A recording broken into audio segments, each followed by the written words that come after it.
keeps that blue wall in the Midwest, that path to 270 is relatively easy. Same for Trump. If he picks up North Carolina, picks up Georgia, keeps Pennsylvania, he's at 270. How do you guys see it happening? These things aren't in a vacuum, right? If you win Pennsylvania, for instance, you're not suddenly not going to just lose another random state that you expect to win, right? So what you mean by that is that if you win Pennsylvania, are you saying then that you're going to win those other states in the Midwest? You have a better chance than not, right? Because a lot of this stuff doesn't move in isolation. A lot of things move, as we're seeing with these exit polls, in concert, right? So, for example, if Kamala Harris was to win North Carolina and or Georgia, she should be the strong favorite in Pennsylvania, and vice versa for Trump a little bit too. So that's the way I'm looking at it. But more than anything else, Pennsylvania gives you optionality as you go to the next round. And you don't, you're not going to know right away. You're going to know North Carolina tonight, probably. You're probably going to know Georgia tonight. You're probably not going to know Pennsylvania if it's close for a couple of days, just because of how, for everybody at home, everybody counts their votes a little bit different. Some of them are opening their ballots now. In Florida, they've been opening ballots for a week and a half. Like, every state's a little different. But Matt makes a great point. If you see that inertia, and it's better to win than not, because if you win that, it don't mean that she's going to, if she wins Pennsylvania, doesn't mean that Donald Trump's going to win Michigan by 5. He could, but it probably means she does pretty good in Michigan and Wisconsin. Well, vice versa, though, to give credit. Yeah. Same with Trump. So, Matt, earlier I had asked Representative Byron Donalds about the exit polls and what he was going to be watching for, and he said he was specifically going to be looking at urban voter turnout. Can you explain why, and is that also something that you're looking at? Sure. I think urban voter turnout, specifically for African-American men, Latino men, have been a large part of the Trump campaign's effort, right? They want what they call low-propensity voters, which are voters that don't often turn out every year for elections. They maybe do every 1 of 4 or 2 of 4. But here's the thing. I think I tend to take exit polls with a grain of salt. I think they're better in a historical context, really issues. But for nights like tonight, it's easiest to latch onto when there's not a lot of news going on. But it's hard, I think, to really get a sense of where this is fully going with just exit polls. Let me give you 3 congressional seats to watch tonight as the polls close that are on Eastern Standard Time that have nothing to do with the presidential that'll tell you a lot. First is the Northern District of Maine, which is Maine 2. It's everything north of Portland. All of that up there. It's represented by Democrat, Trump district. Let me take you to Pennsylvania 8, another Democrat, Trump district, and take you to Ohio 9, another Democratic congressional seat. All 3 of these are congressional seats that Trump won that are represented by a Democrat. If a Democrat loses in any of those 3, it could be a good night for Donald Trump. Before we wrap this up, let me get a bird's eye view about the state of elections in the United States. A buddy of mine texted me something that I thought was kind of amusing, where he said, look, over the last 20 years, we get the results. You know, we're all fairly of a certain age. We remember getting the results by 11, 12, or 1 a.m. In most years. Since COVID, we've seen this dragging out, and that has sown some of that distrust in our elections process. Is it frustrating for you with your clients? Let me just get your thoughts. No, I mean, look to what Florida did. You mentioned Florida earlier. I used to work for Jeb Bush. After the mess in 2000, they reformed the laws, and 95% of the vote in 2022 was counted by 9:30 Eastern time in Florida. And that's with early voting, it's access. You can count it quick and count it securely and efficiently without it taking days and if not weeks in some states. It's the same. Like, you should be able to do this quickly, and they prove in Florida that you can do this quickly, but not everybody at home understands early vote, when they open, when they don't open. And then when you have candidates up there saying that there could be things going on, it makes people, because they just don't have every day to listen. Right. Love that. Chuck Rocha and Matt Gorman, thank you both so much. That does it for our America Decides Election Night special. I'm Lindsay Reiser. I'm Vladimir G. Coming up next, the CBS Evening News with Nora O'Donnell.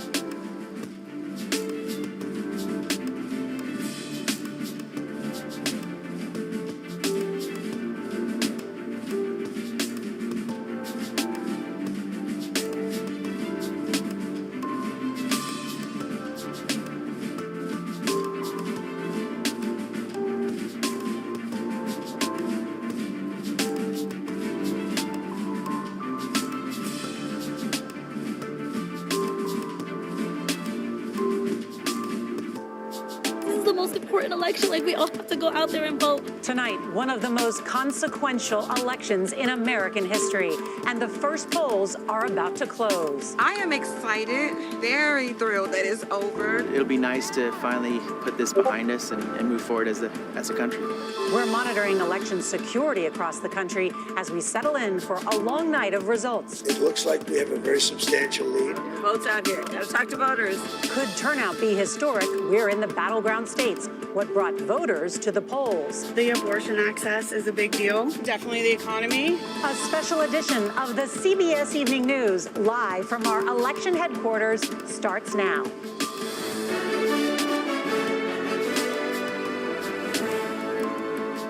Good evening, I'm Norah O'Donnell, and thank you for joining us as America decides on this election night 2024. Right now, we're kicking off what will be a long night of extensive coverage and analysis here at our election headquarters in New York City's Times Square. The first polls are closing in 30 minutes from now as Americans cast their ballots for who will be the next president of the United States.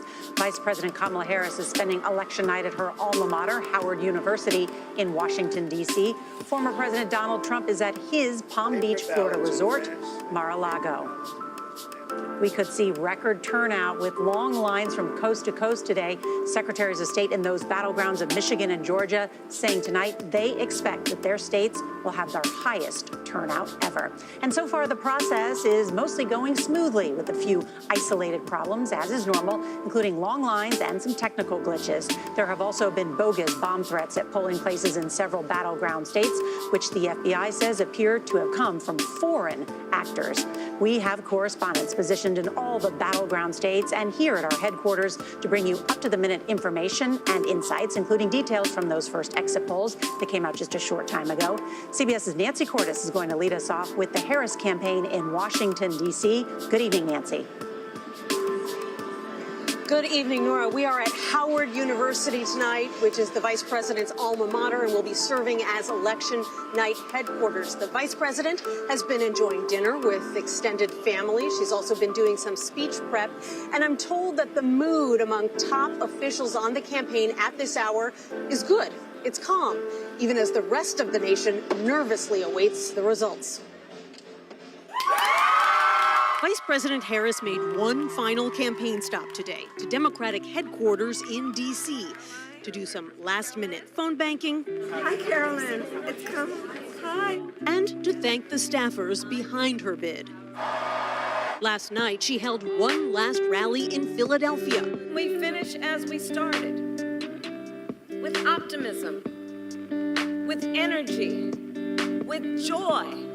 She made this closing pitch to a crowd of 30,000. I've spent my life fighting for people who have been hurt and counted out, but who never stop believing that in our country, anything is possible. Today, it's her supporters taking center stage at polling places across the country. I voted for Kamala Harris. I think she's the right choice to continue our democracy. She is more for the people. I think the other guy's insane a little bit, and he makes me fearful. It has been just 108 days since the VP took the reins of this campaign after President Biden, facing pressure from his party, dropped out. Since then, she has visited the 7 battleground states 51 times in a truncated bid to catch up to Trump in the polls. I think she fits more what I'm looking for into a leader. She would make history if she wins. She would make history for the world. Harris herself hasn't talked much about the historic potential of her bid. Honestly, I've just been so focused on the task in front of me. But she did nod to it this morning in an interview with a black radio station in Atlanta. To go back tonight to Howard University, my beloved alma mater, and be able to hopefully, recognize this day for what it is really, it's full circle for me. Harris added in that interview that the first office she ever ran for was freshman class representative here at Howard University, and she won. 42 years later, she is waiting to see if she will be the one to crack that highest, hardest glass ceiling. Nora? And Nancy, let me ask you about those exit polls that just came out. They show that roughly 7 in 10 voters are dissatisfied or angry about the way things are going. That usually hurts the incumbent party. In this case, that's the Biden-Harris administration. So what is the one data point tonight that the Harris campaign is pointing to that makes them optimistic? Well, Well, Nora, they're very excited about the enthusiasm that they're seeing on college campuses today. They point to Lehigh University, for example, in battleground Pennsylvania, where the lines to vote were 4 and 5 hours long. Campaign surrogates actually had to go to Lehigh to encourage those students to stay in line, and young people tend to vote Democratic.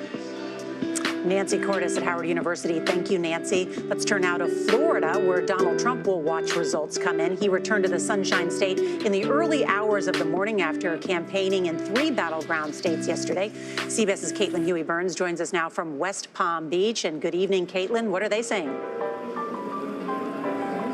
Good evening, Nora. Well, Trump is here tonight in Florida for his third and final election as the Republican Party nominee. He's been part of the day holding tele-rallies across the battleground states, trying to get every last voter out to the polls. And he told reporters earlier today he has no regrets about how he ran his campaign.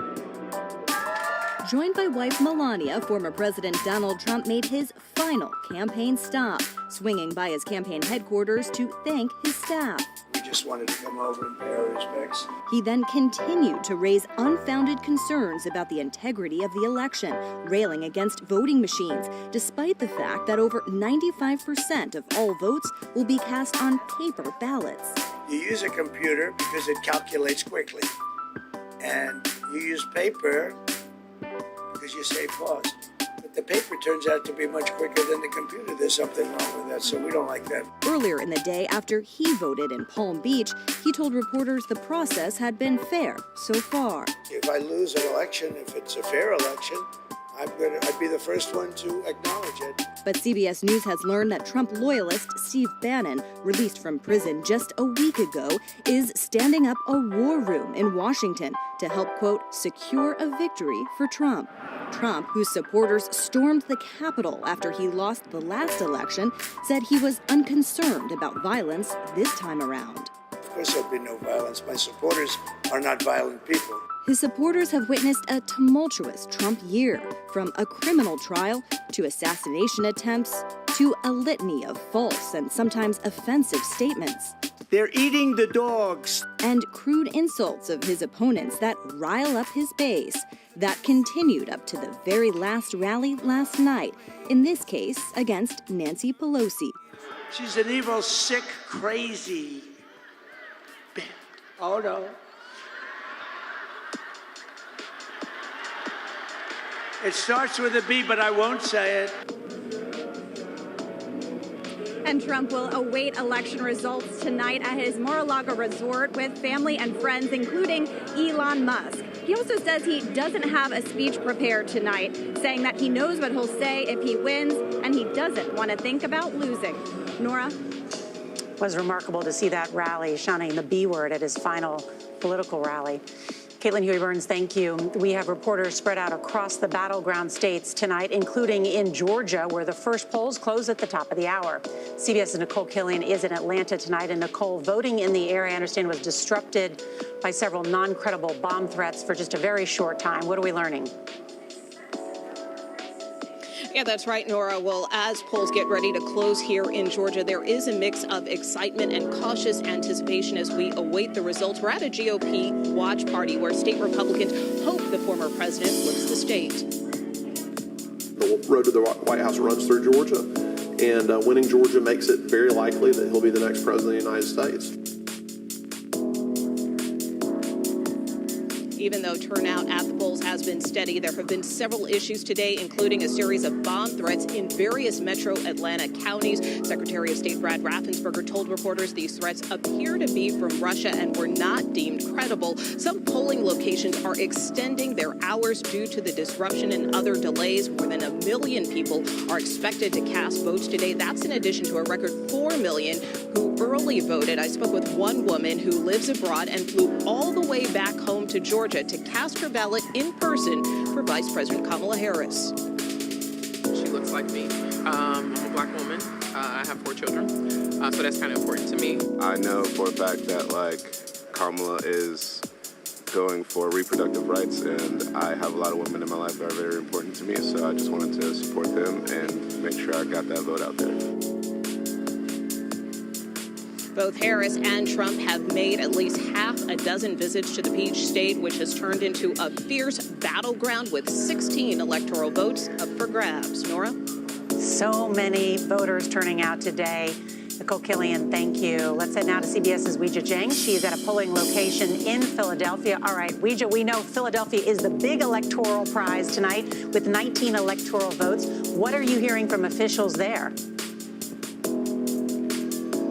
Well, Nora, it's great to be with you. Voters tell us they understood the assignment in this critical battleground state, and officials tell us that turnout has been high statewide, including right here in Philadelphia. Now, the Harris campaign needs big wins in Philly and Pittsburgh, which is why even today volunteers knocked on over 100,000 doors before 11 a.m. alone across the state. And the campaign claims they are seeing a high concentration of Puerto Rican registered voters in Philly after a comedian made a vile joke at a Trump rally last month. Tonight, the Trump campaign tells us they are tracking a robust turnout in rural areas where they have been courting low propensity voters, especially men who usually do not go to the polls.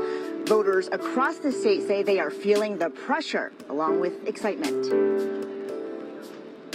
I have immense anxiety about it. I actually lost sleep about it last night. I mean, it's going to be a tight race, just like 2020 was, 2016. So, you know, we do what we can. We go out and vote. According to a CBS News analysis here in Pennsylvania, Harris has banked a lead with mail-in ballots up by roughly 500,000 votes. Nora? Weijia Jiang in Philadelphia for us tonight. Thank you. Let's turn now to Battleground, Michigan, where the Secretary of State says the turnout there is off the charts and that they might have the results by midnight. CBS's Jerika Duncan is talking to voters in Detroit. Good evening, Jerika. Good evening to you, Nora. Good evening to everyone at home. The voters that we spoke to said that they were excited and relieved that they were able to finally cast their ballot today. In fact, I met a woman here, 41-year-old Jessica Jackson, at this polling location here in Detroit. She said that she was torn between Vice President Kamala Harris and former President Donald Trump. Ultimately, she cast her ballot for a third-party candidate. Take a listen. Had too many questions for, still regarding Republican, Democrat, and I always vote straight Democrat ticket, but I was so confused, I just went with the non-affiliation, Cornel West. In the Motor City, where 80% of the population here is made up of African Americans, Harris is projected to win this area. However, Trump is hoping to make gains with black voters and union workers as well. This afternoon, I spoke to the UAW president, Shawn Fain, who said Biden-Harris policies have actually helped union workers. You say Trump's policies aren't working for the labor class, the working class, but he's resonating with them. How do you explain that? Look, Trump is a very good salesman. I say he's a con artist. I believe a lot of what Trump says resonates with people because he tells them what they want to hear.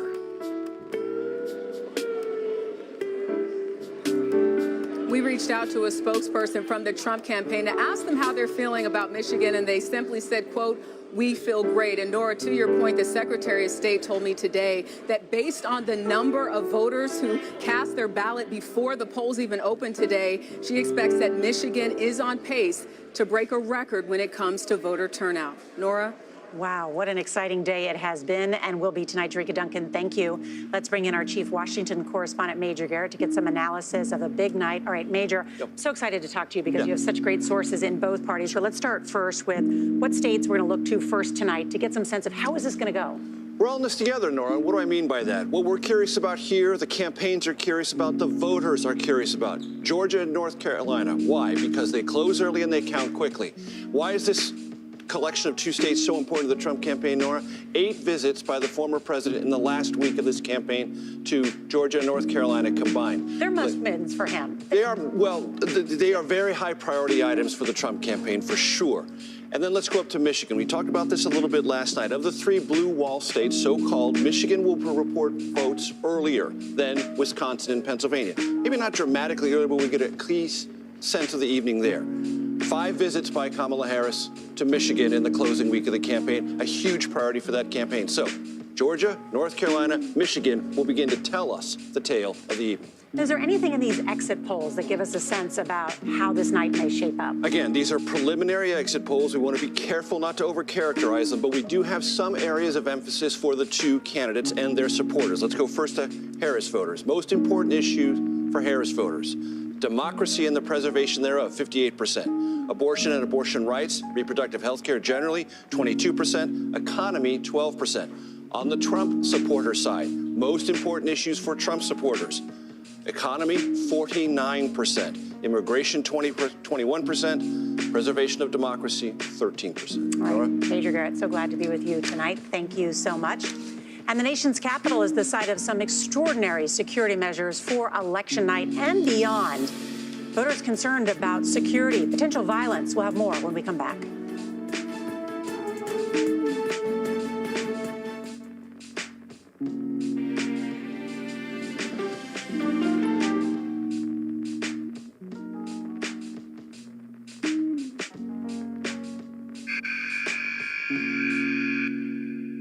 I had progressively fallen deeper into the world of online sports betting. The risk is the rush. What do you think is driving the spike in popularity? I think it's legality.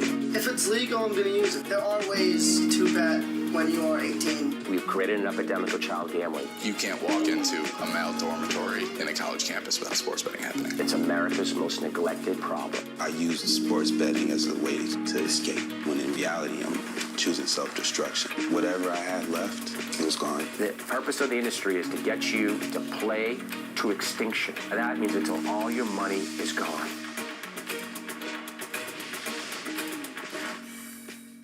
When you wake up in the morning, we want to be your go-to team. On our places, bright, shiny faces. I don't go to work in the morning. I go for coffee with my two good friends, and we talk about the world. Your morning routine just got better. CBS Mornings. Don't miss true crime anytime you want, anywhere you go. With the 48 Hours podcast. Real crimes, real lives, real justice. There's some questions that have to be asked and need to be answered. Listen to 48 Hours on Apple Podcasts. An original documentary from CBS Reports. Imagine yourself in Manhattan with no police, no army, no mayor. The people of Haiti stare down poverty, corruption, natural disasters, and violence. 90% of the guns that are used by gangs in Haiti are American guns. But with an unbreakable spirit and eternal optimism. There are days where I cry, but we can't be discouraged. We still believe in Haiti. They're still able to look ahead with hope. Haiti is on the brink of transformation, a radical shift. Nations are coming together and saying things must change. Fighting for Haiti, now streaming on the free CBS News app. Can see clearly.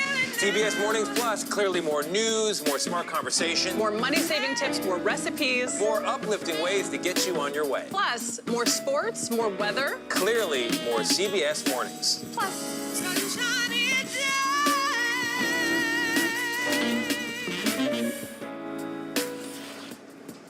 About 30 bomb threats, all apparently fake, have targeted election-related locations nationwide. Law enforcement sources tell CBS News. And CBS's Nicole Sganga is with us now. Nicole, what have we learned? Hundreds of National Guard have been deployed across 15 states, Nora, and in Washington, D.C., even more on standby. And earlier today, U.S. Capitol Police arrested a man that they say arrived at the visitor center smelling like fuel. He was carrying a torch and a flare gun. Authorities say they don't believe the incident is connected to the election, but everyone here in the nation's capital on high alert. This D.C. Police Command Post will be operational 24/7 through at least Friday. And Nora, as for those hoax bomb threats, they affected at least 4 battleground states, including Georgia, but of course, no impact on the results of the U.S. election. Nora? Russia behind some of those. All right, Nicole Sganga, thank you. All right, what we're watching tonight, the pathway to victory, 270 electoral votes. That's next.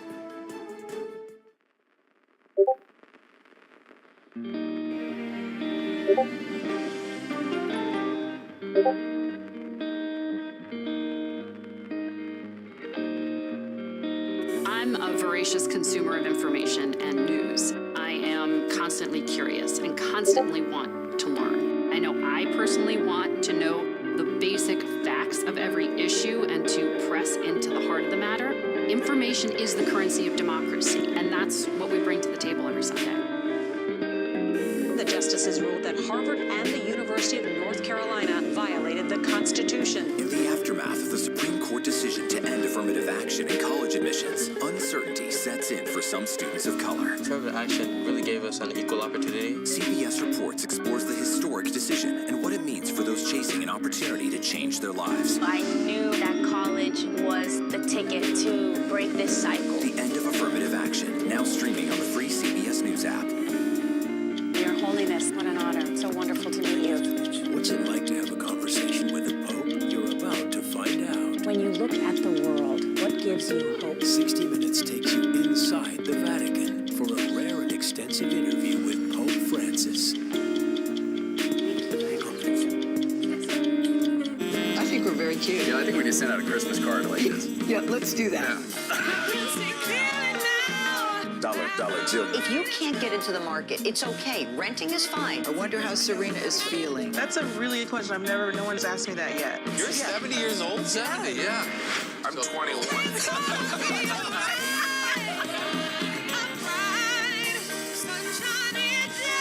We'll see you 7 o'clock sharp. Hello, everyone, and welcome to our Dragon capsule here in space. Sightseers in space, the thrill of a lifetime. Seeing the Earth from space, it was so exhilarating. But the risks that come with the territory. There have been 4 fatal accidents. That's a 1% fatal accident rate. Might make you look before you launch. If you had 1 out of 100 airplanes falling out of the sky, you would have a public crisis. Space tourism, now streaming on the free CBS News app. Need more time with 48 Hours? Go deep behind every true crime episode with first-hand accounts from 48 Hours investigations. Were you at all prepared for what happened in this case? Shock is the word that comes to mind. Get inside the twists and turns and get in on the case. Listen to Postmortem from 48 Hours, now available wherever you get your podcasts. Superstar approaching, superstar approaching. Let's get your popcorn and get ready. Come on, Julia. Oh, no. I will if you will. You go, gal.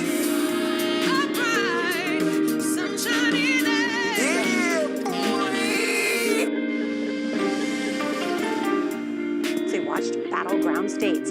As we mentioned, Georgia polls close in just minutes, followed by North Carolina at 7:30 Eastern. Pennsylvania will start posting results at 8 p.m., followed by Arizona, Wisconsin, Michigan at 9 p.m., and then Nevada at 10 p.m. And that brings us to the all-important numeric path to the White House, the winner of the presidential election. As we know, 270 electoral votes. Ed, I'm so glad you're here. So let's game this out, because Georgia and North Carolina, we could know pretty early in the night. Both campaigns and state officials expect that by the end of the night, when most people in the East at least go to bed, yeah, we may know ultimately who won. Let's say, for the sake of argument, this is the map where both parties agree things stand. She has 226 electoral votes. He has 219 to start.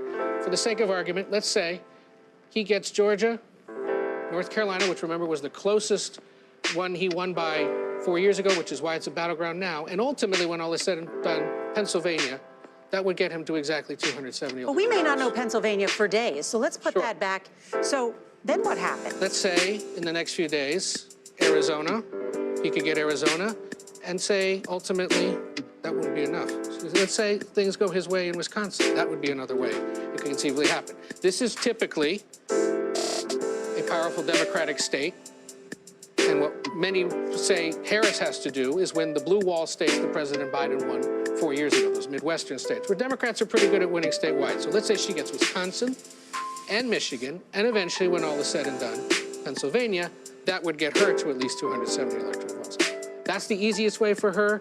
Working his way up the I-95 corridor is the easiest way for Donald Trump. But as you know, nothing about this cycle has been easy. And that's why we'll be here all night. Exactly. Ed O'Keefe, thank you so much, and we will be right back. This portion of the CBS Evening News is sponsored by Breasttree. Visit us at breasttree.com.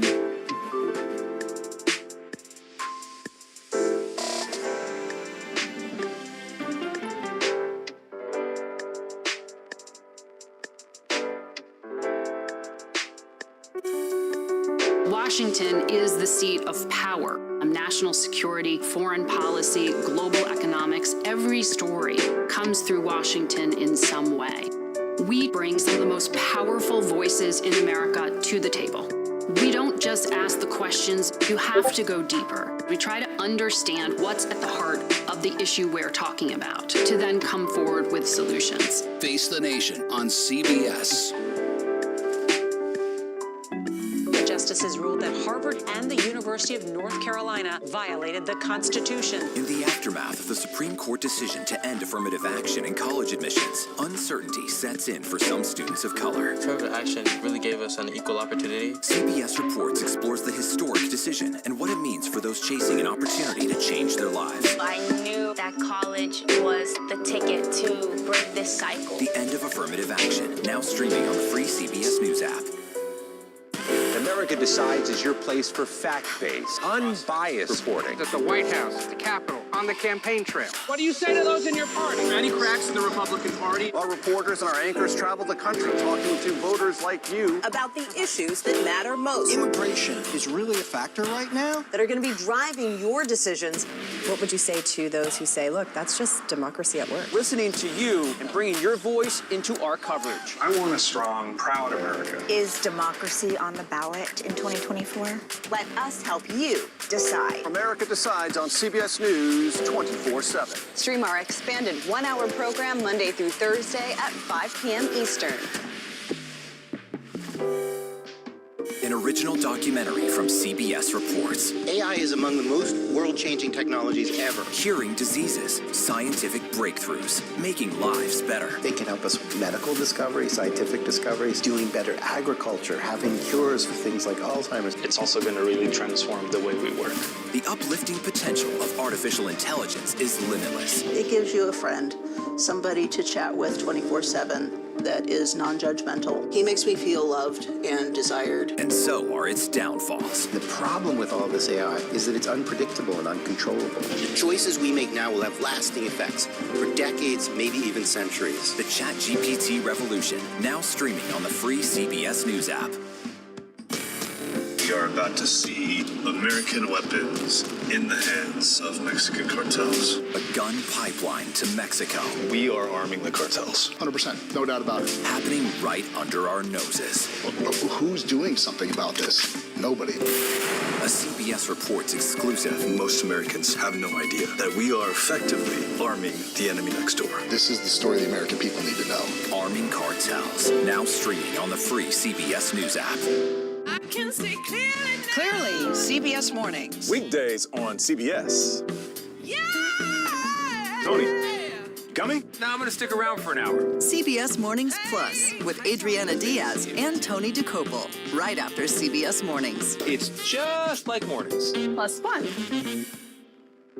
And that's tonight's CBS Evening News. We look forward to seeing you in just 1 minute for our election night coverage. I'm Norah O'Donnell in New York. Stay with us.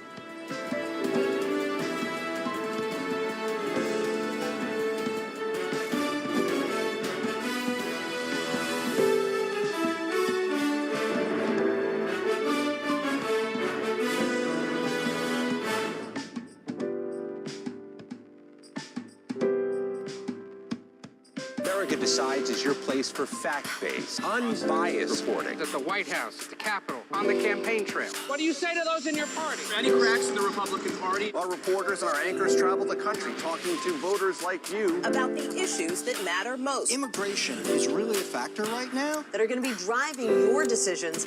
What would you say to those who say, look, that's just democracy at work? Listening to you and bringing your voice into our coverage. I want a strong, proud America. Is democracy on the ballot in 2024? Let us help you decide. America Decides on CBS News 24/7. Stream our expanded one-hour program Monday through Thursday at 5 p.m. Eastern.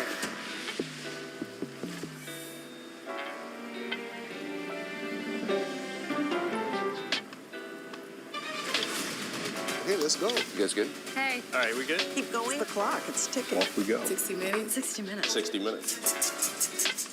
It's time for 60 Minutes, Sundays. Tonight, America Decides. Vice President President Kamala Harris, former President Donald Trump, control of the White House and Congress at stake. Our coverage of election 2024 starts right now. Are we ready to do this? We've been waiting for 4 years for this. 4 years. Vice President Harris. This has not been about a fight that is against something. This is about a fight that is for something. Former President Trump. We're going to defeat Kamala Harris, and we're going to make America great again.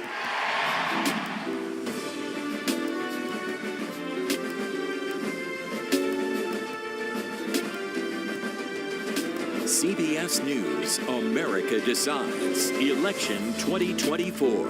Now reporting, Norah O'Donnell. Good evening and welcome to CBS News Election Night headquarters in New York. It is 7 p.m. in the East, 4 p.m. in the West. And let's take a look at democracy in action. Voting is still underway in much of the country. And while today is Election Day, people have been voting in record numbers for weeks. In fact, more than 85 million people voted early. And all reports today are that turnout is strong, and we could see a record surpassing the more than 160 million who voted in the last presidential election. We are going to share results with you as soon as we get them. And now the polls have closed in 6 states, so let's take a look. In Kentucky, CBS News projects Donald Trump wins the bluegrass state, where voters have picked a Republican for the last 6 elections. In Vermont, CBS News projects Vice President Harris wins the solidly blue state. Polls have closed in Indiana, one of the reddest states in the Midwest, and CBS News characterizes this race as likely Donald Trump. And let's take a look at Virginia. It's still early, but CBS News characterized this as lean Democrat. It has been 2 decades since a Republican clinched the Commonwealth. Let's take a look now at South Carolina. Polls also closed there. CBS News rates this race as lean Republican. But Palmetto State, a reliably Republican state for candidates there, and it goes to Donald Trump. The big number tonight, 270. That's the number of electoral votes needed to win. With those early results, the race to 270 shows Donald Trump with 8 electoral votes and Kamala Harris with 3. A big part of our focus tonight is these 7 battleground states. Here you can see all 7 of them in purple. That's where this election will likely be won or lost tonight, or, well, it could be in the days ahead. The polls just closed in one of them in Georgia, and CBS News characterizes this as a toss-up. Georgia may be the quickest to count of the 7 battleground states. We're going to dig in as those numbers just come in, but record turnout there and still a toss-up at this hour. You can see our CBS News team is here to cover the whole story of America Decides, who Americans voted for and why. Is there a historic gender gap tonight? Did young voters turn out? The political team here in New York will bring us the analysis all night long. Our Democracy Watch team is here in New York and in our nation's capital, covering every angle on how America votes and how those votes are counted. We've got it covered. CBS News has correspondents spread across the country at campaign headquarters and battleground states, plus our data desk, where our team is analyzing potentially the largest election data gathering ever in U.S. history. Wait till you see it. I know, it's exciting. I've had a peek. And that's, of course, where we'll find CBS News Chief Washington Correspondent Major Garrett and CBS News' Executive Director of Elections and Surveys, Anthony Salvanto. What are you guys seeing in Georgia? Good evening, Nora. It's fantastic to be with you. Anthony is already showing me up, shedding his sport coat. I'll catch up with him in a couple of hours, I promise you. But what we're going to do here at the data desk is tell you how the numbers come in, what trend lines we see, and how they inform our judgments about projections or leans one way or the other. Let's start with Georgia. Anthony, explain, because we always want to show our work, how we get there. All through the night, we're going to show you in real time what we see here at the data desk. One of the things we do is compare how this election looks compared to 2020. So, for example, if I light up the board here with what it looked like in the 2020 presidential race, you're going to see Red counties, Republican voting. Blue counties, Democratic voting. We'll see how those margins shift or change. The other thing I'm going to watch all night, Nora, is turnout. Because this area around here, for example, in Georgia, Metro Atlanta, I'm going to show it to you this way. I'm going to turn the state on its side. And what you're going to see is these higher bars mean more people as we go through the night. Remember, Democrats often have to run up their margins in big cities like that, and that's how you're going to get a deeper dive into what's going on in the state. And it's also interesting to point out, in those metro Atlanta counties and Fulton County itself, which is Atlanta, 33% of the 2020 vote came from that part of Georgia. An enormously important part of the story. We'll tell you that and much more as the evening progresses. Nora? We will dig into those numbers. Thank you, gentlemen, very much. And the road to tonight has been unpredictable and unprecedented. There were 2 assassination attempts against former President Trump. The incumbent President Joe Biden dropping out of the race. Kamala Harris's campaign, remember, it's just over 100 days old. She would become the first female president if elected. Trump would be the oldest person ever elected at age 78. And the race for president has been incredibly close for weeks. And we may not know the winner tonight. So we will say this a lot. Slow results do not mean that anything is wrong. Election officials want to get it right. So pack your patience. The night is young, but what a privilege it is to witness democracy in action, where your vote is your voice. We do have a lot of questions tonight that we're all going to be discussing. 1, how did the late deciders break? Will the fight for abortion rights power Harris to a historic victory thanks to women? Or can Trump offset her gains by running up the score with men? Will those young voters, Gen Z, actually show up? And what about seniors or Arab Muslim voters, Black and Latino men? Did the Democratic Party make its case to working-class white voters? That's what we will be discussing tonight, and we have lots of data to share with you. But first, let's start with CBS News Chief Political Analyst John Dickerson. And John, what are you looking for tonight? Well, the voters finally get to say something. You know, they've been pelted with ads and, punditry. Now it's their voice. And so we're going to be checking in on the exit polls, which will be an evolving picture. I want to grab some of what you were talking about, that patience. We need patience to answer all those questions you want to know, that we all want to know. Did I ask too many questions? No, never, never, Nora. No, I just want to have all the answers and the right answers, and that will take some work. One of the things we're seeing is familiar things, like Harris voters care about the state of democracy. Trump voters care about the state of the economy. That's expected, but there will be plenty of surprises. How could there not be in this race full of surprises where you have 2 candidates who should not be here? Kamala Harris, the understudy who's now at center stage. Donald Trump was agreed by the leaders of both parties, including his own party, to have done something historically disqualifying, which is to try to overthrow the vote of the winner of the presidential election, yet they're both here. January 6th. January 6th. So one finding that struck me in this early batch that is evolving, as I say, is how the voters feel about the election and what would happen. So we asked Harris voters, if the election is won by Donald Trump, how would you feel? And the Harris voters said by 70% that they would be scared if Donald Trump won. And the Trump voters, by the high 50s, said they would be scared if Kamala Harris won. There we see the Trump number. 70% Harris voters, if Trump wins, feel they would be scared if Donald Trump won.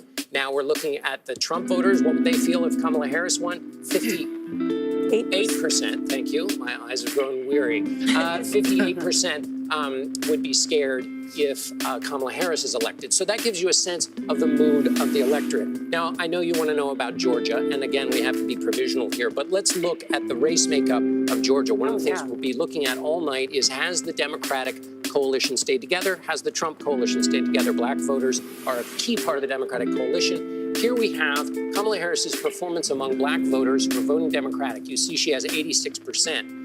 Biden got 88%. The share of the vote is 30%. Black voters make up 30% of the vote in Georgia. That is the same share as in 2020. Donald Trump, which we don't see on the screen here, but Donald Trump is getting, at the moment with these evolving exit polls, he is getting 12% in 2024 of the black vote. He got 11 in 2020. So right now, the picture in Georgia, Kamala Harris doing a little worse than her predecessor, Donald Trump doing a little bit better, but hardly by enough in either case to give us a final picture of what's happening in Georgia. Do we know about the gender makeup yet in Georgia? We don't, unless they've got it back there. I don't think we know yet. But that's going to be an important element, is the composite of the electorate tonight, right? Next time we talk, we'll have gender composite of the nation, and also then in North Carolina, another key state. The reason it's important, of course, is because women tend to vote for the Democrat, Republicans tend to vote for the Republican.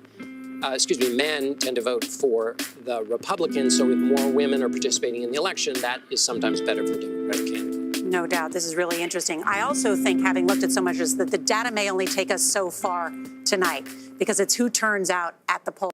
Months of campaigning, hundreds of rallies, and tens of millions of votes already cast. It all comes down to today, in a race that saw a presidential debate prompt a change at the top of the Democratic ticket, and 2 apparent assassination attempts against a former president. Kamala Harris and Donald Trump are finally off the campaign trail, and now it's up to voters to determine the future direction of the country. The vice president, who has pitched herself as the change candidate, spent her last day on the trail in the pivotal swing state of Pennsylvania and made her final push on the steps the movie Rocky made famous outside the Philadelphia Museum of Art. We are optimistic and we are excited about what we can do together. And we know it is time for a new generation of leadership in America. Meanwhile, the former president crisscrossed battleground states with stops in North Carolina and Pennsylvania before ending his evening in Michigan. We will never give in. We will never give up. We will never back down, and we will never, ever surrender. Together, we will fight, fight, fight, and we will win, win, win. Good morning. I'm Savannah Sellers. Happy Election Day. Joe Fryer will join us from the battleground state of Wisconsin a little later. And the day is officially underway. Polls in the East are now open this morning. That includes the battleground states of Georgia, Michigan, North Carolina, and Pennsylvania. But at midnight Eastern time, the very first in-person votes of Election Day were cast. This is a tradition in the tiny New Hampshire hamlet of Dixville Notch. And in a race that is neck and neck, of course, the 6 votes cast were split evenly between Kamala Harris and Donald Trump. We are just getting started on a busy and consequential day. We will be live with you through the whole morning. Each hour, we'll be checking in with both campaigns and taking you to every battleground state. We have correspondents fanned out across the country. And we have our friend Jonathan Allen standing by for analysis on anything and everything. We're going to begin our coverage on the campaign trail. In just a minute, we'll talk to NBC News correspondent Vaughn Hilliard, who's been covering the Trump campaign. But we will start this hour with the latest from the Harris campaign. We have NBC News White House correspondent Mike Demily joining us from Washington. Mike, good morning. Great to see you. Great to start our election day with you. Before we look at today, I want to talk about yesterday. Vice President Harris making several stops throughout battleground Pennsylvania on the final day of the campaign, choosing really to exclusively spend her day in Pennsylvania rather than crisscrossing battleground states as the former president did. It's a crucial state, of course. She's visited it more than a dozen times as candidate. Walk us through her day and her strategy to stay in Pennsylvania yesterday.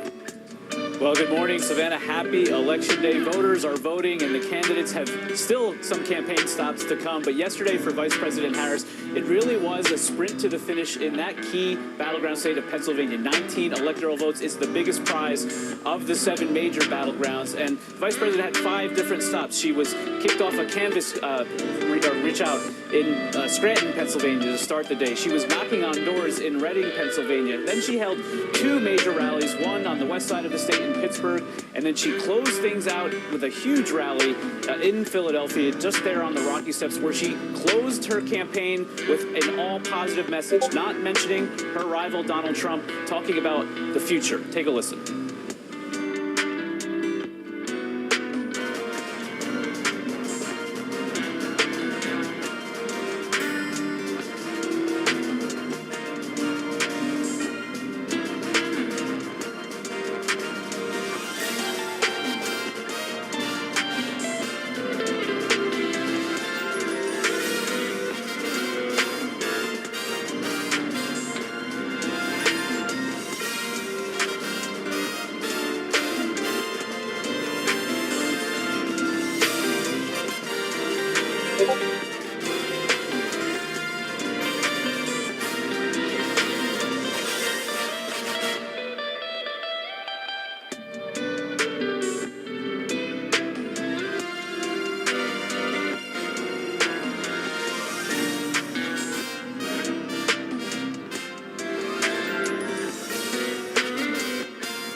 25% of the population, the eligible population to vote is Latino. But we're talking about Georgia, for example, 400,000 eligible voters are Latinos. We're talking about Pennsylvania, more than 500,000 eligible voters are Latino.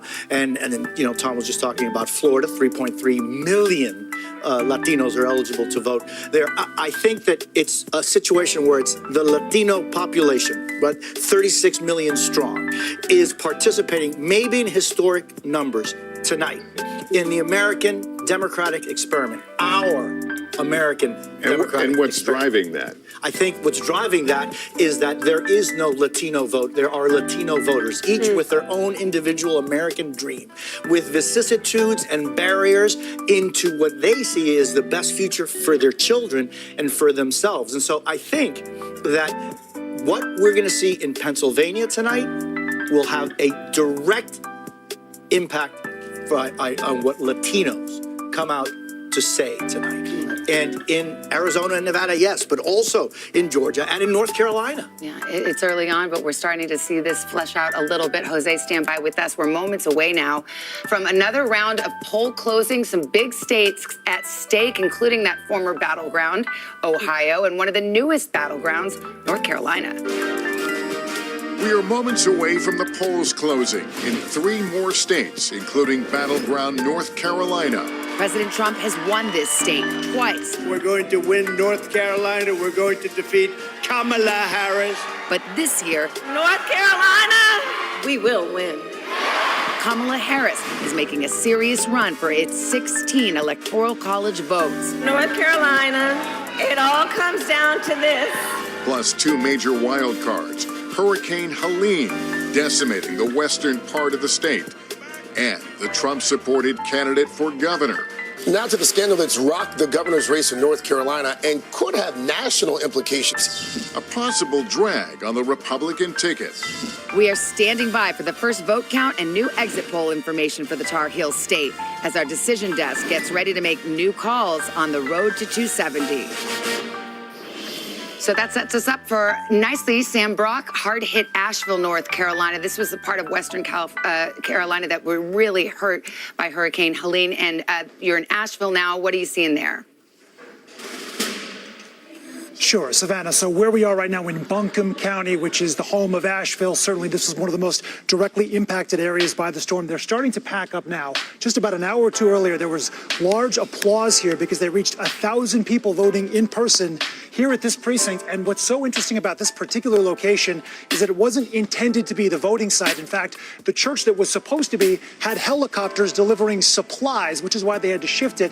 It's one of about 17 different locations in this county, Savannah, that had to shake things up. And as I talked to residents today, they basically told me they had a lot of confidence that the communication was good. They were able to find their location. And in Buncombe County alone, you had 116,000 people early voting and then 25,000 more today. These were record numbers in terms of just the overall presence. And the western part of the state, Savannah, and this is really what I want to drive home, outperformed the rest of North Carolina when it comes to early voting. That was at 56.7%, in Buncombe 58%, but then there were 11 different counties that exceeded 60% before people even came on election day. And I say all of this as you see cases of water over my shoulder, right? People are still doling out supplies. And just to give you a snapshot of what's going on the ground right now, people don't have potable water. You're staying at hotels where families are still displaced and they are just wondering when are they going to get their loans for their businesses? When will their employees be able to have stability? These are all the things that are weighing on folks' mind as they're still voting.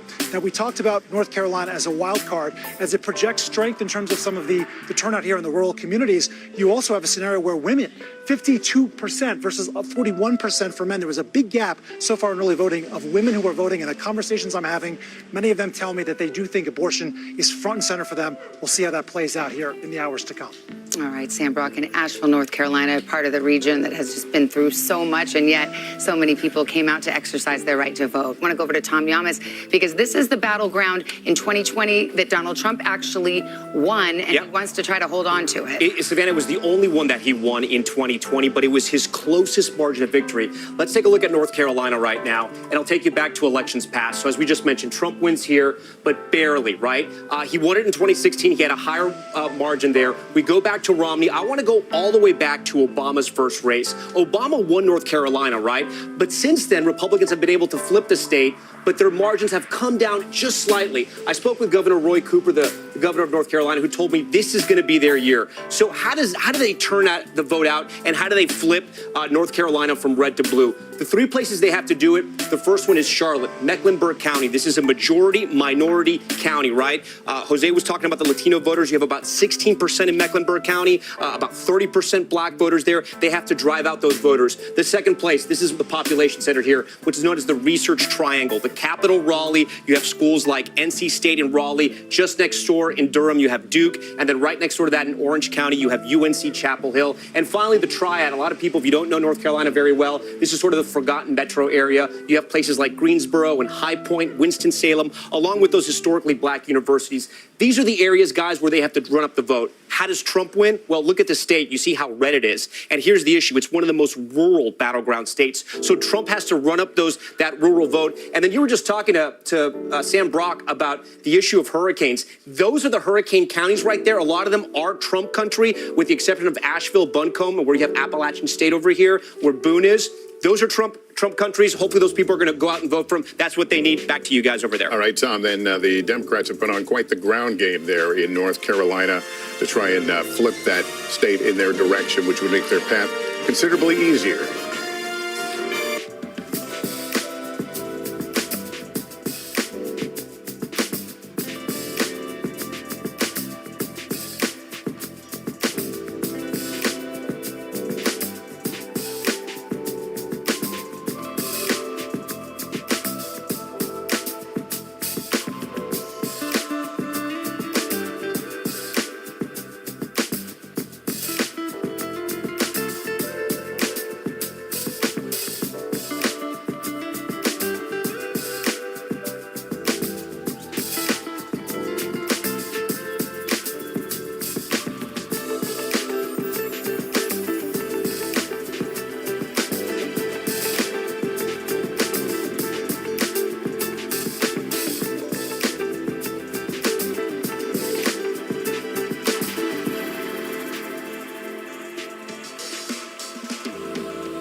Begins with hope and optimism, a chance to start fresh. we want to welcome you in to share a moment that brightens your day, because every day deserves the best start.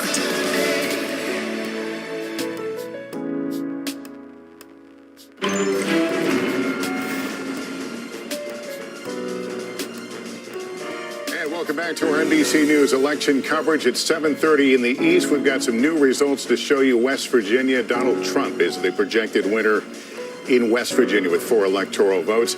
Here's where it puts us on the road to 270. Donald Trump out in front with 23-3 for Kamala Harris. Polls just closed in a handful of states. Here are ones that we cannot call yet: Ohio and the battleground of North Carolina, which we've been talking about. Here's our projection at this hour. Too early to call, just not ready to release any information about that yet. Georgia is also too early to call. Polls closed about a half hour there now.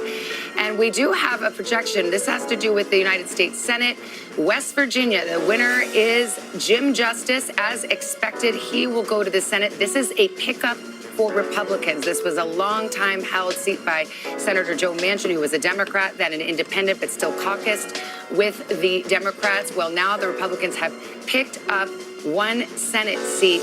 As I turn to the table here, and Kristen, just so people understand, right now it's Democrats who hold a very narrow lead in the Senate, but they're looking to, the Republicans are looking to flip that tonight. They need a net pickup of 2 seats. They just got 1. They just got 1, so it is significant. We are looking at, and this was expected, as you say, Governor Jim Justice winning that seat. So they now turn to the state of Montana. They turn to the state of Ohio. Sherrod Brown looking for a 4th term there. He has gotten a pretty fierce challenge from a Trump-backed former car dealer, Bernie Moreno. So we'll see how that pans out. But one of the things, just zooming out a little bit, a lot of these Senate races have gotten a lot closer in recent weeks. Democrats who felt somewhat comfortable as we've gotten closer to Election Day have seen that margin really narrow. And again, this brings us back to this discussion of split ticket voters. Yes. In 1988, 17 states had different people vote for president versus Senate. That was down to 1 state last year, the state of Maine, when Susan Collins won, but the state went for Joe Biden. So we'll have to watch that very closely. But again, we were expecting that result out of West Virginia. Ticket splitting has become more rare in the Trump era. However, it's making a comeback in some of these Senate races where people might vote for a different party for president than they do for the Senate. That's one of the things we'll be watching closely. And how are you doing some more exit duty on North Carolina? That's right. So now that North Carolina polls have closed, I want to talk you through some of what we're seeing from these exit polls numbers. And it is interesting here, right? First, we're going to take a look at the non-white vote in North Carolina. These are the black voters, include Latino voters that Tom was talking about in some of those key counties in North Carolina. As expected, Vice President Harris is winning non-white voters based on these early exit poll numbers.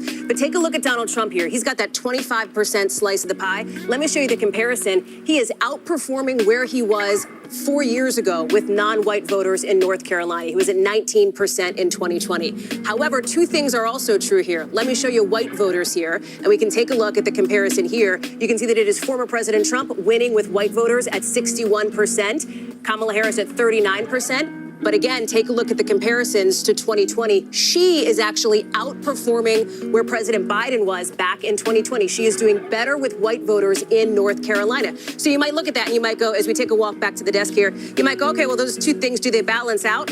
Not really, because white voters make up a larger share of the electorate in North Carolina than non-white voters. So she might be willing to make that trade, essentially. All right, Hallie, thanks. I want to go back over to Tom. Tom, you've got some more information in Florida, but before you get into that, just to be clear, there's 2 poll closing times in the state of Florida. Yeah, it's what we call a split poll closing. So on the eastern portion of the state, we have data coming in because the polls have closed there. We can tell you about the data. And some of the further parts of the panhandle, they haven't closed just yet, so we won't be giving you that data just yet. We'll probably wait another 30 minutes. I want to show you something that's somewhat surprising. It may surprise you if you watch presidential elections and you follow election nights like this one. So Donald Trump right now with 73% of the vote in is up 55% in Miami-Dade County. Again, this is where Democrats find their votes in the state of Florida. Biden won Miami-Dade County by 53. They've now flipped those numbers. This is pretty astonishing when you think where Hillary Clinton was in 2016. 63%, 53. Now tonight, 55. Again, there's still 73% of the vote left. this shouldn't be a complete shocker because Governor Ron DeSantis won Miami-Dade 2 years ago by about 11 points, which was a surprise at the time. But this shows how Republicans are expanding the map and how Florida is becoming more and more red. I do want to show you some potential good news, possibly for the Harris campaign, if they're watching tonight. So we're watching some of the vote come in Georgia. Remember, I told you more than 50% of the vote from Georgia is going to come around the Atlanta metro region. Let's take a look at some of these counties around Atlanta. 74% in Douglas County. Look at her number, 65%. Biden was at 61. So this means she's overperforming in the exact counties where she needs to find those votes. Let's look at another county here. Right now we have Gwinnett. We don't have any vote just yet in. Rockdale County, this is another big one. She's at 75%. Biden was at 69. So she's overperforming right now in some of these counties in the Atlanta metro region. Again, guys, this is where she has to drive up her vote. If she can expand the map, scale the Democratic vote there, they can hold Georgia. You remember, this was such a close race 4 years ago. Any votes they can find in that Atlanta region is going to help them. Guys? All right, Tom, thank you so much. We've got guests over at our Insiders desk today. And we also want to ask them what they're thinking of some of these early returns. We're starting to see some themes come out. We've got Cornell Belcher. We've got Mark Lauder. Cornell, I'll ask you what you think about what Tom just talked about. You had the story in Miami-Dade where it's potentially a big victory in that county, signs perhaps that outreach to the Hispanic vote is working for Donald Trump. And yet in Georgia, you're starting to see some of that suburban vote really being ramped up for Kamala Harris. No, I think that's right. Look, Florida is I think Democrats are going to look back at how we've not invested in Florida since the campaign I worked on, the Obama campaign. We've not invested in Florida well, and Florida's like a country. It's a really big, expensive state. I think we've taken those resources and we moved them more to battleground states like Georgia and North Carolina, where you see a sort of a difference. But Florida, you know, it's a state that Democrats did not invest a lot of money in, did not run a lot of advertising in, and it shows. Let me bring in Mark Lauder, Director of Strategic Communications in the Trump 2020 re-election campaign, former spokesperson for Vice President Pence. Mark, give us your view as we wait for a call in North Carolina. What is the Harris camp right now thinking? Right now, they're looking at turnout, I think. And really, for both sides, it's going to be all about turnout. Do you get your voters out? I've seen I've heard anecdotally from some of my colleagues on the campaign that turnout is not where it needs to be in the urban areas for Kamala Harris. It's overperforming in some of the rural areas, including the hurricane impacted areas. So I think that's a good sign for President Trump, but we're going to have to see how that plays out. Another thing I'm watching, and I know Tom alluded to it with Miami-Dade, but I also looked at Hillsborough County, Tampa Bay in Florida. It was both Hillary and Biden, both +7. Right now, it's only Kamala +1. And Hillary Clinton actually did some campaigning there for this particular election as well. Mark and Cornell, thank you. We'll be back early and often as we go along here. And we will take a break here. I think we're going to come back with more on the make or break state of Pennsylvania as the polls get ready to close there.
Do you pledge not to hold a vote on any legislation that would ban abortion? Do you still have faith and confidence in the Supreme Court? Is this plan to ban price gouging anything more than a gimmick? If it's Sunday, it's Meet the Press.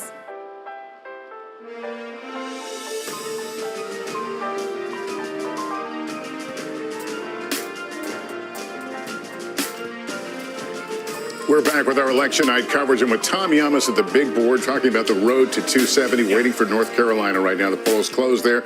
But how important is that to either candidate in terms of making their path to 270 easier or tougher? Yeah, let's start with former President Trump because he really needs to hold North Carolina. It was the only battleground state he won in 2020. So let's give him North Carolina. If he holds North Carolina, he flips Georgia and Pennsylvania. He gets to 270. That's his easiest path. But Lester, if he can't win North Carolina, his whole map changes. And why do I say that? Because he can no longer win just 3 states. He has to win 4. He can do it by winning Pennsylvania and Georgia and keeping the blue wall, or I should say tearing down the blue wall, Michigan and Wisconsin. If he can't go there, he has to go out west and win both Nevada and Arizona. That puts him over the top. But again, without North Carolina, for his scenario, he needs 4 states. Harris has put a lot of money and time and people on the ground in North Carolina. What does it do for her? Well, look, if she wins these 16 electoral votes, it eases some pressure off her, right? Because her easiest path is the blue wall. If she can win Pennsylvania and North Carolina, look how close she is. She only needs 9 more electoral votes. Pretty much any other state, with the exception of Nevada, gets her there if she's able to win there. So if she can take North Carolina, the Trump team gets much more nervous and the Democrats become much more optimistic because she's won out east. If she can win in the Midwest and pick off a state out west or hold it, she's going to be the president. All right, Tom, let's go back to Savannah. We talk a lot about the blue wall. Wisconsin is a big part of it, and our correspondent Shaquille Brewster is in Milwaukee with some breaking news, and it's a possible issue with absentee ballot counting. Hey, Shaq, what do you know? Hi there, Savannah. I want to first start with what we're seeing at these polling locations because locations are open for about another hour. I want to let you go inside. I can't go inside and report, so I'll let our camera go inside there now, where we've seen a steady flow of people. At this location, there was a line that went on for more than an hour this morning. You see things have slowed down a bit. The reports from around the state is that the vote process is going smoothly, but where we are seeing hiccups is with the vote counting. We just learned from the clerk in Milwaukee downtown, where they are counting all of the absentee ballots and early votes at once, that the city of Milwaukee had to restart the processing or counting of those absentee ballots. They say an observer saw that while the ballot tabulators were sealed, the door wasn't properly closed on them. And after going through with the bipartisan team and making sure that nothing was tampered with, the city, out of an abundance of caution, decided to restart counting all of those absentee ballots. What this means is that as we expect results from this battleground state of Wisconsin, you're going to have to wait a little bit longer. The clerk said in the past that they weren't expecting results from this city to come until after midnight Central Time. We now believe that timeline has shifted 2 to 3 hours later into the night. There's more than 100,000 ballots that those clerks are going to have to work through. So the vote is still ongoing right now, but be prepared to wait as those results come in later tonight, guys. All right, Shaq Brewster in Milwaukee. We're used to waiting for Milwaukee until the wee hours of the night. I want to go back to the table here. Hallie, you've been looking at some of the exit polls. I think you've got some North Carolina information and some interesting results. So there's some conventional wisdom here, and then there's some data that flips the conventional wisdom on its head. So let's talk about that, specifically as it relates to these age groups. We know, right, the Biden coalition in 2020 that propelled him to the White House involved young voters, right? And for our purposes, young is 18 to 29. In North Carolina, and I want to show you here, you can see that for older voters, and I'm talking senior vote here, former President Trump won those older voters. That is not unexpected. His campaign has long thought that he would do well with seniors. But here's what's interesting. Look at Vice President Harris. She's got 47% of the senior vote. She's doing better than President Biden did with seniors in 2020 in North Carolina. So she is outperforming where he was 4 years ago. Then you look at that youth vote, right? Again, not unexpected that Vice President Harris would have a slight lead. And I would say this is very close. We are waiting for more numbers to come in, more of these waves, as they're called, from the exit polls, but still interesting.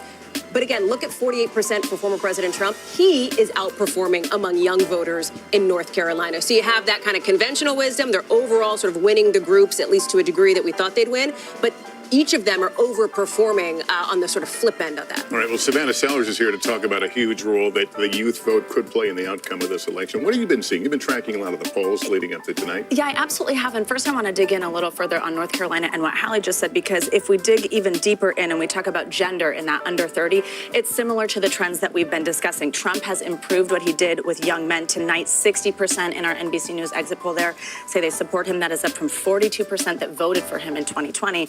Whereas with Harris, she's performing even better than Biden did with women. 65% saying that they support Harris in this exit poll, when 58% actually supported Biden. Is that just North Carolina, or is that a national That's just poll? North Carolina. Okay. That's our North Carolina exit polling tonight.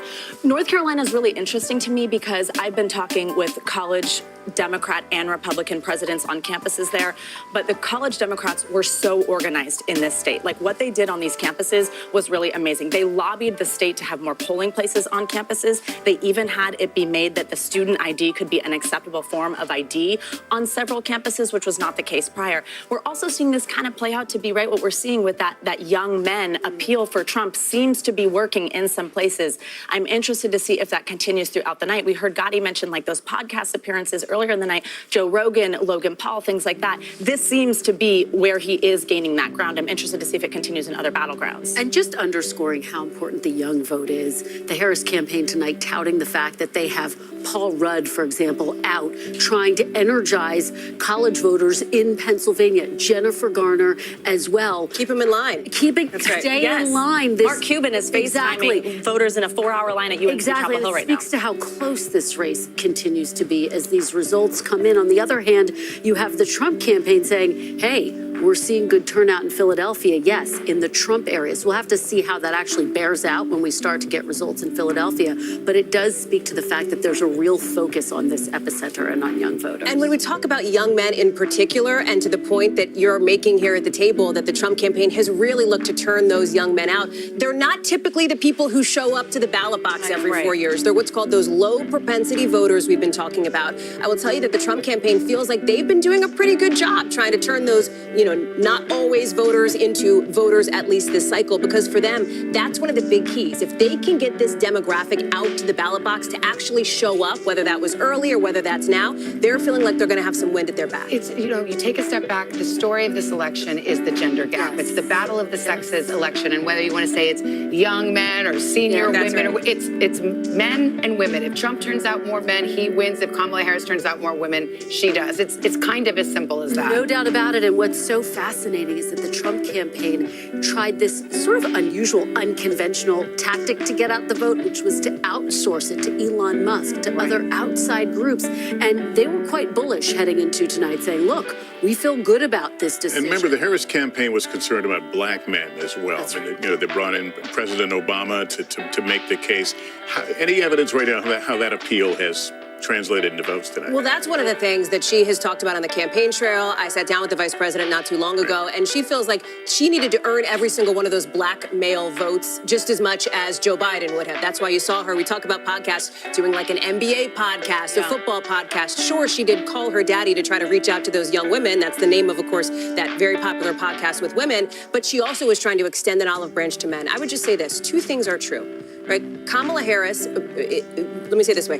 Donald Trump is doing better with men based on public polling right now than Kamala Harris is doing with women, though that gap exists. But also remember that historically, women have turned out more than men in every election dating back to 1980. And so that is going to be one of the big key factors into tonight. And that's why that moment with former President Obama was so significant when he called on them not to stay at home.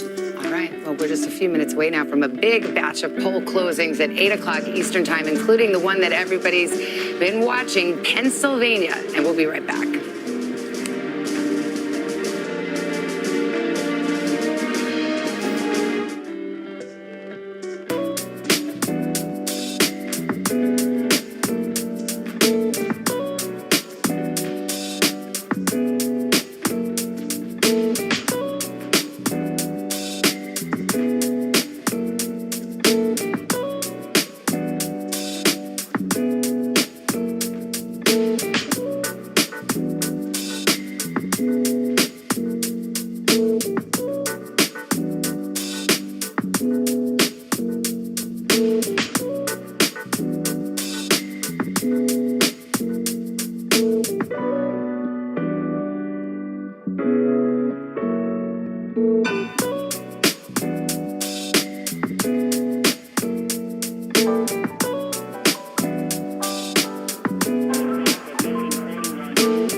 More Americans turn to NBC News than any other news organization.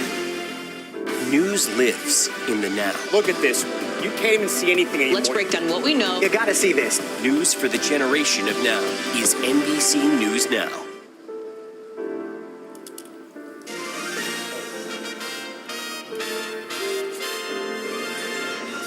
Welcome back to our live election night coverage. We're coming up on the 8 o'clock hour here in the East. You are looking at vote counting centers across the country in this historic election. Some polls have closed, and some places people are still voting. They are indeed. We're about 6 minutes to the next poll closing, where we'll get our first look at the real vote count from the biggest battleground of all, Pennsylvania, which we've been talking about, states that have been moving quickly. We are moments away from the polls closing in 16 states and the District of Columbia. 171 electoral votes up for grabs in the biggest haul of the night. Florida, with its 30 electoral votes, could be one of the first big calls of the evening. And we'll get our first results from what may be the most important prize this election, Pennsylvania. We love Pennsylvania. It is good to be back in Pennsylvania. The race could all come down to the Keystone State. Pennsylvania is extremely crucial. If Vice President Harris loses this state, Pennsylvania, it all comes down to this. her path to 270 narrows significantly. We're going to win Pennsylvania. So, Pennsylvania, are you ready to make your voices heard?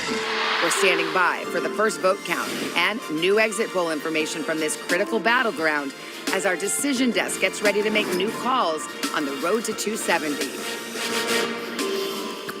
All right, getting ready for Pennsylvania. NBC's Stephanie Gosk is in Philadelphia. Stephanie, this is where the Harris campaign really needs to ramp up those turnout numbers. What are you seeing?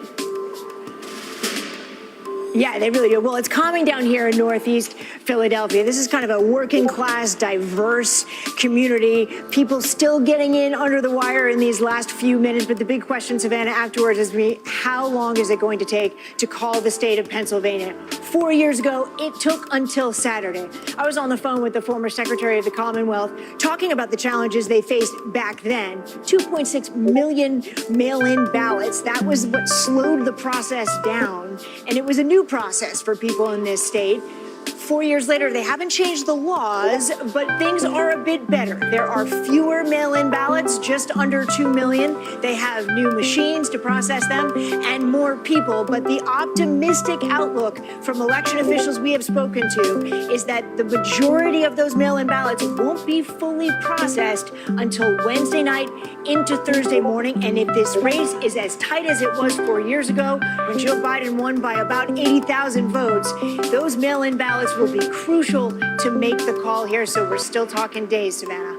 Yeah, and in some of these big jurisdictions like Philadelphia, Stephanie, now they have election workers who are prepared to work all night and count all night. So perhaps it goes a little bit quicker. We'll check back with you a bunch. We have got Tom Yamas over at the big board, and you're still getting vote in from Georgia and North Carolina, two big pieces of the puzzle. Yeah, and I want to talk about Georgia right now because North Carolina, there's still only about 2% of votes in. Let's look at Georgia because I think what is happening here when we talk about Kamala Harris and her chances, she's overperforming Biden in some of these counties around the Atlanta metro area. I'm going to move the map over this way because I'm going to bounce around.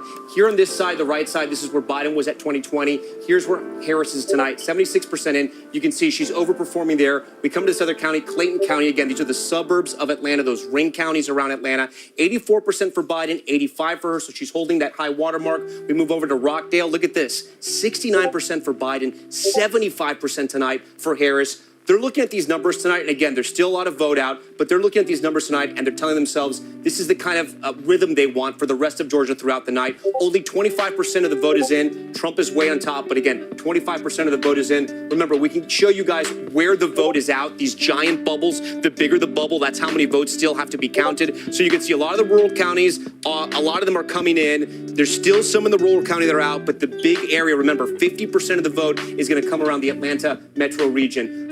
Let's also talk about Pennsylvania, guys, because we're getting close to getting some information in Pennsylvania. And remember this, 2020, Joe Biden wins the state. It is going to be the keystone state and the key to the election tonight. Trump won it in 2016, the difference about 40,000 votes. In 2020, he wins by about 80,000 votes, Biden does. The interesting that has happened, and we've learned a lot about Philadelphia, the counties around Philadelphia, places like Chester, places like Montgomery County, those people in the know call it Munco. We'll talk to Hallie about that, as well as Kristen Welker as well. Delaware County, Delco, and Philadelphia County. This area right here, this makes up about 30% of the vote for Pennsylvania. We're going to be watching what happens here. What's interesting that happened here in 2020, so Biden actually underperformed Clinton, but he overperformed in those suburbs. So we'll be watching what happens there. You also have these swing counties here, the Lehigh Valley, Monroe County, part of the Poconos, Northampton, and Lehigh. Lots of Hispanics there. We're going to see what happens. And we are so honored to have both Kristen and Hallie, people who know about Wawa. They know about Eagles fans. They know about steaks. Come on. How good is Wawa? Phillies. Always, the best. Always. But Tom, you forgot to ask them cheesesteaks, wit or wit out? Wit. Okay, Whiz without, babe. Okay. Whiz without. All right. Well, we have a lot of time just to do Philly talk. We won't leave Pittsburgh out, but we got coming up on a poll close. Yeah, here. 21 seconds until the top of the hour. Another poll closing. We're going to hear from about 17 states here coming up at the top of the hour. And there's our election alert as we stand by, and the drama building now because as we've been talking about, we're going to see Pennsylvania. Those are the other states that the poll closings are about to occur in fact, about 1 second. And we'll be able to get some characterizations for you here in just a moment. We'll look at those 8 o'clock poll closings. Here's an NBC News projection. State of Florida, NBC News projects that Donald Trump will win Florida and take its 30 electoral votes. The state of Massachusetts, Kamala Harris, the projected winner tonight with 11 electoral votes. Donald Trump, the projected winner in Tennessee tonight, 11 electoral votes there. In the state of Maryland, NBC News projects that will go in the Kamala Harris column. We move on to the state of Missouri. NBC News projects that Donald Trump is the victor in Missouri when all the votes are counted. Here's what Alabama looks like. That will also go to Donald Trump. State of Oklahoma, this will be projected to go to Donald Trump.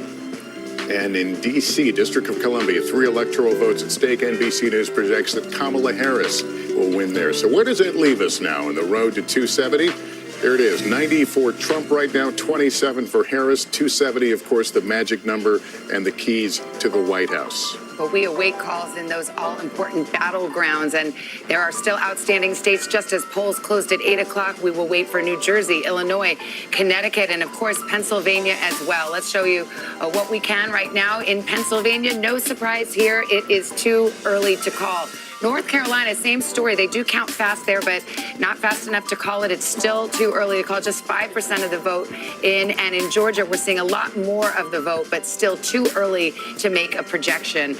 Let's go to Tom, who's starting to look at some of the numbers here. And I see you've got Virginia up there, which is a potential bellwether, something that might give us some indication about how this night might go. Yeah, and it's a state that we can look at to see how the suburbs are going to perform across the country. I know a lot of you guys know the D.C. area very well. 30% of the vote is going to come from these northern suburbs. It's a good barometer to know also how Harris is doing with suburban women. So let's go to 2020 to compare here. So Prince William County, it looks like Harris is slightly down with 75% of the vote in.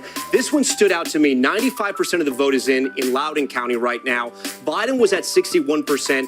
Harris is now at 56%. Again, there's a difference of about 35,000 votes. 95% is in, and we can actually see how much of the vote is left. Only about 3,600 votes remain in Loudoun County. So she's underperforming a little bit there. As we keep going here, Fairfax County, 45% in. She's at 68%. Let's see how Biden was doing there. 69, about the same. Something else that's interesting that's happening in Virginia, Virginia Beach. This is a swing county. Trump won it in 2016. Biden was able to flip it. Tonight, Trump is on top, but only about 20% of the vote is in.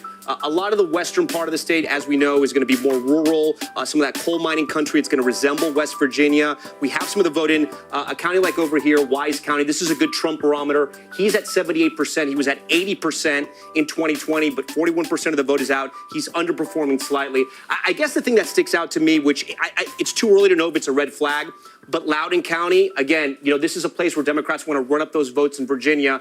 Not that Virginia is in danger for Democrats because they were able to run up the score in 2020, but Trump in 2016 got close. He got within 5 points. A number like this, it's going to worry them a little bit, but I know you guys know much more about that area than I do. Well, actually, we're honored to have a resident of the Commonwealth of Virginia with us, Chuck Todd. So, I mean, you look at that, you know those suburban collar counties around Washington, D.C. very well. Is that a warning light if Kamala Harris is not performing as well as Biden did in some of those suburban, exurban counties? It could be if we're going to see that if it's moving. Virginia is sort of the gateway now to the north rather than being, I always joke, it's sort of seceded from the Confederacy, right? It is the one southern state that has been consistently a Democratic state, not even a swing state anymore. So if that is consistent, yes. One thing I've learned, though, with the Northern Virginia vote, you may have 95% of the vote in, that 5% can account for a lot more uncounted vote than people realize. So, and there is a sense, so that's a wait and see. Look, the bigger thing that I've taken away so far is we've been in the middle of a political realignment for a decade. And every one of these presidential elections, we're like, hey, look at this. The fact of the matter is Donald Trump's makeup of his electorate this time is much different than it was in 2016 or 2020. And I think we're seeing it both break on ethnicity and geographically. So it looks like that Donald Trump's going to be stronger in the Southeast. Why? Because he is doing better with Hispanics. That's right. And there is a larger population of Hispanics in the Southeast and the Southwest than any other part of this country. The exit polls indicate that she is going to do better with older white women. I've been messing around with Indiana. Indiana's not going to, it's a red state. Donald Trump's underperforming about a point or two in almost, even in the rural counties. Indiana's a very white state. That's a tea leaf. Yeah, I just throw it out there. It's a tea leaf. They obviously border where those voters go. No, that she's performing a couple of points better.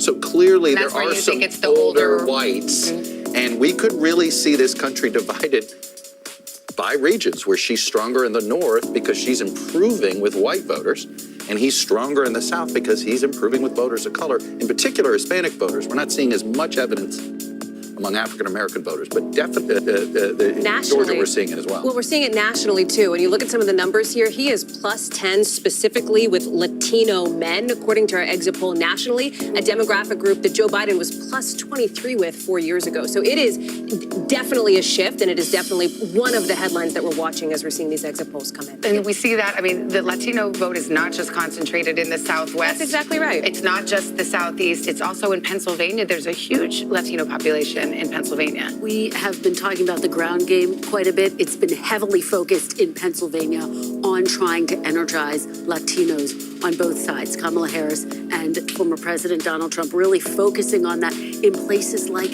Allentown, in places like Reading, Pennsylvania, trying to make sure that they are getting them out to vote and flipping them if necessary. And let's to not their forget side. Kamala Harris wrapped up her campaign last night in Philadelphia, showing once again demonstrating the importance of that state, as we are going to find out here in the hours to come and perhaps days. And Hallie, you've got some more from your exit polls. You know, it's interesting. Chuck's talking about the graceful removal from the chair. Thank you all for bearing with me. Chuck's talking about the realignment here and where people are sort of politically.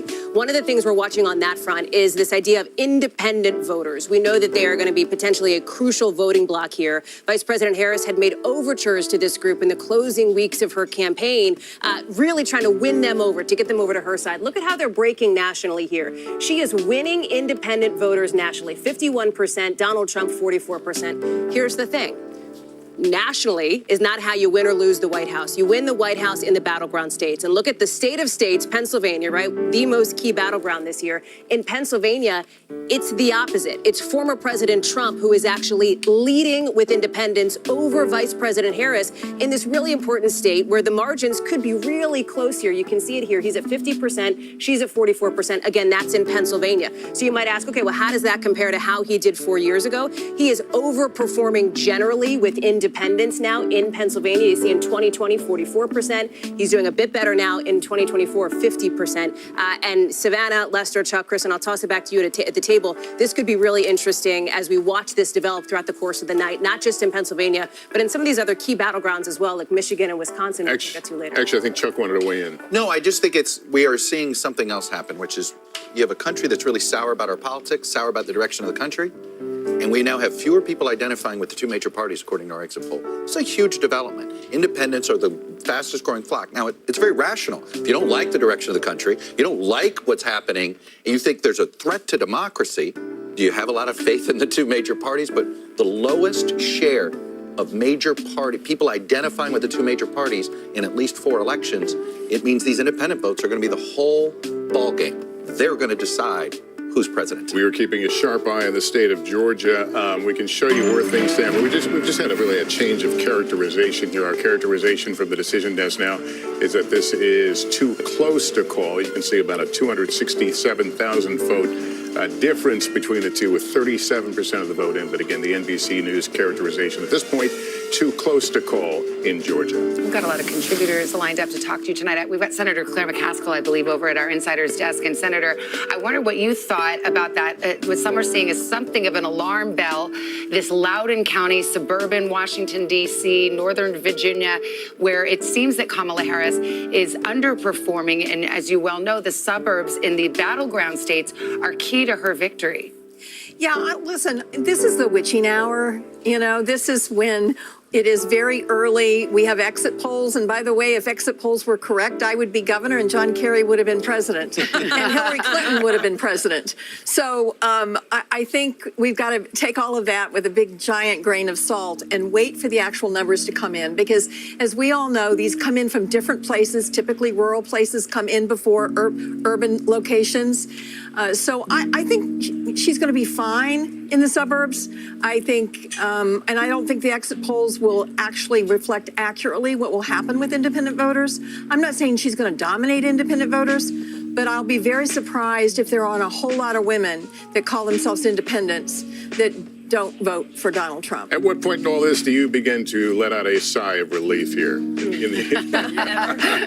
Well, listen, I think depending on what happens in Georgia and North Carolina, if by any chance she wins those 2 states, then I can breathe again.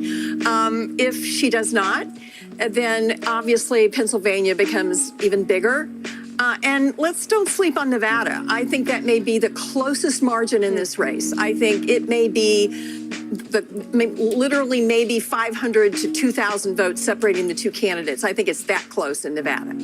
Well, we're waiting polls to close there in less than an hour. Nevada and Arizona, those big western battlegrounds, but we do not expect results there, frankly, for days. So I guess Senator McCaskill is going to be holding her breath for a very, very long time. We've got Sarah Fagan here, too, a veteran of Republican campaigns. And again, with all the caveats, we are reading tea leaves right now. Sarah, what are you looking at? What are you noticing? And how do you see this shaking out? So if you look at Florida, you look at Virginia, Donald Trump is running about 4 points better than he did in 2020. But then contrast Georgia and North Carolina, where I should caveat that less of the vote is in. he's running 1 point ahead in Georgia. He's running a little behind in North Carolina, where he did in 2020. And that says to me, perhaps, that the Harris GOTV effort is quite strong, that she's pulling her votes out in places where the campaign organized. So she's holding that margin closer. And the GOTV, for those of you just joining us on Political Nerd Fest, get out the vote, the ground game, when we're talking about it. You know, this is about when you say, you pull the bus up and you say, let's go, we're going to hold you by the hand and take you to the polls. And organizing is the key to any successful campaign. Absolutely, and you have the Harris campaign touting the fact that, for example, they knocked on 3 million doors over the weekends. It winds up being numbers, though, until people actually go to the polls and vote. And I do think, just bouncing off something that Chuck said earlier, it's just to zoom out for a moment. Remember that one of the biggest issues of this campaign was change. What people really want is change. And so what you saw in both of their closing arguments was an attempt to argue they're the change candidate. And so what we are seeing, for example, with independents, I think is notable, because I think the person who winds up winning this race will be the person who ultimately voters say, that's the change candidate. And like everything in this election year, it's complicated because you have a former Absolutely. president, so That's there's a right. certain Sitting vice incumbency president. there, and a Yes. sitting vice president, and there's certain incumbency there as well. There's something baked into Donald Trump's call for a change here because he was already in the White House for 4 years. Same thing for Vice President Harris as you're looking at the popularity or favorability rating for President Biden, which is low. And so the question, is that going to be a drag on how she does? To your point on the get out the vote effort, this is why early vote was critical for both of these campaigns, with some 79 million people voting early. Better to bank those votes. What if somebody gets sick? What if somebody's kid has to stay out of school or whatever? Get those votes in now to get them locked and loaded. Let me just change the conversation just for a moment because we do have another call to make, and it's an NBC News projection in the state of South Carolina. South Carolina will go to Donald Trump when all the votes are counted later. And here's where the breakdown right now that Donald Trump, again, the projected winner. 24% of the vote in there, a vote difference of about 104,000. But again, Donald Trump will pick up South Carolina. Here's where it leaves us on the road to 270. Donald Trump out in front with 99. Kamala Harris, 27. We've got a few key battlegrounds where polls have closed. They're counting, but we don't have results yet. Still either too early to call or too close to call. Let's go to NBC's Garrett Haake. He's at Trump headquarters in West Palm Beach, Florida, Mar-a-Lago. Tell us what the campaign is saying to you. Well, Savannah, what seems to be calming nerves down the street at Mar-a-Lago is what they're seeing out of Georgia right now, a state you were just discussing, where their key to victory was essentially blowing the doors off in rural turnout and improving their margins among minority voters, Latino voters, black voters. The campaign is seeing, in the same exit polls we're looking at, improvement among black voters, particularly black men, who the Trump campaign has spent heavily for months and months and months to try to win over, even just a few percentage points, the kind of thing that could make a difference in a state decided by fewer than 12,000 votes 4 years ago. The other thing that I think has accrued to Trump's favor in Georgia is the resumption of unity among Georgia Republicans. Remember, there was a huge fallout with Brian Kemp, the popular Republican governor there, after 2020. Trump and Kemp made amends, although they rarely appeared together on the campaign trail. The two singing from the same hymnal in the race's closing weeks, along with a lot of these other Trump candidates, could be helpful to Trump in that state. All right, Garrett, we have a call to make. This is North Carolina, the governor's race there. Josh Stein, the Democrat, takes the race there. He faced off against the Lieutenant Governor Mark Robinson, a very controversial candidate. And the polls had well, we talked about ticket splitting, where perhaps the vote for the presidency might be different than the vote down ballot. This perhaps will be an indication of that. Josh Stein, the winner of the governor's race in North Carolina. Just a brief word about this controversial lieutenant governor candidate. You both are jumping to tell me who wants to take. Let me just say one we got small 9 thing. hours to go here. One small thing, which is this, because Kristen will get into, I think, how controversial this Republican gubernatorial candidate was. But just remember the ticket splitting piece. This is a state that has ticket split president, governor before. That's it, right? So this, I think, they have a Democratic governor right now. That's Roy exactly Cooper. right. So if somebody's looking at this going, well, the Democratic governor won in North Carolina, doesn't that mean maybe that Vice President Harris is a lock? It does not. And just to throw that out there, this is a state that Republicans know how to check a Republican for president and a Democrat for governor. But this was a campaign on Mark Robinson's behalf. It was beset by problems. Beset by problems because he was determined that he posted some highly controversial comments on a an adult website. And so the backlash was massive. This result was expected. The question is, that was, by the way, one of the controversies. I'm giving you the biggest one. The question is, will he drag down support for former President Trump? We don't know the answer, but we do know that in 2020, President Biden was not able to win this state because there was, in part, it's believed, a controversial Democratic candidate for Senate. And that did sink his chances. Now, just to zoom out a little bit, a Democrat hasn't won the state of North Carolina since 2008, when Barack Obama did it. Trump added 3 campaign stops in these closing days of the race. Spent the whole weekend there, 3 days straight in North Carolina. How important this state is to his path. Also a sense that it might have been slipping away and trying to shore up. Absolutely. North Carolina was very, very tight in 2022. Trump won it, but it was right up there in terms of narrow margins. Which Absolutely. and it's a good reminder that even if the electoral vote count ultimately has a pretty wide gap, these margins can be very tight, and those electoral votes, listen, they all go to the winner, right? So that's what matters here in a state like North Carolina. Well, we already talked to Garrett Haake, who was in West Palm at Trump headquarters. Let's go over to Peter Alexander. He's at the Harris headquarters in Washington. Hey, Savannah, you just heard from Garrett a moment ago talking about how Donald Trump's team seems to be satisfied that he is doing a bit better with those Black and Latino voters right now. Similarly, the Harris campaign feels good that she is outperforming with white voters over Joe Biden's performance with them in some of our early exit poll indications in parts of the country right now. One thing they're keeping an eye on. Another thing I'm hearing from senior officials within the campaign as they get ready to start the program here is that they are seeing really good enthusiasm among those youngest voters, those college students in particular right now. They're talking about long lines. You know what? Let me do this. To start in the Star Spangled Banner, I'll give it back to you with respect to our country, then we'll come back in a moment. All right, Peter, that is Harris headquarters in Washington, D.C. We've got Tom Yamas over at the big board.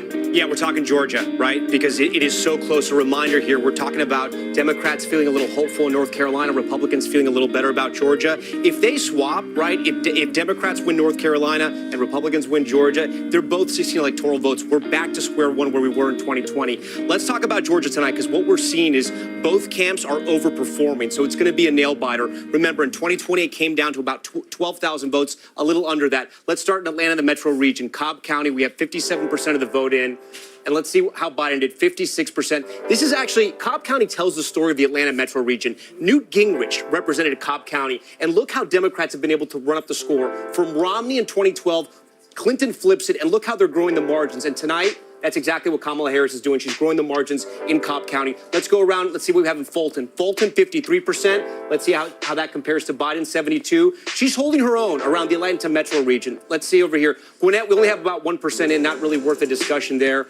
Clayton County, 70% in. Slightly overperforming Biden. That's pretty good. We'll keep moving. Henry County, 1% in. This is one of those swing counties we can talk about. 1% in. I don't know how much we're going to be able to say there. Rockdale County, again, those Atlanta suburbs, 77% of the vote in. She's overperforming there. Okay, that's Harris. That's the Democrats. Let's go to these rural regions. Rabun, 95% in. Trump at 78 in 2020. He's at 78 right now. You can see he's holding his marks. Union County, a little bit lower, but again, he's around the 80% mark where he should be, and overperforming in White County. Again, those are the rural counties. Let's go to Georgia's Black Belt, where they have counties with lots of African-American voters.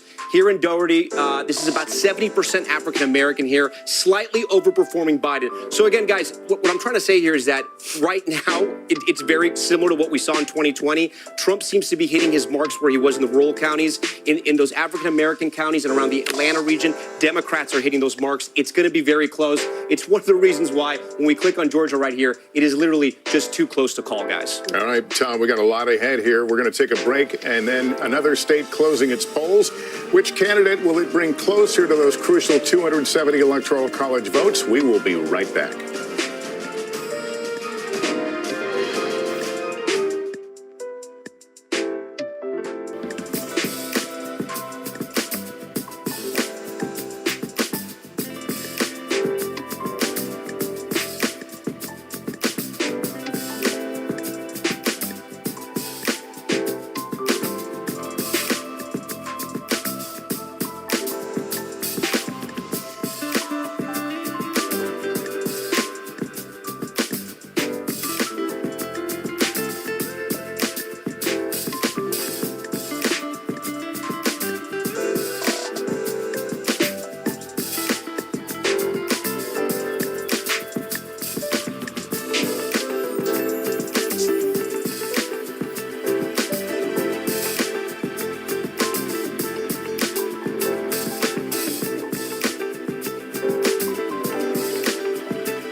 have you along with us, whether you're at home or on our plaza. We're just glad you're with us this morning. News lives in the now. It's coming at us every second. News is more now than ever. This monster and historic storm is set to make landfall. Now is raw. What was your initial reaction? Devastating. Now is real. Voters are voting. It's here. It's happening. Now is constant. You gotta see this. Future is now. News for the generation of now is NBC News Now.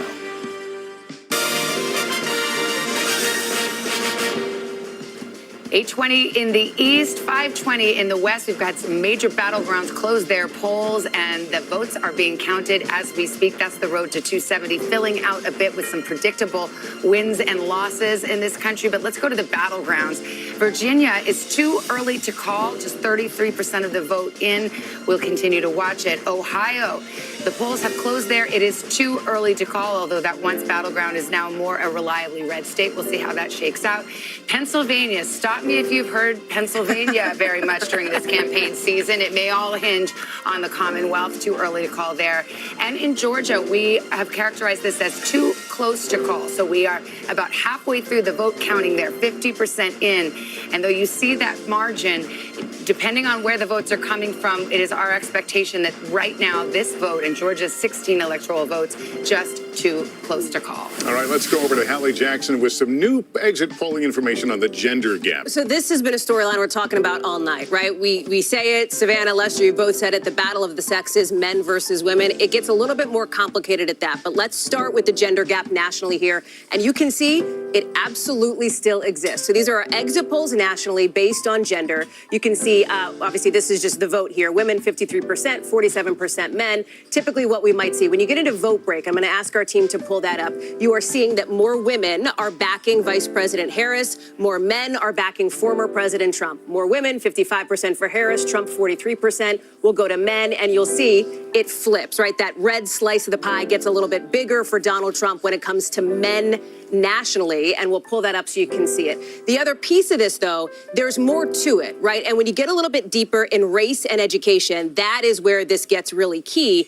And for that, you look at white college-educated women. We've been talking about this demographic a lot here in some of these key swing states. She is doing better with white college-educated women. Donald Trump is doing better with non-college educated white women, and that is another piece of the gender gap dynamic that's at play here. Well, actually, we have a historic gender gap potentially, and we have a historic education gap potentially. And I want to bring in our panel, we've got Sarah Fagan, who is here. She was a veteran of the Bush White House, George W. Bush, the political director there, and Senator Claire McCaskill of the great state of Missouri that was once a swing state as well. You were a Democratic senator.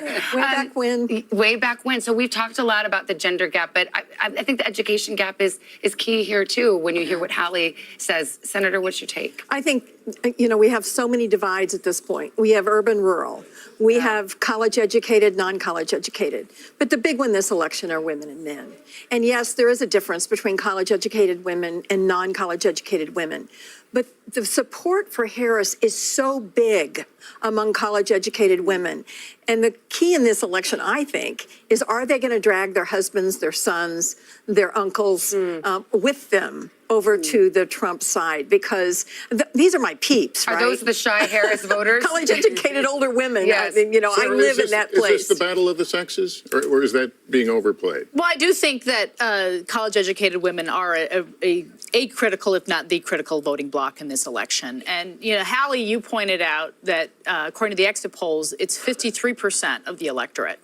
In 2020, it was 52. Now, 1 point doesn't seem like a lot, but, if Kamala Harris drives up her results among women, in these close contests like Georgia and Pennsylvania, that could be a deciding factor. I can't believe we haven't actually talked about it yet tonight. Reproductive rights. This is the first presidential election post-Dobbs, the decision that overturned Roe versus Wade. We've seen the potency of that issue. Abortion rights measures have passed every time they've been on the ballot since the Dobbs decision, but we haven't yet had a presidential election. Right. Do you think that issue still has its potency and is a weak spot for Republicans? I think it has its potency for sure. It definitely cuts both ways, meaning, you see about 10% of the electorate on both sides of the issue for whom that is the most important issue. But there's no question among younger voters, especially younger women, that's an issue that is driving them out. And so the question is, really, is that the main issue they're voting on, or is that one of many issues they're voting on? Yeah, I think, frankly, when we look at this, if Kamala Harris wins the presidency, we're going to talk a lot about how the women got her there, but I don't think we should ignore the fact that college students are playing a big role today. The lines, the overperformance at college campuses right now, whether you're in North Carolina or Pennsylvania or Wisconsin or Nevada, on the ground, I've talked to the team that's running the ground game in all of these states. They have never seen this kind of response on college campuses. So we may have a divide there between kids in college that are voting age and kids who aren't in college that are voting. Is that playing out just in a few states or across all the states? In all of the states, they're exceeding their model on how many people are voting at these college at places that are primarily college. Yeah, we can put up the Florida abortion ban. Remember, there are 10 states with abortion on the ballot tonight, and we can show you how Florida Amendment 4. This, by the way, requires a 60% to reach a 60% level. So right now, not there yet. We're not making a call, but that's. It's been interesting to see these ballot measures. We have one in Florida. You mentioned there abortions on the ballot literally in 10 states, 2 of them battlegrounds, Nevada and Arizona.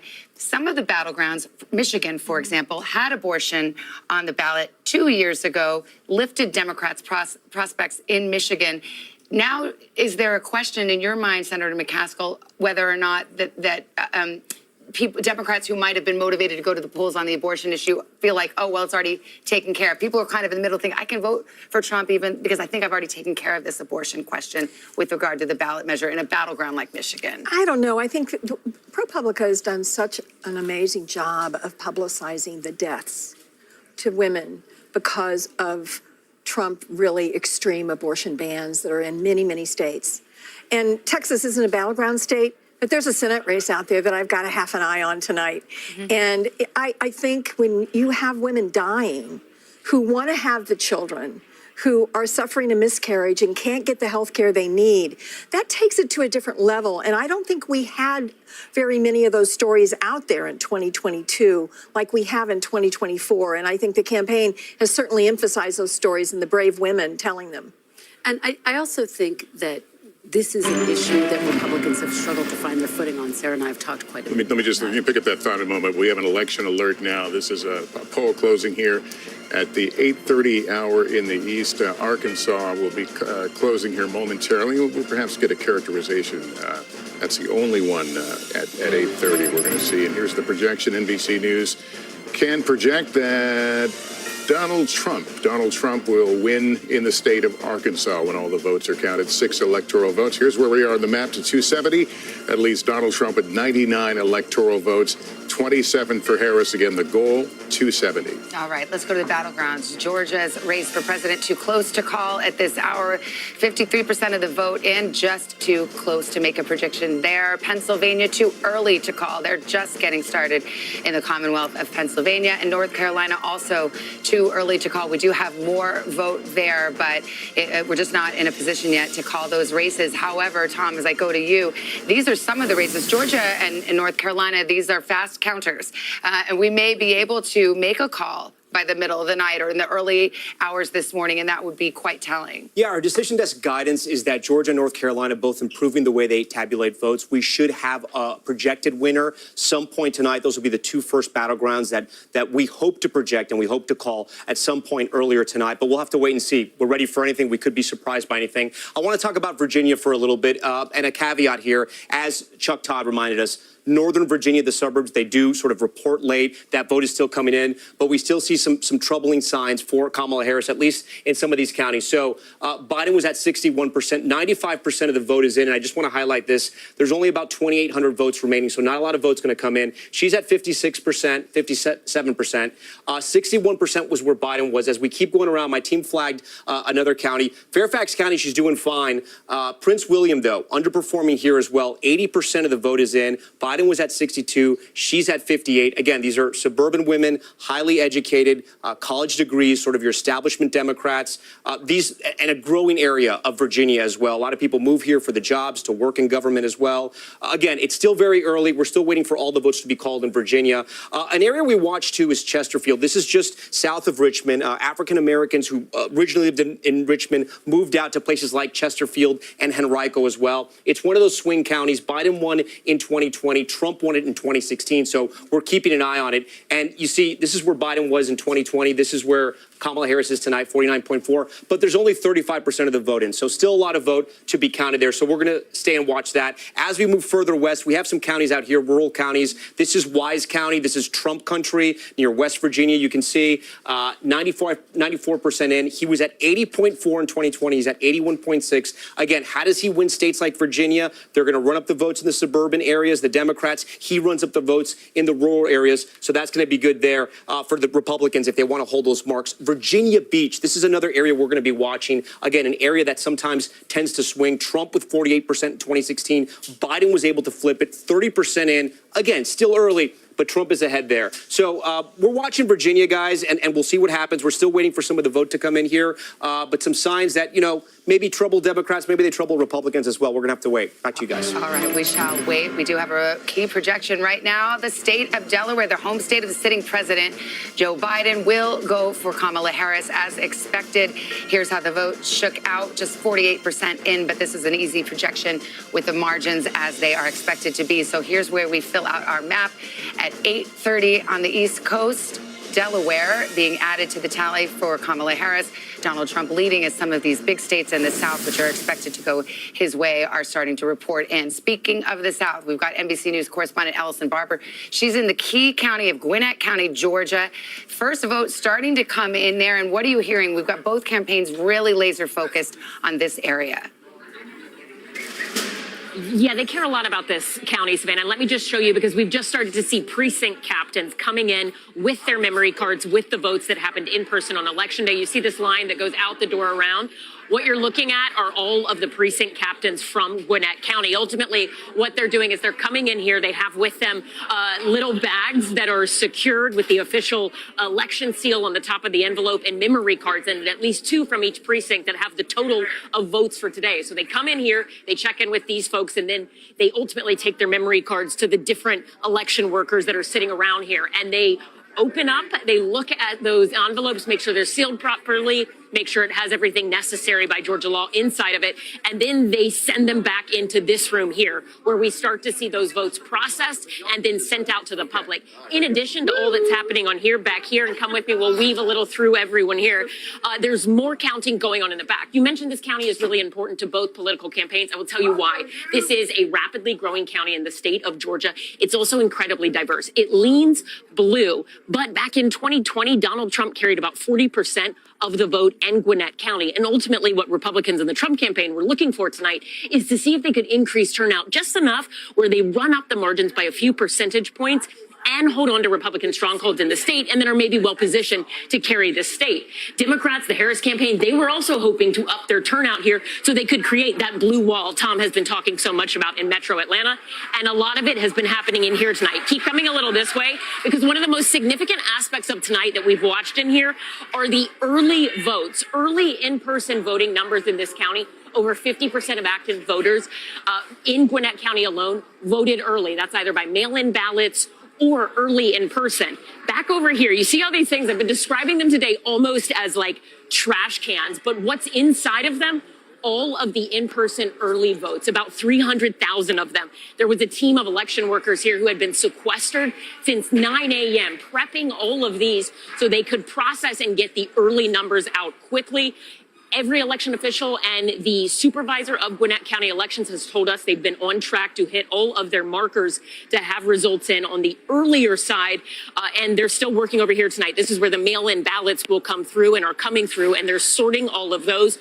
Ultimately, we're going to see more ballots coming from the individual precincts from Election Day to the other side here, where they'll count and go through all of that. The big question here is going to be, what does turnout look like? Did for the Republicans and Trump, did they nudge up what they did in 2020 a little better this year, enough to possibly chip away at Harris's margins and then maybe take the state along with keeping Republican strongholds? And for Harris and Democrats, were they able to reach out to people they described as likely Harris voters who were hard to reach, people who would probably vote Democrat, but maybe hadn't voted in past elections? The local county Democrats, they told us they spent a lot of time trying to reach those voters, canvassing, directly targeting ads to them, and sending a lot of mailers in more than a dozen languages to try to get them out. So far, we're told, and you can just see the scale of everything here, the supervisor for Gwinnett County elections, he told us that they are on target right now to surpass voter turnout compared to 2020 by 6:30 today. They had 70% voter turnout roughly in this county. That's exactly what they had back in 2020. So they think they are going to have more turnout in this county. And for both Republicans and Democrats, that's exactly what they were hoping to see. But the big question is, how do those votes fall? And remember, 2020, we saw in the midterms a lot of split ticket voters, Republicans who voted for Republican Governor Brian Kemp, despite Trump saying, hey, that's not somebody I support, and him coming out against him in the midterms, and then voting for the Democratic Senator Raphael Warnock. The question tonight in this county is, could that happen again? And the numbers, at least in terms of the totality, are inching up past what both campaigns were hoping to see tonight. Savannah?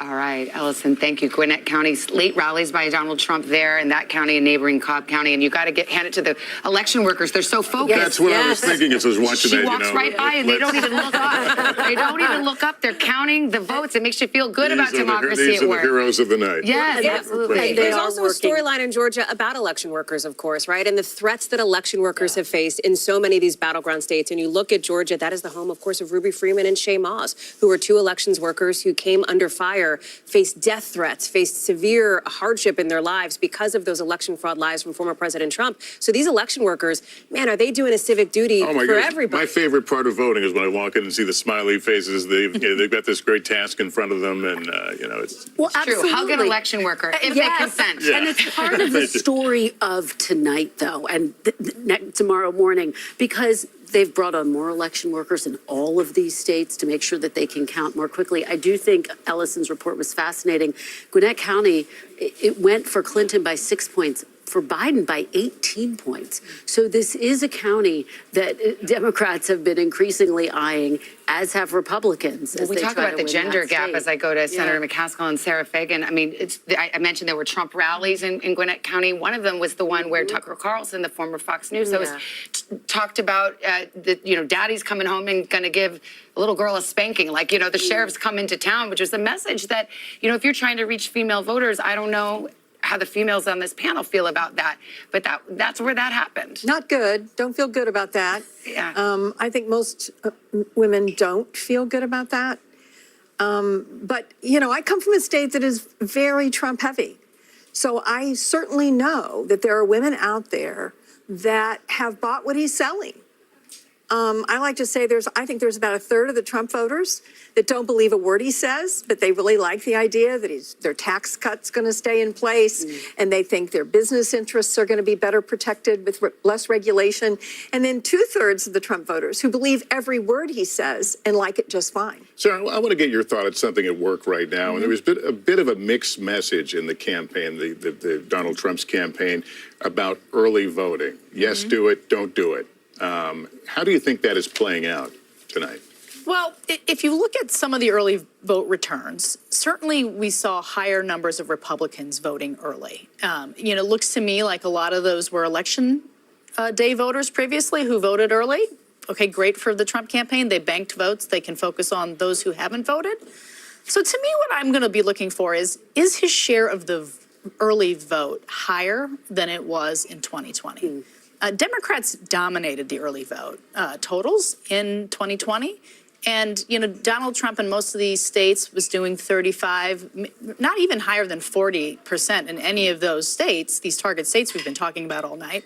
So does he do 42, 43, 44%? I mean, in 2020, we were in the midst of a pandemic. Donald Trump was actively telling Sure. people not to vote early or Correct. not vote by mail, saying he was suspicious of it. They're, to Lester's point, he changed that too. Now they're actively encouraging they have Republican to. voters to go in and early vote, and Republican voters seem to have answered that call. That's right. It was a huge strategic blunder in 2020 to have done that, particularly in a close race. Had he not done that, perhaps he would have won. So I think he learned that lesson. And also, if you just look at the trends in early voting and the trends in absentee by states, it's the prudent thing to do. To be clear, the Republican apparatus absolutely made a big push this cycle to get voters out to vote early. Donald Trump himself was all over the map on that. You see it at his rallies. He talks about at one rally, he would say, go out and do it. At another rally, he would cast doubt on the validity of ballots that were put in through the mail, et cetera. Some of that likely seeped down to some of his voters in some of these key battleground states, as we heard from talking to voters in some of these battlegrounds.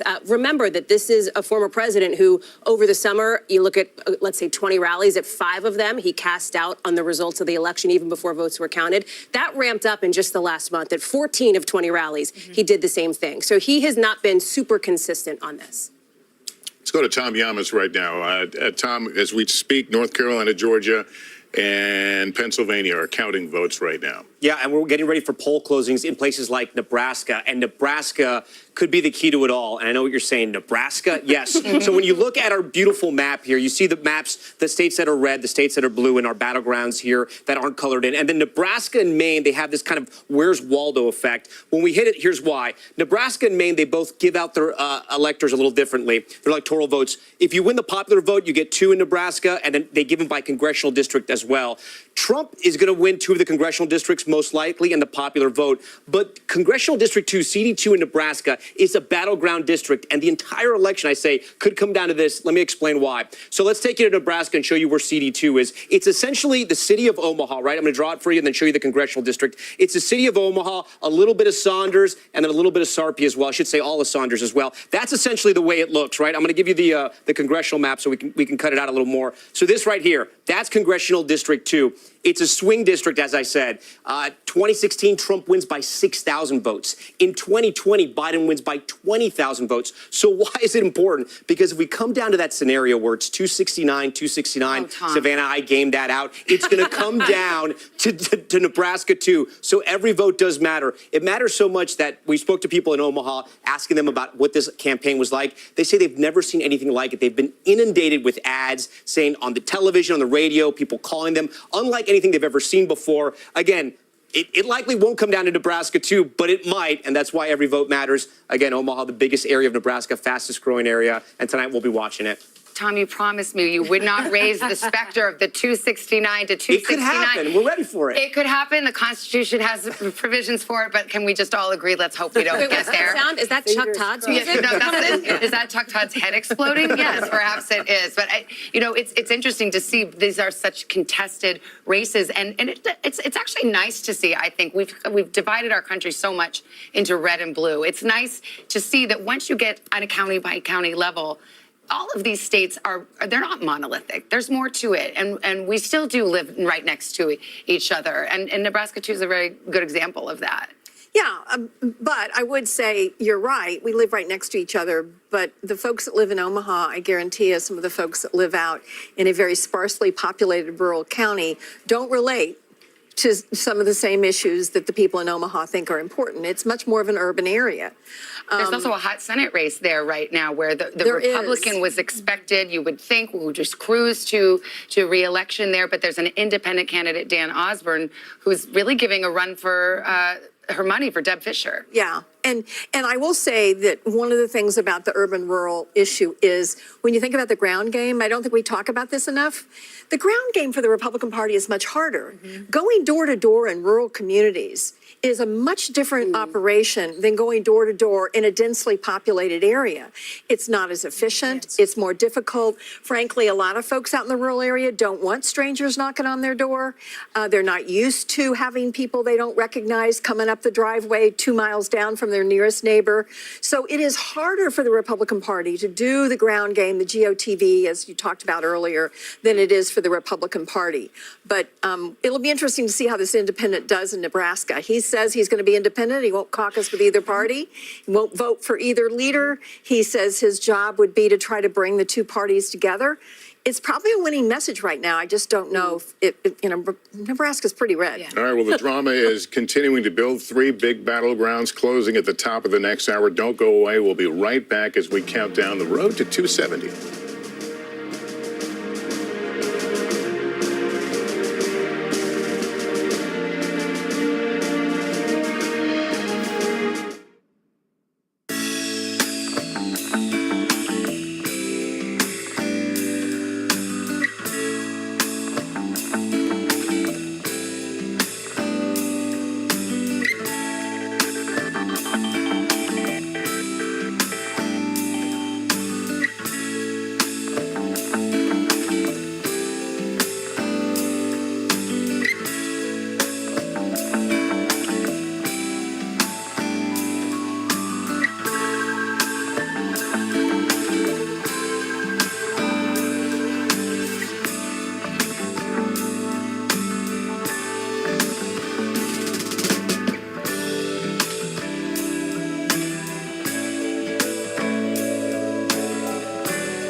Closer to the Gaza border. A story of resilience and hope. Please take care of yourself and each other.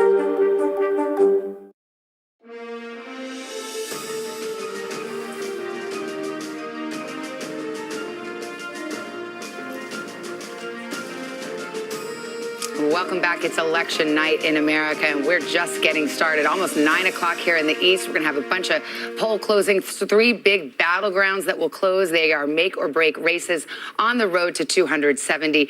We're talking about the presidential race a lot for good reason. As I turn to Kristen Walker and Hallie Jackson, there is also hanging in the balance tonight, the balance of power. Who controls Congress? Who controls the Senate? Who controls the House? And we've got some results there. That's right. And Republicans need 2 seats to win control of the Senate. So far, they have 1 pickup. So let's go to the board. We'll show you where things stand right now.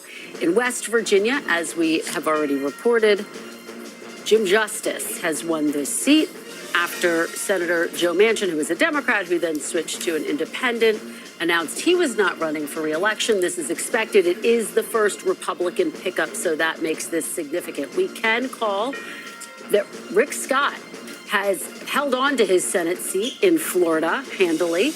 He first won this seat back in 2018. This was one of these races where reproductive rights was a big issue. Former Congresswoman Debbie Mucarsel-Powell trying to make that the big focus of the race, but it was not enough to get her over the finish line. We're watching this very closely, the Senate race in Ohio. 2 early to call. Senator Sherrod Brown looking for a 4th term against former car dealer, Trump-backed businessman Bernie Moreno. So we'll watch that closely. Pennsylvania, another big battleground.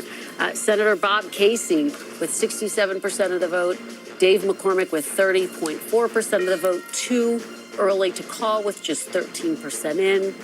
Let's take a look at the big picture here. Again, Republicans have now picked up 1 seat for the Senate at this hour, 42 to 33. We'll continue to watch this very quickly. Hallie, taking a step back, the Republicans need 2 seats, and this is a map that is very difficult for Democrats to hold on to their Senate races. They're on defense in a lot of these states. Yeah, and the reason for that is likely Montana. This is the other pickup that Republicans feel very confident about. They think they'll be able to get. I will tell you that Ohio Senate race being too early to call is interesting. I talked with one Senate Republican source who said, they would have loved to see that call an hour ago, right? They would have loved to have had that in the bag, these 2-seat pickups earlier in the night, Savannah. But we'll wait and see how this one goes. Okay, we are just coming up the top of the hour. We're going to have some major battleground poll closings coming up.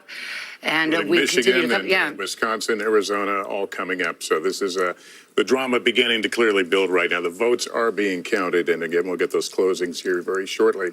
Let's check back into the presidential race and the road to 270.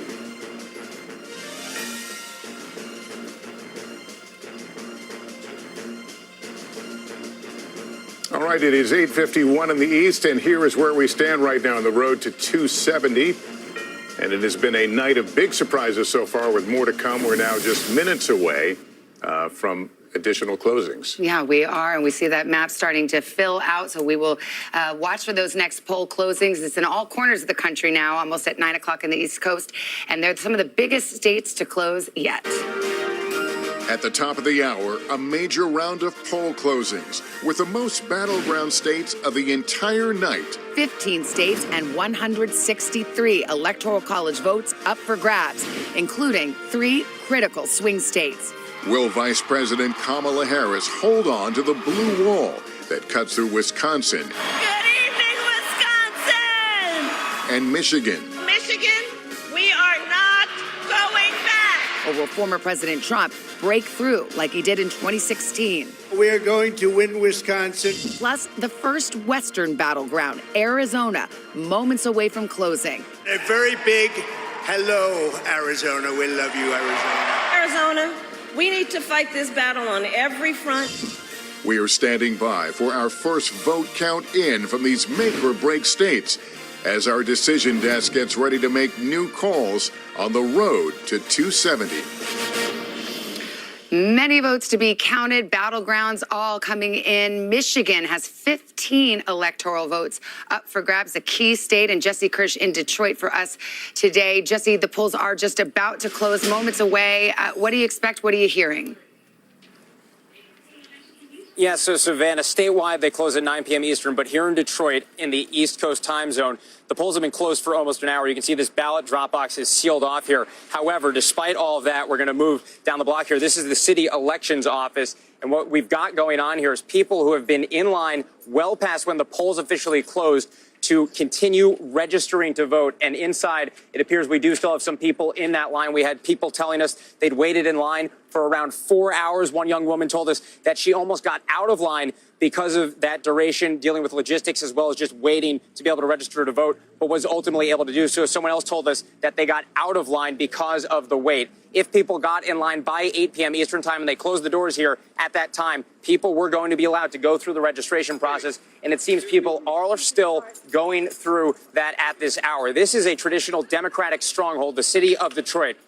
However, when we've spoken to GOP operatives in the state, they tell us that they see Vice President Harris's base as, quote, crumbling because of various headwinds. However, there are other potential headwinds that could send traditionally Republican voters toward the vice president. We will have a clearer answer as those results start coming in at 9 p.m. Eastern. Savannah, back to you. And we'll get a better idea about turnout, too, which is all important for the Harris campaign in Detroit and also those collar counties. We want to switch over. Let's go to Arizona. The Mountain West polls closed. Gotti Schwartz, they're outside a polling place. Have you seen a lot of crowds?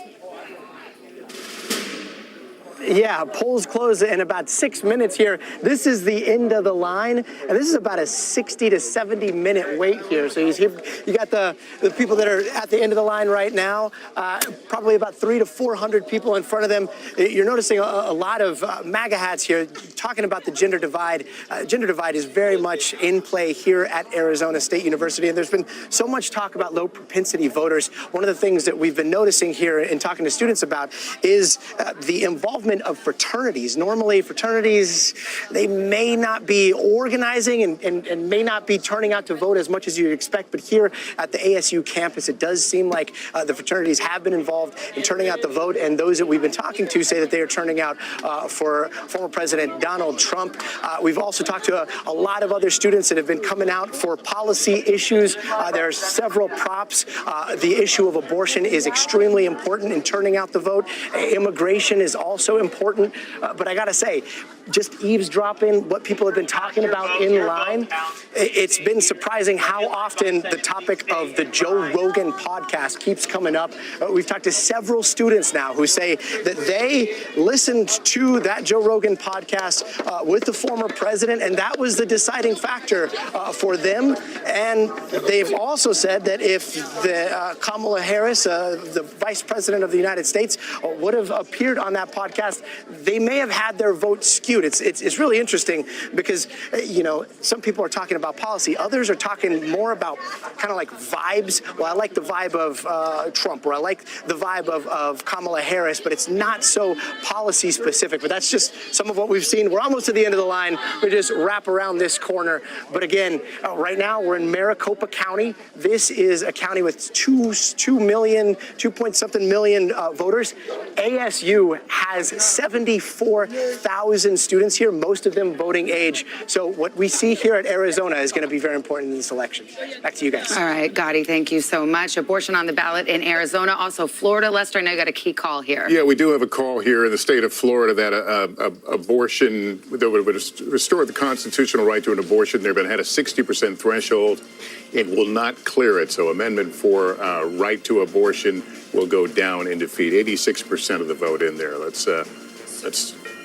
This is super interesting. I'll just drop in here to say this. Okay, it was yes to protect in Florida, but you are seeing it needed a 60% threshold, as you said, Lester. This would be the first ballot initiative that we've seen anywhere in the country since the overturning of Roe versus Wade that has failed. However, but it had a higher bar. Exactly. The other ballot initiatives were not this high of a threshold here. And I see you want to jump in. No, it's just the same number. Right, it was 57, 58 in Ohio, 57, 58 in Kansas. I mean, I think we know what the number is. Ironically, I've talked to some Florida Republicans who secretly had hoped this would pass, because now Florida elected officials in 2026, which is their big election year, they will have to face the voters on a 6-week ban. And then suddenly that will sort of upend just the state's politics. Yeah. But Ron there's clearly DeSantis actively campaigned against this amendment which is and he used the government power. It's going to create there's going to be a fascinating, if the Democratic Party ever wants to have a chance in Florida again, they're going to get an opportunity, ironically, because this thing went down tonight. Think about how complicated this was for former President Trump. I asked him about this. He said it went too far. And then he was asked about it repeatedly throughout the course of this campaign. Well, how are you going to vote on this? And he was shifting his positions in the weeks leading up to this very vote. So it sort of underscores the point that Chuck's making. This is a very complicated issue. This issue has Republicans in knots and Donald Trump in knots, and now it lives to see another day in Florida. And this is why the vice president and her team have been pushing on this issue. It is on the ballot as well in Arizona and Nevada. Trump orbit folks that I'm talking to think that there is a likelihood of perhaps ticket splitters in those states, people who will back these abortion ballot initiatives, but who will also back former President Trump. But you have seen the vice president hammer this in the state of Georgia. She went to the state of Texas, which nobody really thinks is going to flip blue on the presidential race, but she wanted to use it as a stage to highlight that state's controversial restrictive abortion law. She did it in Georgia with Amber Thurman, and in Florida, she talks about it as a place that she is concerned about. We don't have a ton of time because we're coming up on a poll closing. But in Iowa, whose polls are going to close, there was a late election poll. Iowa just had a very restrictive abortion ban pass.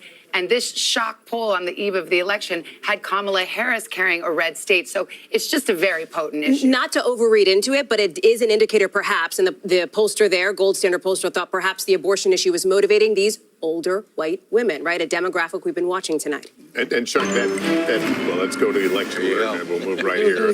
As we get some more poll closings here, we can give a few more characterizations.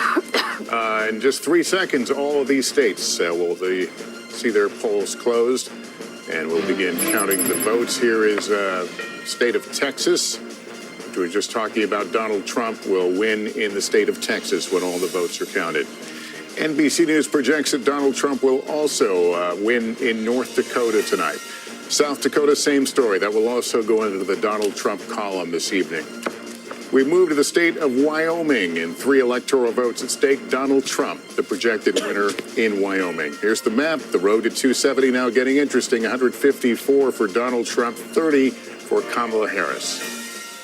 All right, let's go to the uncalled races just from those 9 o'clock poll closings, including New York, Colorado, Minnesota. So we still await results there. But let's go to Michigan. That's the biggie at this hour. Polls closing in Michigan, and it is, wait for it, too early to call. We will be waiting for it perhaps into the wee hours tonight. Arizona also too early to call, 7 o'clock in the Mountain West, 9 o'clock on the East Coast. Polls just closed there. Let's go to Wisconsin, the other of the blue wall states, along with Michigan and Pennsylvania, too early to call.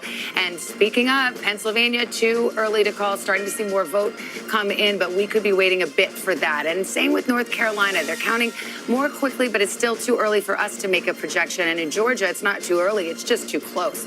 We are starting to see the vote come in. We've got 66% counted right now. And yet, despite the margin that you see there, we project not only what the margin is right now, but where we expect the vote to come in, whether it's coming from a Republican stronghold or a Democratic stronghold. So when you see that disparity and then you see us say it's too close to call, there's a method to that madness, Tom, and you've got Georgia up there. And I'm going to explain the method to the madness, right? The difference right now, 220,000 votes. Trump on top with 66% of the vote in.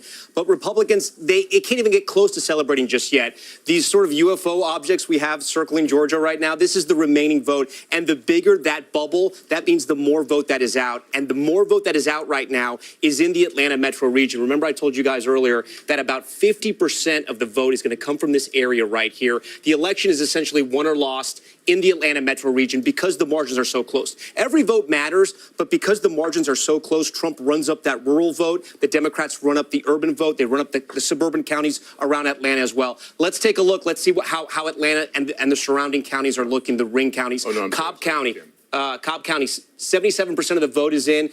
Harris slightly overperforming where Biden was in 2020. Let's go over to Fulton County. This is where Atlanta is, a huge county for Democrats here. She's about where Biden was, 72% of the vote in. She can catch up and bring that up.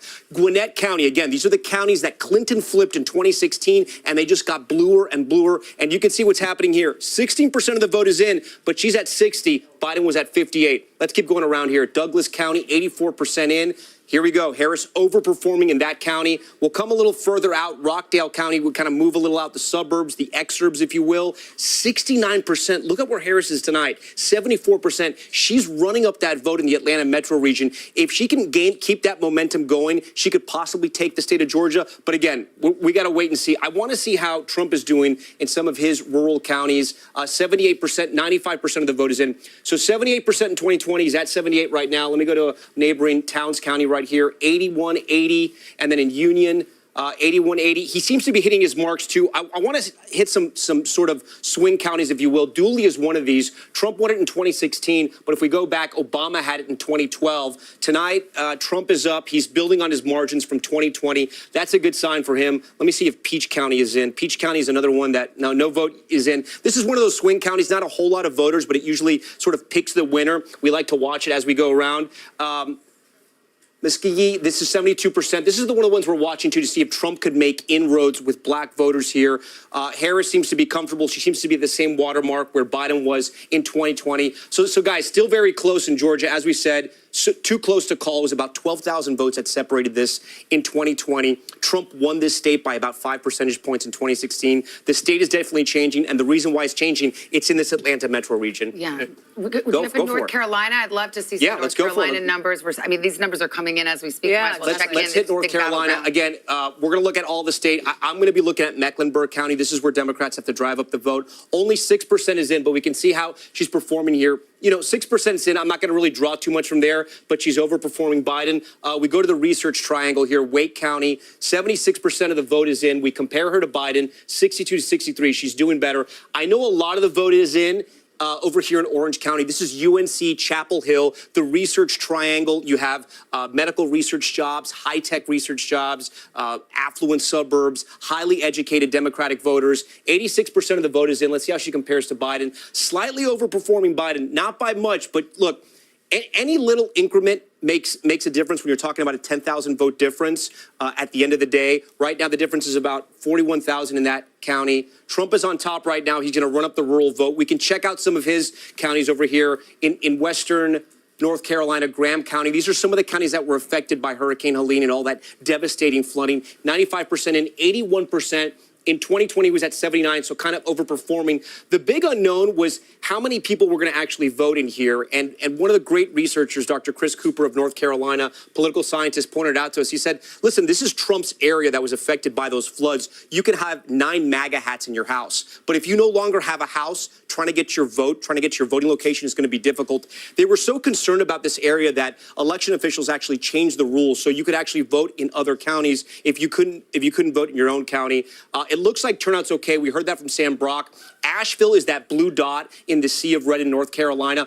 Again, affected by Hurricane Helene, 55% of the vote there in Buncombe County. Biden was at 59. Harris is overperforming. Again, any advantage she has in the counties where Biden was doing well or won, and she's hitting higher marks, Democrats are going to love that news. But there's still a lot of the vote is out, 76% in Wake, like we said. Let me see where else in the state that we're still waiting on vote, because there are a lot of rural counties.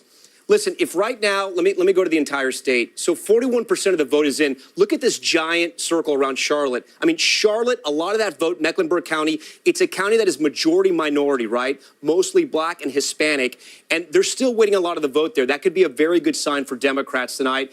But some of the vote is out, like in these rural counties right here. If we check out Johnson County, just outside of Raleigh, connected to that, I'm actually kind of curious, even though only 8% is in here. This was a county that they were looking at to see if Democrats could make inroads there. It looks to be about the same, only 8% in, guys. But we're going to keep a close eye on North Carolina as more of this map gets filled out. All right, so here's where we are, 7 minutes after 9 o'clock in the East Coast. Polls have closed now of 6 of 7 battleground states, still waiting, obviously, for the 7th. Hallie, you heard the numbers. Break it down how we're viewing it through the lens of through the exit polls, which are coming in. And I got to give the grain of salt caveat, which is these numbers don't get finalized until closer to Thanksgiving, right? So we don't want to overread into them, but they are an indication of where things stand. And what I'm looking at, given that polls have just closed now in the rest of the blue wall states, Michigan and Wisconsin, here's something interesting. Look at the youth vote here. This is a little tricky to look at, but I'm going to walk you through it. Look at Vice President Kamala Harris. She is winning younger voters under the age of 30 in Wisconsin, but Donald Trump is right on her heels there with 47%. He is actually winning younger voters in Michigan, 51% to 46%. And if you take a look even further into this, you can see that he is overperforming where he was among young voters in the state of Wisconsin, 47% now. That's a double-digit increase from where he was 4 years ago. It's a similar story in Michigan, and I will also tell you it is a similar story in Pennsylvania as well. You see the Michigan numbers here. Similar story in Pennsylvania as well when it comes to young voters. Now, we've been doing a lot of counterpoint tonight, so let me fill you in as I walk back to the desk. One of the counterpoints here is in Michigan and Wisconsin, Vice President Harris is doing better with older voters than she was relative to 2020. So there's some interesting dynamics at play here. Well, it's interesting because we saw Gotti Schwartz in Arizona on the campus of Arizona State University, which gives me personal pain as a graduate at the University of Arizona. But I mean, he may be in ground zero of this very thing that exit poll is showing, which is young voters, young male voters, which the Trump campaign worked very hard to turn out, are responding accordingly. Some of them talking about this Joe Rogan podcast. Can't say I'm a regular listener to it, but he endorsed on the eve of the election, and that was extremely influential. It could be very influential. And remember, in some of these states, you have same-day voter registration. And who takes the most advantage of it? Younger voters. That's right. You know, it was interesting. A lot of Democrats were very optimistic about some of their chances in some of the big Midwestern states for House, Senate, and the presidency, because unlike 2020, the Ann Arbor kids are going to vote in Michigan this time. In 2020, they voted in their home state. The Iowa City kids in Iowa, the Madison kids, and that this time they were all going to actually be in the battleground states. Because of the pandemic, they were home. The pandemic, they were home and more dispersed. Obviously, a big chunk of Michigan voters are from Michigan, University of Michigan folks from Michigan, but there's quite a few that aren't. And Democrats thought that could be a secret weapon for them. If the young men are pulling for Trump, then it's not as much of an impact. Still, there's a massive gender gap among young folks. Let's not. In fact, it may be bigger among young voters young than men, any young other women. age group. And then we've seen as Laura Jarrett joins the table here, and I know you're looking into some of the legal issues, but also following these ballot referenda, including the abortion measure that needed a 60% approval, didn't quite get there, 57%, so it went down to defeat in Florida. But to carry on this conversation, young women have been highly motivated by this issue of reproductive rights. Women of all ages motivated, young and old. And obviously, it didn't work work in Florida, but the threshold was higher there. And we are still looking at a number of states, including places like Arizona, Missouri, Nebraska, South Dakota, all of which would change the right to an abortion to be enshrined in the Constitution, not something that you could take away easily. Once it's there, it can't just be wiped away when the change of legislature happens. And in those cases, it's a much different situation where you have to just get over a 50% threshold. And so it'll be interesting to see whether they can carry the ballot initiatives in those states, even if the former president is going to win in some of those states. We've seen these ballot measures, pro-abortion ballot measures, even in very red states, pass and sometimes pass with 56, 57% of the vote, which, by the way, is what they got in Florida. There has been a significant shift in the electorate, if these exit polls bear out to what we see right now, into how people feel about abortion rights and abortion access since 4 years ago. I would suspect it is entirely probably because of the overturning of Roe versus Wade. In 2020, 51% of people felt that abortion should be legal in all or most cases. You know what it is now? 66%. That is a significant jump. Let me just quickly interrupt and go back to this in a second, but I believe we have another call to make, and this is in the state of Mississippi. NBC News now projects that Donald Trump will take all 6 electoral votes and will win in Mississippi. There is the breakdown right now, 21,000 vote difference, 10% in, but again, Donald Trump, the projected winner in Mississippi. Here's the map. Here's where it leaves us in the road to 270. Donald Trump well out in front with 160. Kamala Harris now with 30. Let's expand the conversation. Simone Sanders Townsend, former spokesperson to Kamala Harris. I wonder what you're seeing in these numbers. I assume you have good sources inside the campaign. What are you hearing? Greetings, everyone. It's good to see you. So what I am hearing is that Democrats writ large in all of the battleground states, and I've been talking to party chairs, folks within the campaigns, but also the organizers on the ground, they're feeling encouraged by what they're seeing from college campuses specifically. In Wisconsin, for example, in the 3rd Congressional District, there are 2 large college campuses in that state, and as one individual in Wisconsin told me, that they could flip a House district seat. In Philadelphia, the turnout in Philly specifically has surprised some Democrats. From in Baltimore, D.C., New York, there were buses that left early this morning of strategists, organizers, even some donors, and they all went down and knocked doors in Pennsylvania, in the Philadelphia area and Philadelphia suburbs. Well, the numbers coming out of places like Temple University, where the lines were so long, people were standing in lines for 3 hours, college campus, they had to add more voting machines.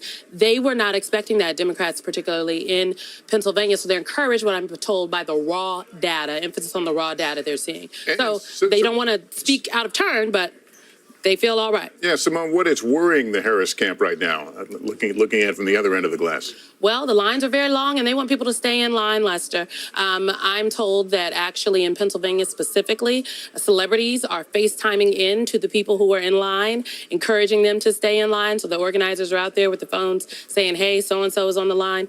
There are concerts actually happening. They are looking at Pennsylvania very closely. And as the time that the vice president spent in the state, in the Commonwealth of Pennsylvania, I think is also indicative of where they see some gaps. Also, obviously, DeKalb County, in Georgia, the lines, the polling locations were staying open longer because of the bomb threats that were happening there and the evacuations that had to happen, encouraging people to know that it is safe to vote, stay in line, make your voice count. I think they want to ensure, they feel like that they can eke it out if people turned out to vote and stay in line. All right.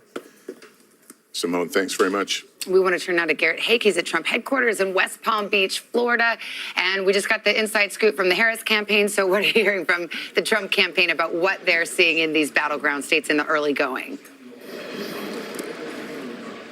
Savannah, the Trump campaign is very buoyed by what they've seen out of Wisconsin, specifically among black voters. They're pointing to our exit poll, which shows Donald Trump more than doubling his support among African Americans in Wisconsin. I cannot emphasize enough how much this has been an emphasis for the Trump campaign to try to improve their margins. They got blown out with African American voters in 2020. If they were able to move the percentage that they got from 8% to 10, 12, 15, in this case, based on these early exit polls, getting 20% in Wisconsin, that's the kind of thing that could make a huge difference in a race that might be decided by 15 or 20,000 votes in those states. They spent heavily on television, they spent heavily on African-American media, trying to find celebrity validators for Donald Trump and particularly to reach out to young men. if Trump pulls this off tonight or in the days to come, those small changes at the margins among African-American men, I think, will be a huge part of this story. All right, Garrett, thank you. I want to go over to Peter Alexander at Harris headquarters, Washington, D.C. And how's the feeling there? What's the vibe?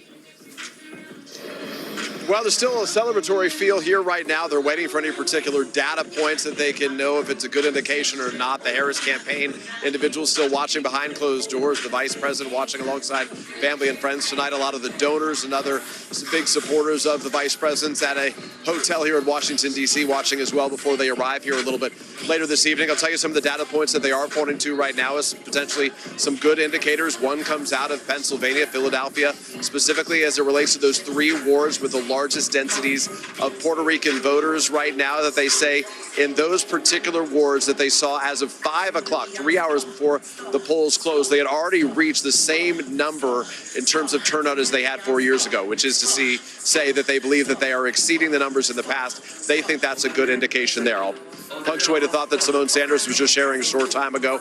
I am hearing again about those college campuses right now, everywhere from Nevada, UNLV, all the way to a series of separate campuses in Philadelphia itself. Temple, one of them that they named, Lehigh, Lafayette, elsewhere in the state as well. And she was talking about what is really key to the campaign right now in these sort of late evening hours, even after the polls have closed. They don't close if you are already in line. It's a message that they're sharing right now, FaceTiming in Jennifer Gardner and Jimmy Moore, among others, to keep those folks in line. All right, Peter. Simone was making that point a moment ago about it. That they can keep them in line. You can keep them in line if Jennifer Garner's on the other line talking to your mom or Paul Rudd, and that's the strategy there. We've got a race to call here. Louisiana, no big surprise, but if you're filling out your map at home, you can add Louisiana there. Just 22% of the vote counted, but again, the margin expected to be rather large. So here's the map for those watching at home. The South, of course, reliably red for Donald Trump, and at this early hour, he is far out in front, but we await those key battleground states. And I think we've got Tom over there talking the great state of Ohio, a former battleground. Semi-battleground, right? We got exit poll data out of Ohio as well. 17 electoral votes, about 55% of the vote is in. Trump is on top by about 266,000 votes. I want you to remember that number. Write it down if you can. I know it's kind of a big number, 266,000. The reason why I want to highlight that difference, because when we punch up Ohio here, so that's the spread, 287. It just changed. That's how fast voting data is coming in. Again, you know I love going to this. The remaining vote that's there. Again, here's the issue. The remaining votes in the Democratic counties like Franklin, which is Columbus, Cuyahoga, Cleveland. Look at the numbers here. In Cuyahoga, look how many votes are still out. 377,000. She's on top by 71%. Let's see how she did compared to Biden 4 years ago. 66%. So she's overperforming in Cuyahoga, and there's still a lot of that vote that's out. Let's go down to Franklin County. It holds the capital of Ohio, Columbus, 68%. Overperforming there with about 60% of the vote that's in. And then again, 266,000 remaining. So just those 2 counties, we're talking about more than 500,000 votes. And that's way bigger than the spread for the entire state. Hey, Tom. Yeah, go for it. I mean, when you talk about some of her overperforming in those areas, the reason we expect Ohio likely goes red, but let's talk about the Senate race there. Yeah, because we have the control of Senate hanging in the balance right now, and it hangs on this Senate race. Yeah. Bernie Moreno, the car dealer, versus Sherrod Brown, the incumbent. What are you seeing? Yeah, so look at this, neck and neck. The difference here, only 74,000. So what does that mean? That means the Republican in this race is underperforming Trump. There could be a split ticket issue here. Again, way too early, 56% of the vote in. But look, the difference here is 74,000. Remember that number I was telling you to remember? It was over 200,000. So that means that Trump is overperforming right now. Bernie Moreno is underperforming the Republican candidate. The incumbent is still down. But again, remember what I told you. There's a lot of that vote that's out in Cleveland, in Columbus. I'm going to look in one more spot here. Let's get back to the president's race in Hamilton County, which is Cincinnati. She's at 62%. Biden was at 57. Again, look, this could be some of the early vote that's come in. It could be some of that blue mirage. Again, we're prefacing this is all early, but I'm going to get back over to you guys because there's a projection. Yeah, Tom, we got a projection in the state of Rhode Island. NBC News projects that Kamala Harris will win in Rhode Island when all the votes are counted. 4 electoral votes for her. Here's where the breakdown is. 31,000 vote difference, 74% of the vote in, but again, Kamala Harris, the projected winner there. Let's pull up the map, the road to 270. That brings Harris now to 34 electoral votes. Donald Trump still well out in front with 168. Remember, 270 is the prize that we're working our way toward. We'll take a break here. It's 9:30 in the East. The vote counting coming in. Our decision desk standing by to make more projections just ahead.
NBC News Daily is #1 for afternoon news across all of television. I'm Morgan Radford. I'm Vicki Wynn. I'm Kate Snow. And I'm Zinklea Samwat. What's happening around the world? Israel's military is building up there along the border. And what matters here at home? New numbers are out today showing more encouraging signs for our economy. Let's zero in on exercise. We know we're supposed to be doing it. What does it do for our health? What needs to change for social media to be a safer place? NBC News Daily, weekdays from 12 to 4 on NBC News Now. Nice to have you along with us, whether you're at home or on our plaza. We're just glad you're with us this morning.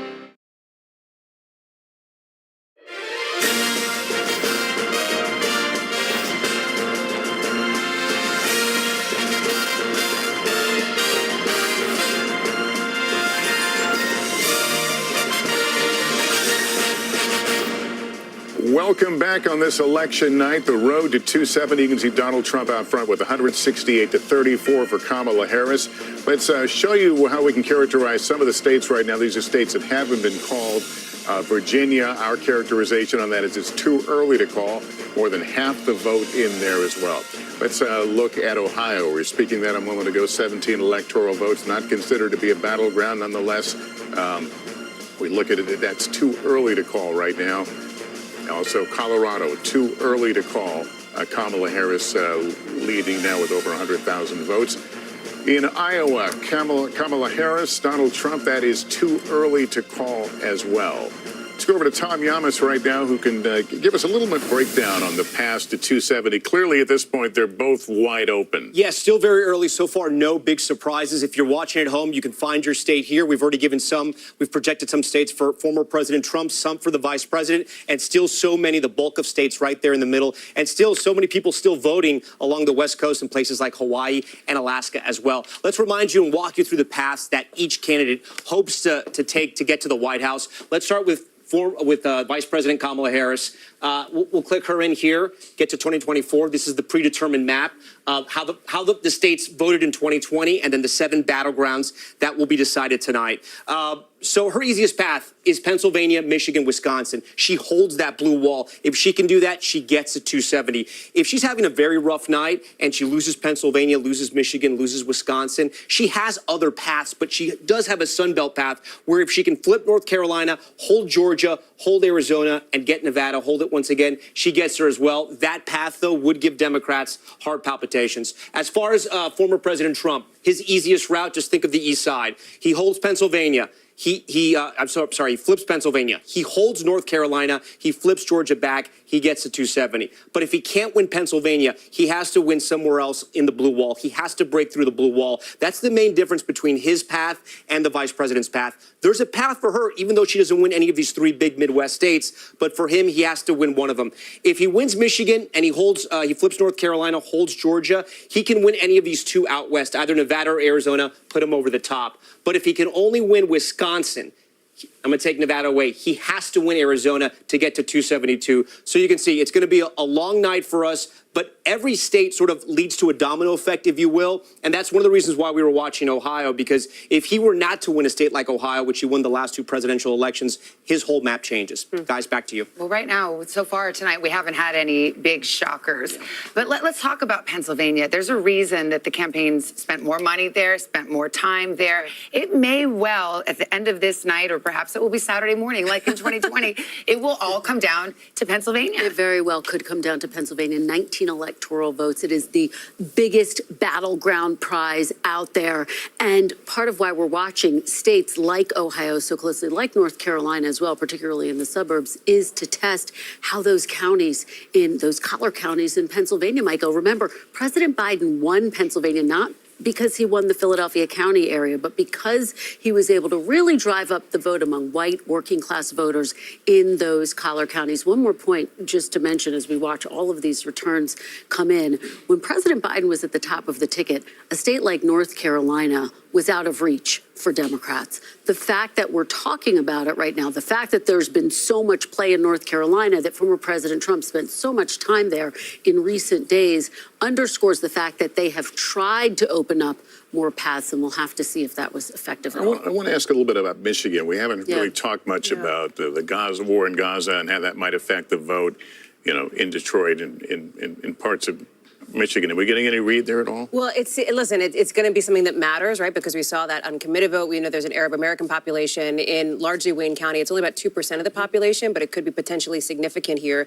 You saw Vice President Harris, as she was on the campaign trail just in the last few days here, begin her rally speech, one of them in Michigan, by referencing, of course, Israel, Gaza, what was happening. She doesn't typically start off her campaign speeches, her stump speech that way. But she's been tackled at times. That's right. She has again and again, she has faced down protesters who heckle. She typically says something along the lines of, "You have a right to be heard, so do I," and I'm speaking now, which is a line that she's become sort of known for at this point. But the other piece of this too, when you look at this, Michigan is a place, it's going to be critical for her, as Tom has just laid out in the map. It is also the place where she started this shift in the last few days on her closing argument, moving away from this idea that Donald Trump was sort of looming large as this threat to democracy, this ominous shadow hanging over America, and shifting away from saying his name at all, calling him the other guy, trying to make him seem small, unserious, Lester. All right, we have another call to make, and this is a pretty big one. The state of New York, and not necessarily a surprise, but NBC News projects that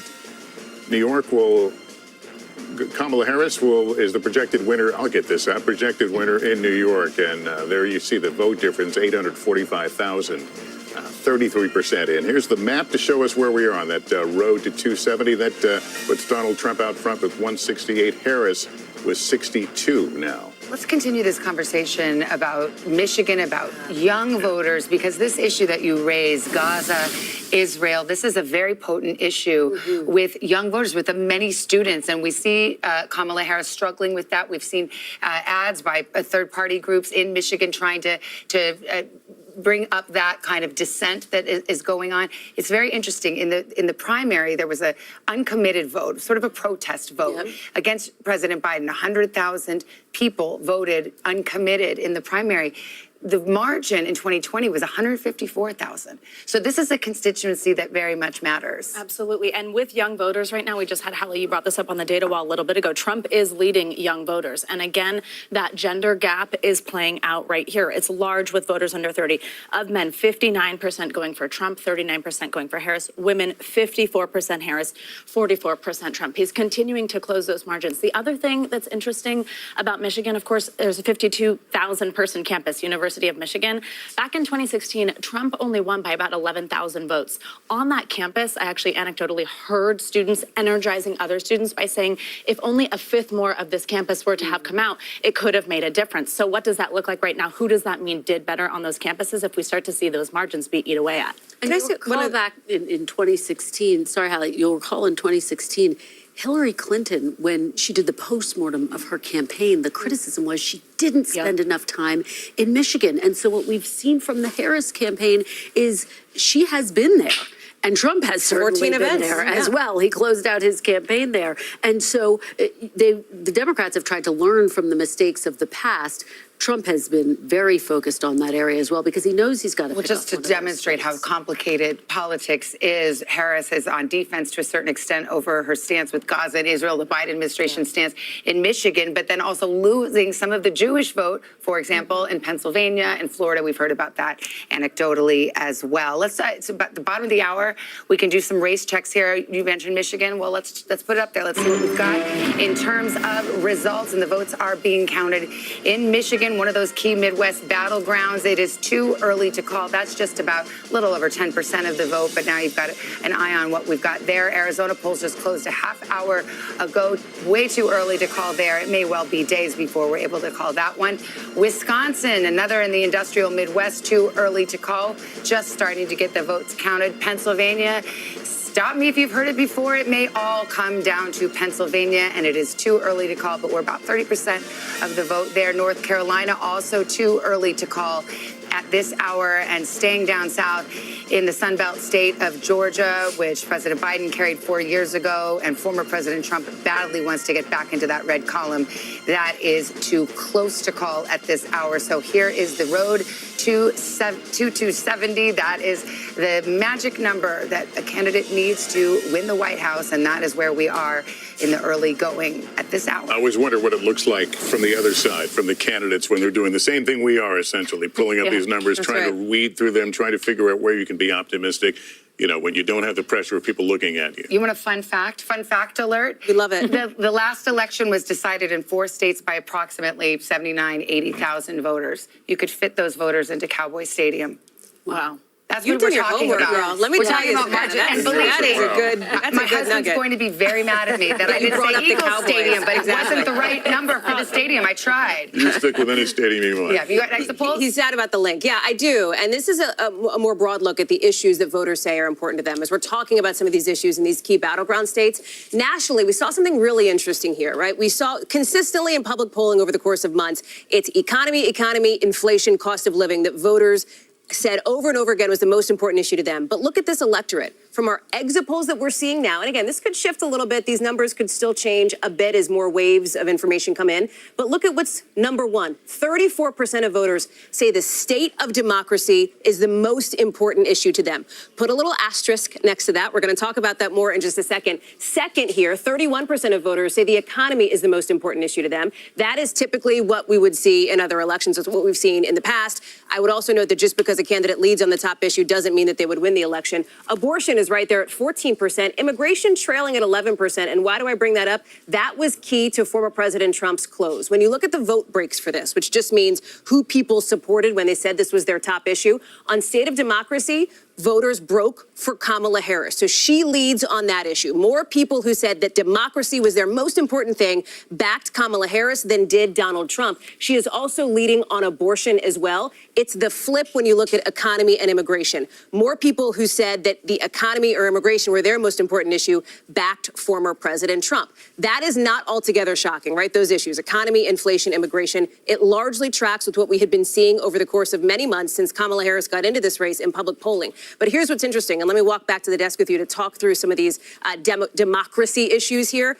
This is a funny question, state of democracy, because there are Republicans who believe that the state of democracy is an existential threat, largely because of the election fraud lies that Donald Trump talks about. There are Democrats who believe that the state of democracy is under threat because of former President Trump himself if he were to be back in office. So this is a tricky one. It's not like it cuts obviously one way or the other. So there's some unpacking to do. It's a Rorschach test. What is the state of democracy? That's exactly It right. would probably be better framed as what do you think the state of the country is? Do you think that this is a high stakes election?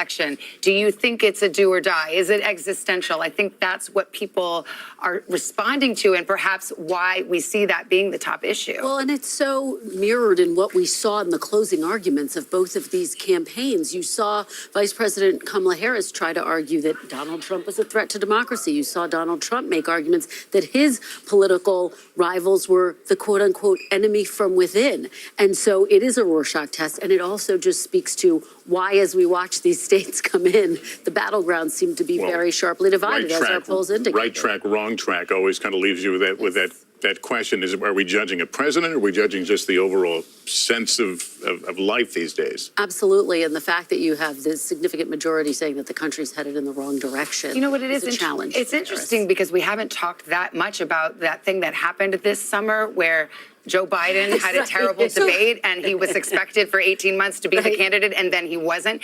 Do we have any indication in any of these early numbers how Kamala Harris is performing compared to how he may have performed? I mean, it's a hypothetical. I was going to say favorability is probably what gets us there most closely. I don't think we have those graphics ready to pull up, but Joe Biden, if my memory serves, is something at like 41% favorable based in exit polls, which was a question that was asked. She is at something like, I want to say 48%. So she is, or 49%. She's outpacing where both Joe Biden and Donald Trump were. But Savannah, I'm so glad you brought this up. We called Delaware like an hour ago, right? Joe Biden's home state. And it made me think about what a different race this would look like, how different tonight would look if Joe Biden were still on the ticket. Vice President Harris has done this thing where she's tried to both distance herself from President Biden. She told me in our interview just a couple of weeks ago, Joe Biden is not on the ticket. Like, I am the one who is running on the Democratic ticket, which she's right. She is on the top of the ticket.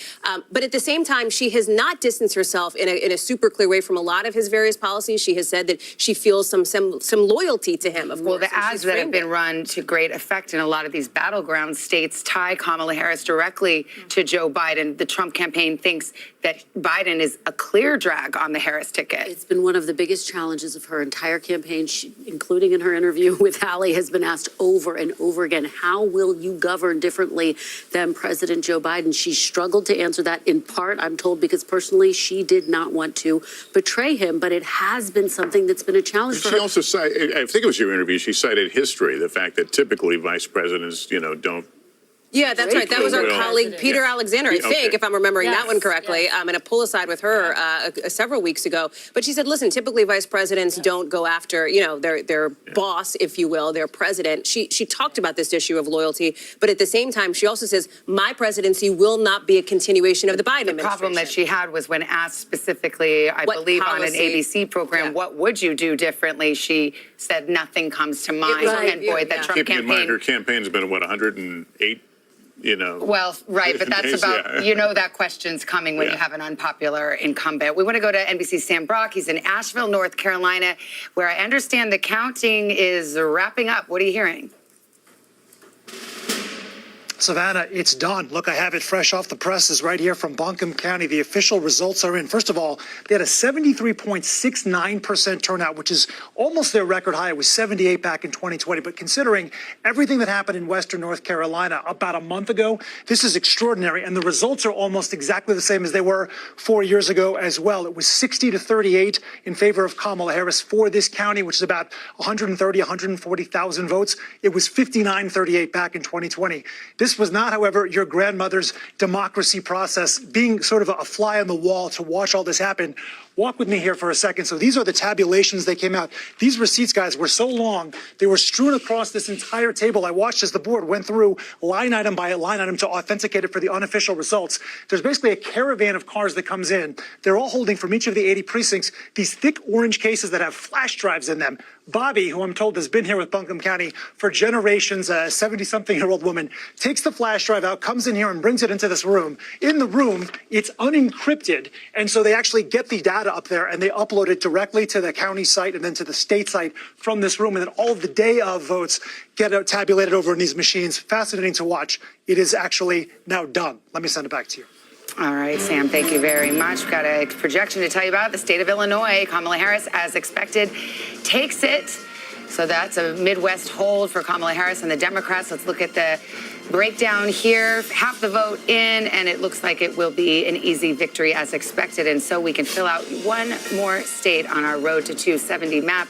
the state of Illinois going to Kamala Harris. Let's go to Tom Yamas. You're in North Carolina, where we just heard straight from the horse's mouth, Buncombe County right there, Asheville. It's been through so much with Hurricane Helene, and Sam Brock had the poll results in his hot little hands. But were you calling him a horse? That's like, I'm not sure if you were or not. Sam's a tall drink of water, but he's no horse. He's a handsome man.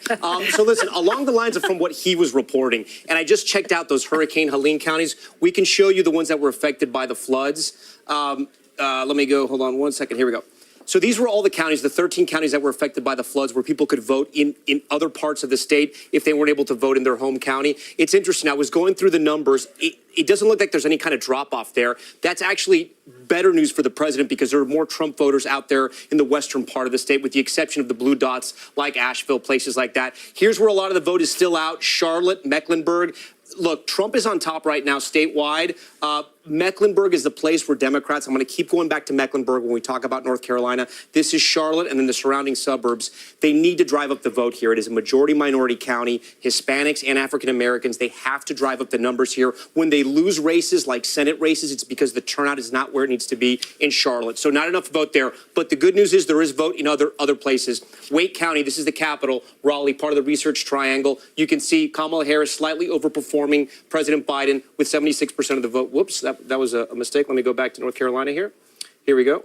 Okay. Right over here, Durham, this is where Duke University is. 85% of the vote is in. 81%, let's see how she did compared to Biden. Slightly overperforming there, and just over where UNC Chapel Hill is. Slightly overperforming there. Here's one thing, though, that Republicans have something to possibly celebrate. This is Nash County. This is Governor Roy Cooper's county. This is where he's from. It's sandwiched between Raleigh, Wake County, and the North Carolina Black Belt, where you have those counties with high percentages of African-American voters. It usually, almost always in the last few elections, has picked the winner. 2012 Obama, Trump flips it. Biden it went with Biden in 2020. That wasn't a correct pick. But today, Trump is on top. And you can see that's good news for him, considering that Biden took it in 2020. We're also watching New Hanover. This is Wilmington. You have a lot of people who have moved to the east coast of North Carolina, the coastal communities here. Only 5% in, but this is also one of those counties that has always picked the winner in North Carolina. Not enough vote in to even compare it. I do want to talk about the Triad. This is, again, sometimes the forgotten metro area, but huge population center for North Carolina. A lot of the historically black universities are here as well. Greensboro, Guilford County, 55% in. Let's see how she's doing compared to Biden. Look, she's holding her marks, so this is pretty good. I want to see how Trump's doing, though, in some of the rural counties where he has to drive up the vote. Robeson, look, only 23% in. He's overperforming there. I want to go a little closer to Charlotte. Union County seems to be doing okay. Again, this is along the southern border, right above South Carolina. Seems to be holding his own. Anson, 92% in. This is actually a big flip. Let me see what this looked like in 2016. So this is interesting. Clinton won in 16, Biden won in 2020 with 92% of the vote in. Trump is on top right now. Again, not a large county you're going to see. There's only about 10,000 votes here, but we're kind of reading the tea leaves and seeing where everything's at so far. Again, statewide, 63% in. This is the only battleground state that Trump won in 2020. That's why we're watching it so close. It was very close. It was his slimmest margin. 63% of the vote is in. We're still watching and waiting here in North Carolina. As soon as we can make a call, again, too early, you know we're going to project it, guys. Tom, you had a little something for everybody in that, no matter who you're rooting for. We got a couple of results to read to you right now. These are ballot measures. We saw the abortion measure go down to defeat in Florida. It had a 60% threshold. In New York, it passes easily. 71% of the vote is the margin there. We'll go to Maryland. There was also an abortion rights measure, and that easily passes as well. Both of those blue states. Let's bring Laura Jarrett into this conversation, because we do have 10 states that have these ballot measures, and obviously Democrats have hoped that would help their fortunes, and especially in these battleground states. New York, obviously not a place where people think of abortion rights under threat, but the initiative there was broader than just about abortion. It had to do with anti-discrimination principles more generally, reproductive health care a part of that, but it was also about pregnancy and the like. And so that's why it was even on the ballot in a place like New York. But you think about a place like South Dakota, a completely different story. We still have to wait to see what happens there. Arizona, a different story. Missouri, we still don't have enough in to be able to make a call on that. And forgive me, let's see if the brain's still working here at 9:45. You got a big set of cards there, this is a late night for the Today Show. But Nebraska has two measures, doesn't it? It does. One for, for, one against? 1 for, 1 against. And so we'll see how that So one which shakes one out. wins? The one with the raw vote? The one that has majority? the one that has the majority, but we don't have enough in to make a call on And that of course, one there yet. have been other states that went this road prior to tonight. Many states that had went this road and had been able to reach the threshold to pass it, Lester. That's why the Florida situation was interesting, obviously, as we've been discussing, different because of the threshold there. But you think about a place like Michigan, places like Ohio had managed to get it through in the past. We have another presidential projection here we can put up on the screen here and walk you through it. I see it as you see it. NBC News projects Donald Trump will take the state of Ohio with 17 electoral votes. There is the breakdown of 441,000 vote difference now. 64% of the vote in Ohio. And again, Donald Trump is the winner there. And there's where it takes us on the road to 270. Donald Trump out in front with 185 electoral votes. Harris with 81. All right, let's go to Savannah Sellers. We always need not one, but two Savannahs sitting at the desk at any time, if possible. Got it covered. Exactly. Savannah, I mean, you've been looking a lot into the youth vote, and we were just talking about abortion. And for young women, that obviously is a galvanizing issue for many of them. It certainly is. For young women, it is their top issue. And that's where we're really seeing a huge gender divide also. For young women, 42% saying it is their top issue to just 10% of men saying that it's their top issue. When you talk about men, it's what you guys were mentioning earlier, the threats to democracy is up there as well as the economy. There are certain states too where we are seeing, I know we were talking about North Carolina a moment ago, where we are seeing Trump improve specifically with that young men, the under 30. In North Carolina, when I came to set just a little bit ago, 60% said they supported him. That's up from 42% that voted for him back in 2020. So continuing to watch that. Abortion was also one where I saw a lot of activation on those college campuses all over the state of North Carolina, just talking about getting out to vote for the presidential ticket with that being attached to it. Of course, with the issue being attached to Harris and within Michigan as well as in Arizona. Arizona's an interesting one, though, because, of course, as I'm talking to the expert when it comes to Arizona, but the state of ASU. We're going to check in on the blue wall here, and we have a new characterization in the state of Wisconsin. Our decision desk now calling it too close to call. You can see Kamala Harris out front right now. 23% of the vote in there, but again, too close to call in Wisconsin. Our election night coverage continues next with another batch of poll closings, including a critical swing state. We hope you can stay with us.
Mornings are full of possibility and energy, and how you get set for the day ahead matters. It's about getting caught up and getting ahead, because every day deserves the best start.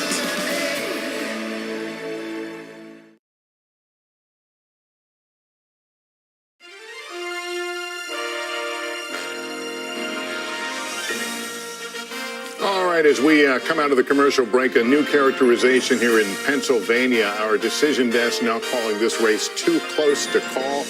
Kamala Harris leading right now with 34% in, but again, too close to call. We also have a new characterization on the state of Michigan with its 15 electoral votes. That will also go down in the too close to call column. These aren't surprises. These are states that we thought would keep us up late, and they will. They will. They'll live up to their billing. We're also watching key Senate races, key House races. The balance of power in both houses of Congress are hanging in the balance. We've got Kristen Walker keeping her eye on some of those results. Yeah, Savannah, and some of these races are incredibly close as well. Let's take a look. We're going to start in Wisconsin. This is one of those races where Senator Tammy Baldwin, looking for a third term, was out front several weeks ago, but the polls really narrowed, and here we are. This race, too close to call. She's running against Eric Hovde, who is a real estate executive and bank CEO. Let's go to Pennsylvania now. The Pennsylvania Senate race, incredibly competitive. Senator Bob Casey looking for a fourth term against Trump-backed businessman Dave McCormick. Again, this race still too close to call with 34% of the vote in. Let's head to Texas now. Colin Allred, former NFL star, making this a more competitive race than anticipated in red Texas. Senator Ted Cruz looking for re-election there. We'll continue to watch that. And the Senate race in Ohio, too early to call. Again, this is too early to call. Senator Sherrod Brown looking for a fourth term against Bernie Moreno. Let's take a look at how the spread is in the Senate. Republicans, again, have picked up one seat, with Governor Jim Justice winning that Senate seat there after Senator Joe Manchin announced he wasn't running for re-election. The Ohio Senate race, really significant, guys, and one to watch. All right, we've got a call in the Kansas presidential race. Donald Trump is the projected winner in Kansas now. NBC News can project. Let's see where that brings us. Here's the breakdown right now. 31,000 vote difference, but again, Donald Trump will win there. Let's take you to the map and see where we are on the road to 270. Donald Trump with 191, Kamala Harris 81 electoral votes. And we also want to go back and revisit, I think we have Michigan and Pennsylvania, I think, both too early to call. Too close to call at this hour. There we go. Yeah, we'll pause there. Let some of our other stations catch up with us as we show you the road to 270, the map filling out, but we got a lot of work to do.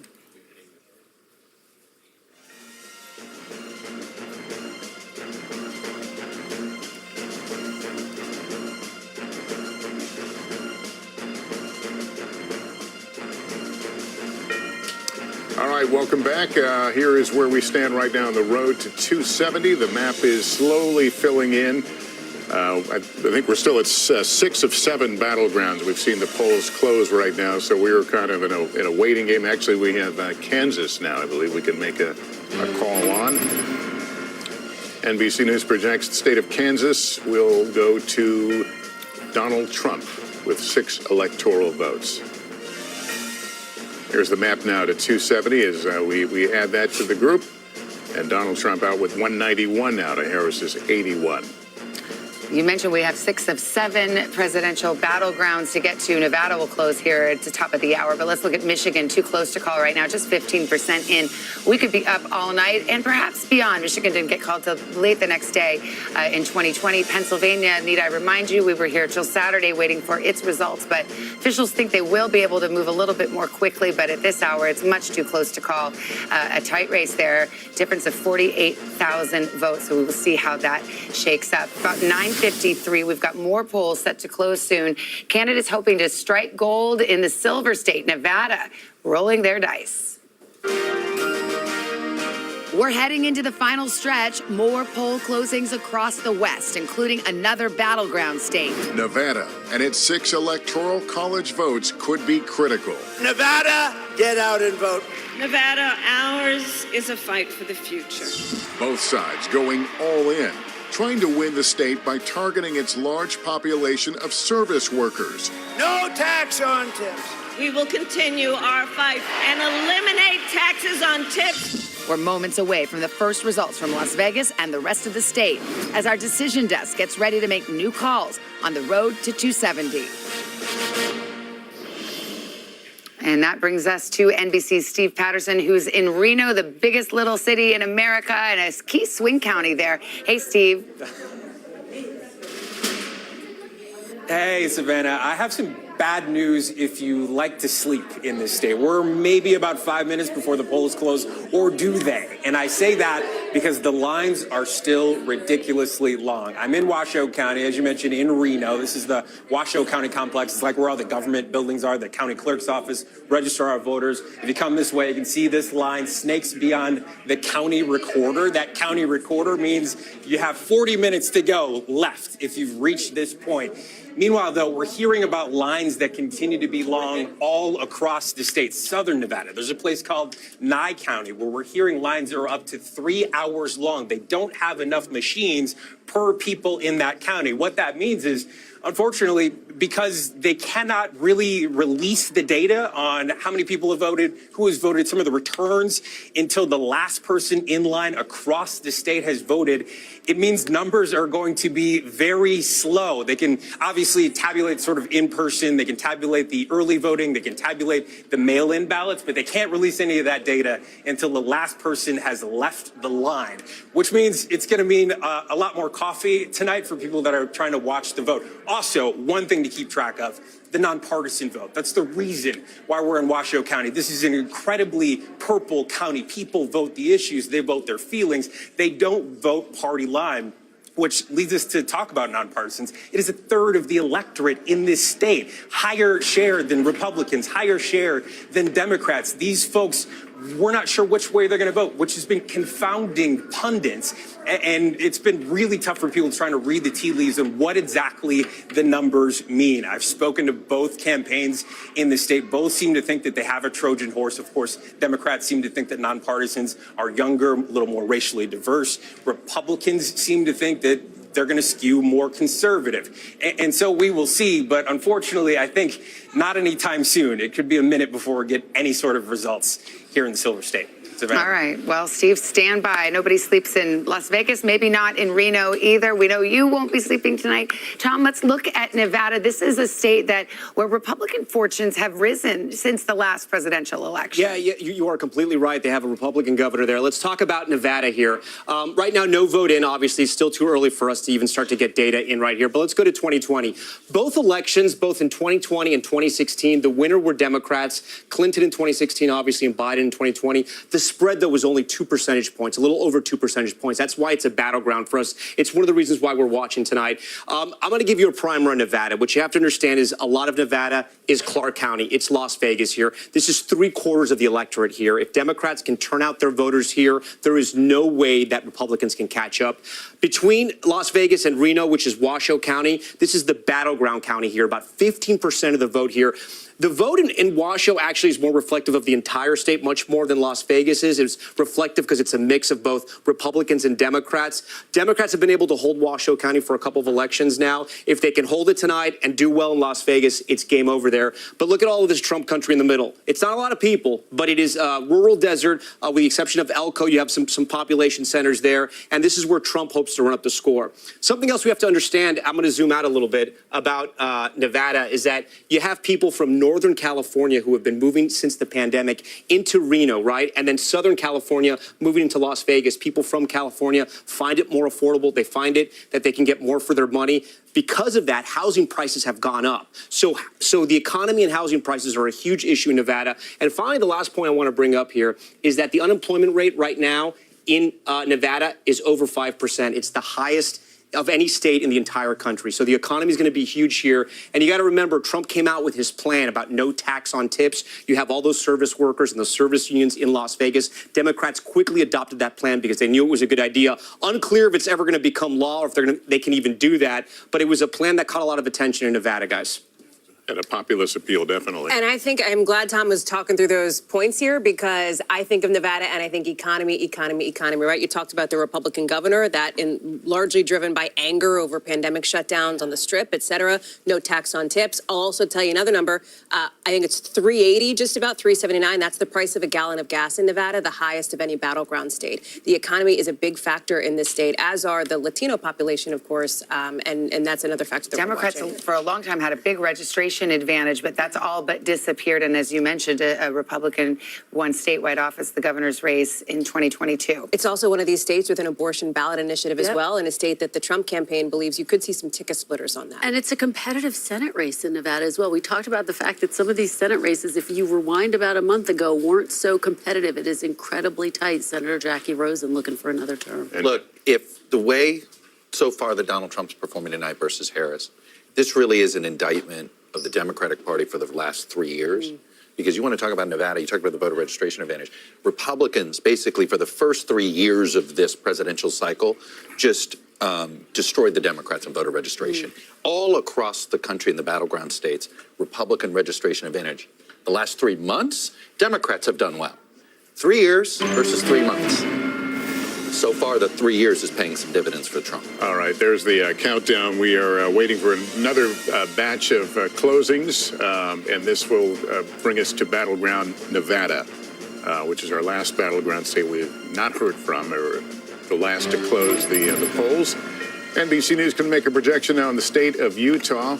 NBC projects that Donald Trump will win in Utah and take those 7 electoral votes.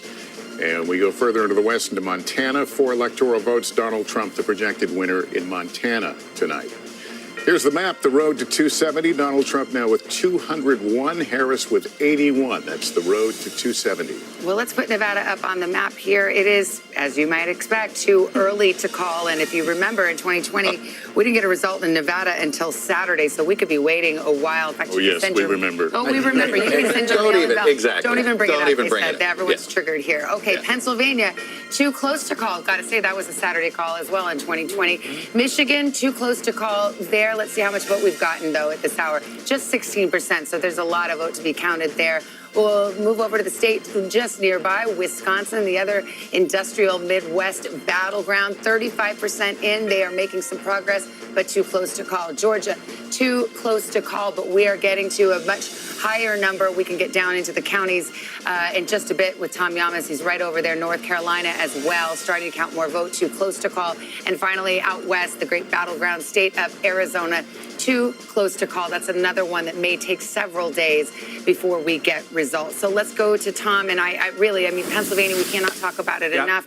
It may all hinge on Pennsylvania, just as it did in 2020. Yeah, and earlier I was talking about Eastern PA, guys, now I have to talk about Western PA. Go Steelers fans. Let's start in Pittsburgh and Allegheny County here. 66% of the vote, and let's compare it to 2020. Slightly overperforming. That's good news for Harris, because that's what she needs to do there if she wants to win the state of Pennsylvania. And look at this, Butler County, you'll remember that's where that first assassination attempt took place, just miles from Pittsburgh. Look what a different place this is. Trump is on top, 71% of the vote is in. He got 65 in 2020, 65%. He's now at 64. He's essentially performing where he needs to be. I also want to see how the vote is in these Western communities, Western PA communities, because fracking was a big issue here. Vice President Harris had to change her position on that. Washington County, right here on the border, Trump with 60% of the vote. Let's see how he did compared to 2020. It's about the same. Westmoreland right next to here. It butts up against Allegheny County. 47% of the vote is in. He's at 65. So he's kind of where his marks were in 2020. Remember, he has to do a little bit better. Erie's the one that we're going to be watching. This is the big swing county. We only have 1% in. The reason why we're watching this is because Erie almost always picks the winner of the election here. But we only have 1% in Erie County, but we'll be watching that. Let's move east now, because I know we have a lot of people from the Philadelphia area on the anchor desk tonight. See what's happening over there. Let's start in Chester County. Okay, so I'm going to give a quick whip around here. 2020, remember. So Harris has to drive up the vote in the suburbs just like Biden did and try to turn out that vote in Philadelphia County. So Chester's one of those ring counties. Let's move over to Delaware County here. She's overperforming there. Only a quarter of the votes in. Let's get to Philadelphia County here. 79%. She's going to want to increase those numbers. Again, we're still waiting on a lot of the vote. It's still very early. Remember, some of these counties are going to report late.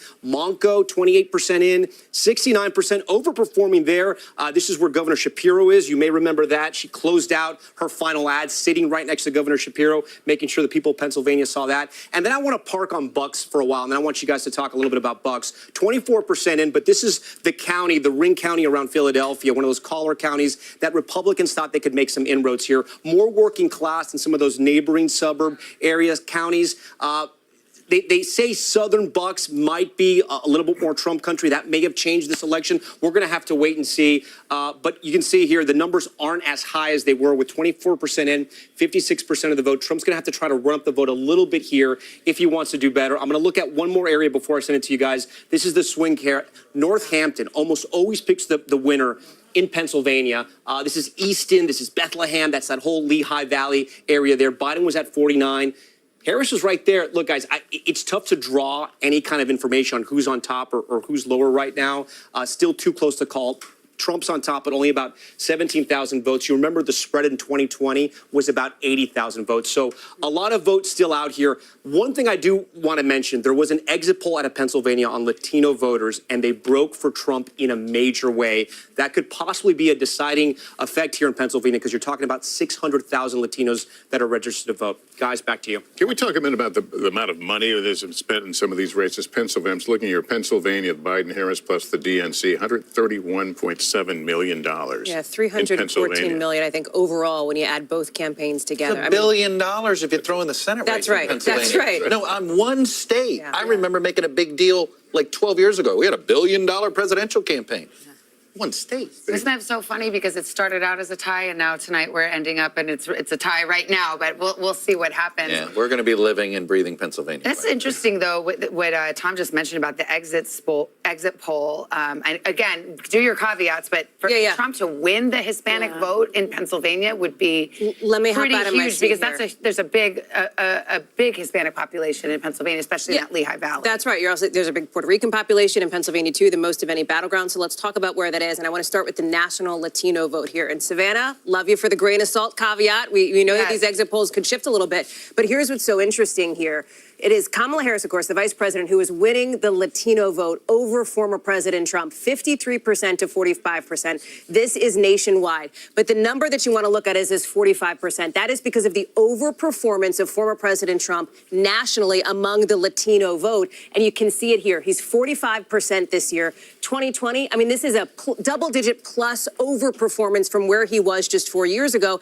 And if you get into some of these key battlegrounds, Tom mentioned Pennsylvania. We were just talking about Nevada. Looking at my clock where the polls closed like 7 minutes ago. It is a similar story here. If we can pull up Nevada, you can see Latino voters, about 17% of the electorate there, broke for Kamala Harris, 48% to Donald Trump, 46%. But again, it's about the overperformance. He is doing better with this group than he did 4 years ago, again, by a double-digit margin over the course of 4 years. So as I walk back to the desk, I will tell you, this is something, and Chris and I know will back me up on this, as we've been talking to our sources around the Trump campaign. What did we hear again and again? That they thought they were going to overperform with Black and Latino voters. Latino men, an interesting and important story here tonight, guys. I want to bring in someone from our insider's desk right now. Jim Messina was campaign manager for President Obama's reelection in 2012. Jim, what are you seeing here right now? And what are each of the sides telling themselves based on this data? Yeah, it's a great question. So Tom just showed the most important two counties that I'm following in Pennsylvania. Early vote in Allegheny County, Pittsburgh, better for Harris than expected. Then you look at Bucks County. When I was Obama's campaign manager, I was obsessed with Bucks County. And so far, it's looking like very early numbers, but she's doing really, really well. We've talked about the Latino vote. That is a very scary number for the Harris campaign, and they're going to want to do better. But the thing around the exits that we haven't talked enough about is really the senior vote.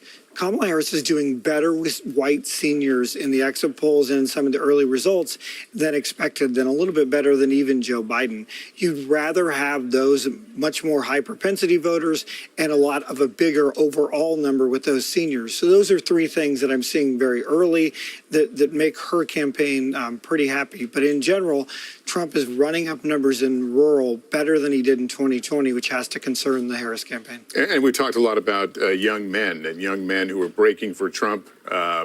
We saw the MAGA hats and some of the long lines at the universities. Yep. Is that unexpected at the level of the lines you're seeing? I think both sides have a little bit of excitement here. I've talked to Harris officials in the last hour who say, look at the lines in Penn State, look at the lines in Arizona, look at the lines in the Philly college campuses. They feel really good about their ground operation. They have the best ground operation person in American politics, and Jen O'Malley Dillon is the chair, who has built a $1 billion field campaign for this moment. And they're really going for it on the college campuses, and they kind of need it right now. Jim Messina, good to see you. Thank you. All All right, we've got a winner to announce. Kamala Harris takes Colorado as expected.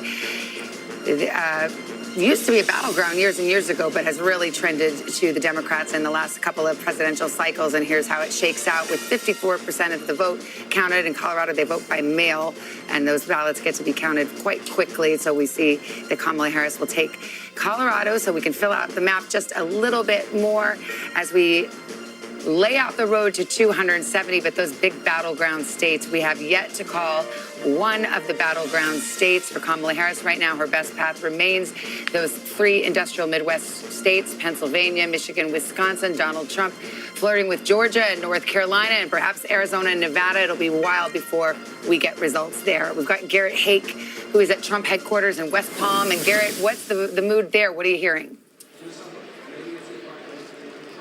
Savannah, I've been talking to Trump campaign officials, and look, we all know the cliche on election days where you hear campaign sources say they're feeling cautiously optimistic. What has happened in the last half hour is my sources have stopped using the word cautious to describe their optimism. They are feeling increasingly confident as more and more votes come in, despite the fact that no battlegrounds have been called, that their theory of the case is being proven correct. And what I mean by that is the Trump campaign set out at the beginning of this race to expand the Republican Party. They knew they couldn't win with their old coalition. They had to get more younger voters, more black voters, more Latino voters, even by small amounts, to join their coalition. In the battleground states, they are seeing that happen. And if it does happen, it would be a historic realignment of the parties. Now, again, none of these battlegrounds have been called, but with all the battleground, states now closed, the voting is done, except for the folks who are waiting in line. They feel like there's not much else left for them to do but watch and wait in an increasingly optimistic atmosphere, both here at West Palm Beach and at Mar-a-Lago, where Trump and his closest allies, friends, and family are watching the results come in. Savannah. All right. Thank you, Garrett. All right. Let's go with Peter Alexander now. He's with the Harris campaign in Washington, D.C. What's the optimism level there tonight?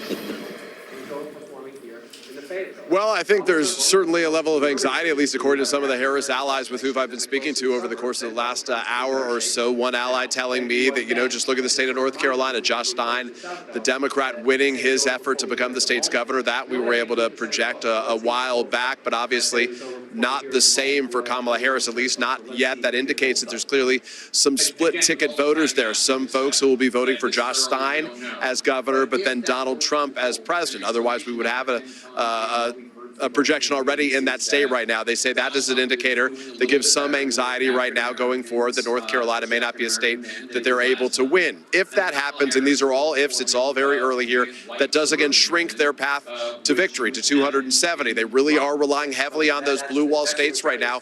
And one of those key states obviously is Pennsylvania, the biggest prize of them all with 19 electoral votes. I spent many of the last several days up there, and I was in the urban centers where the Harris campaign put a lot of its energy, including in Philadelphia, and particularly in places like Philadelphia, where they were sending buses up there to knock on doors to help swell the number. They're really relying on big numbers in places like Philadelphia and the collar counties that surround it. They need to run up the numbers among some of those suburban women in particular, the suburbs more broadly right now, and in Philadelphia. So that's where a lot of them are hanging their hat, at least according to the allies I'm speaking to right now. We're going to keep a close eye on that as this night progresses.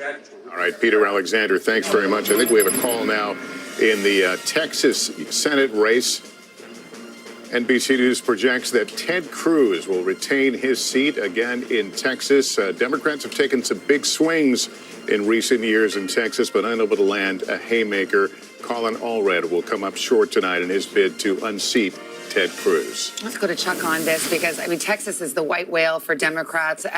Chuck Schumer, the Democratic campaign committee, threw money in Texas at late in the game, thinking maybe there was something going on there. Texas has a very restrictive abortion ban, as we know. The Democratic Party went way late into both of those two races. They were sent a signal to donors for a year and a half. We're not going to bother with Texas and Florida. They're too expensive to do, and they had too many incumbents to defend in Ohio and Pennsylvania and all of that. Then Allred just kept hanging around. So they thought maybe late money, but this is, you don't just flip a, notice we haven't seen any big flips tonight in general. You don't just flip a state in 3 weeks. You don't just show up in 3 weeks and think magically things are going to happen. Not with how embedded, not with how nationalized our conversation is, not with how polarized we are.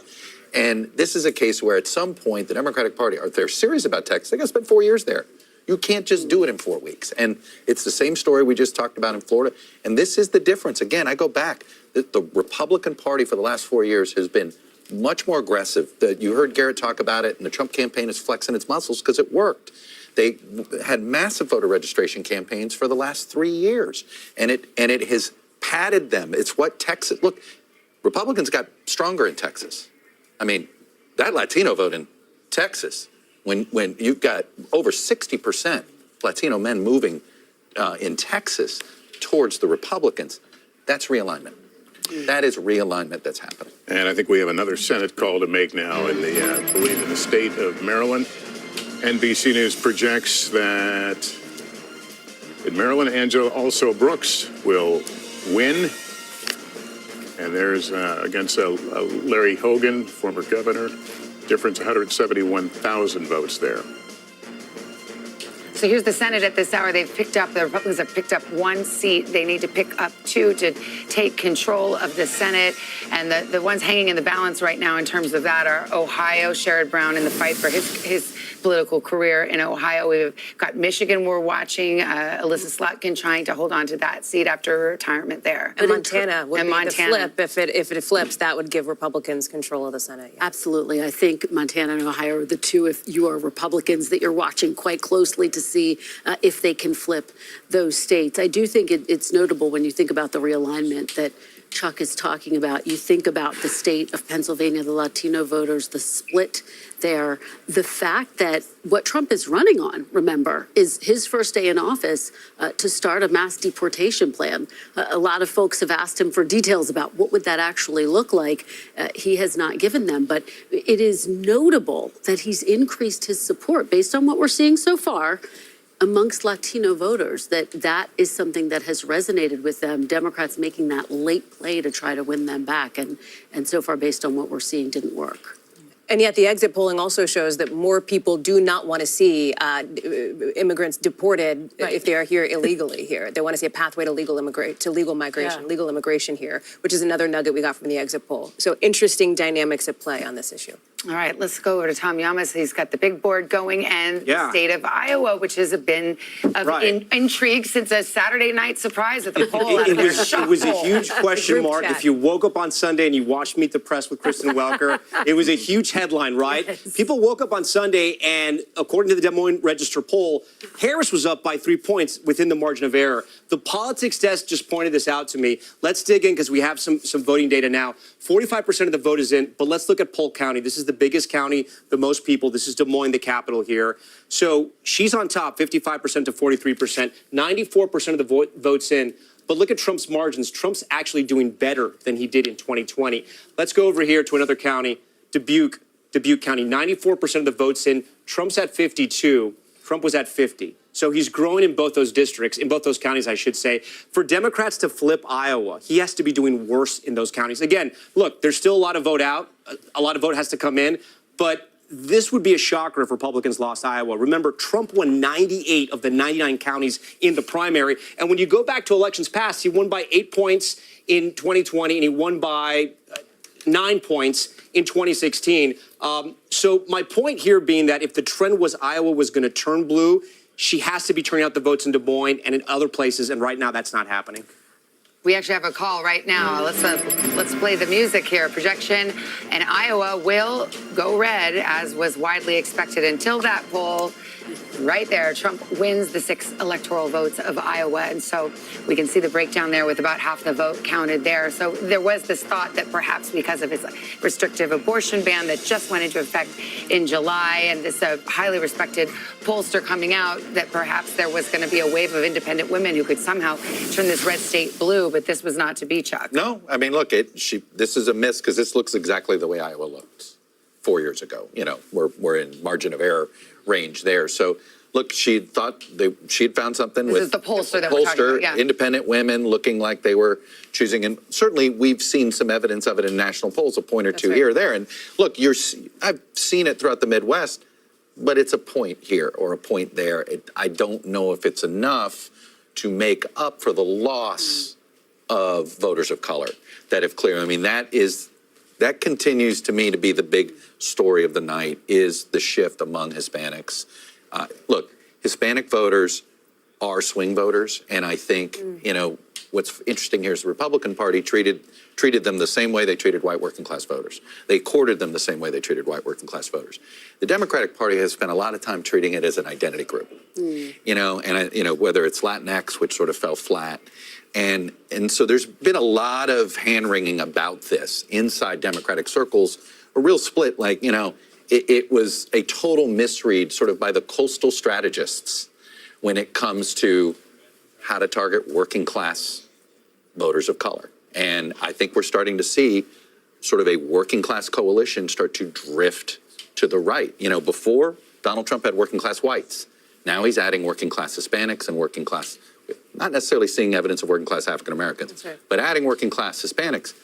That becomes a very durable majority. Well, another way of saying that is the education gap. Well, it's the same thing. College educated or non-college educated. It doesn't matter your ethnicity. It matters your education. But is it Donald Trump or is it the Republican Party? Or is it the Democratic Party? Okay, meaning it's the Democrat. It is, first of all, Latino voters in many ways are driven by the same issues. And there's one issue in particular, actually, that Republicans align closer with Latino voters, or Latino voters align more closely with the Conservative Party, and that's school choice. And that has been, and you can't help but wonder, both Florida and Texas have been very aggressive about expanding school choice. Where have Republicans made the greatest gains among Hispanic voters? Florida and Texas. So education, the economy, those issues, bread and butter issues, and that is how they talk to them. I'm not saying Democrats weren't, but for the cultural issues don't play as well with Hispanic voters as they may with college-educated whites or even African Americans. And we saw the Trump campaign hammer some of those issues in ads over and over again.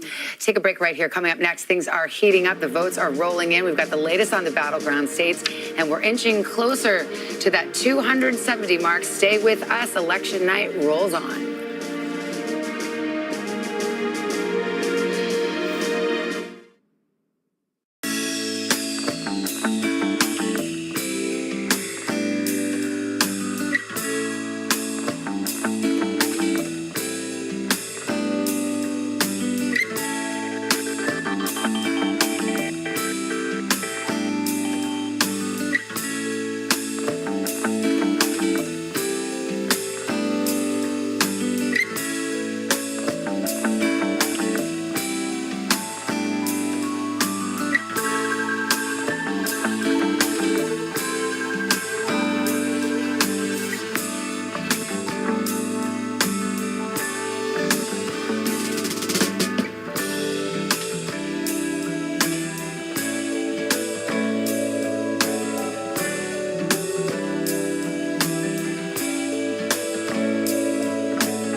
Mornings are full of possibility and energy, and how you get set for the day ahead matters. It's about getting caught up and getting ahead, because every day deserves the best start. What's the message that you're trying to get out to young people? Know what is in the drug supply. We've got important news this hour about your money. Mental health, big picture, why is it so tough right now? News for the generation of now is NBC News Now.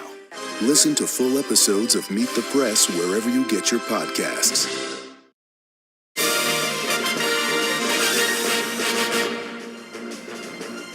Welcome back to NBC News coverage of the road to 270 now. There's where things stand. Donald Trump out with 207. And we're able to make a projection a characterization in Virginia. 13 electoral votes. They're too early to call that race in Virginia. We move to Nebraska right now. That race also too early to call. Less than half of the vote in, so still a ways to go there. We move to Minnesota.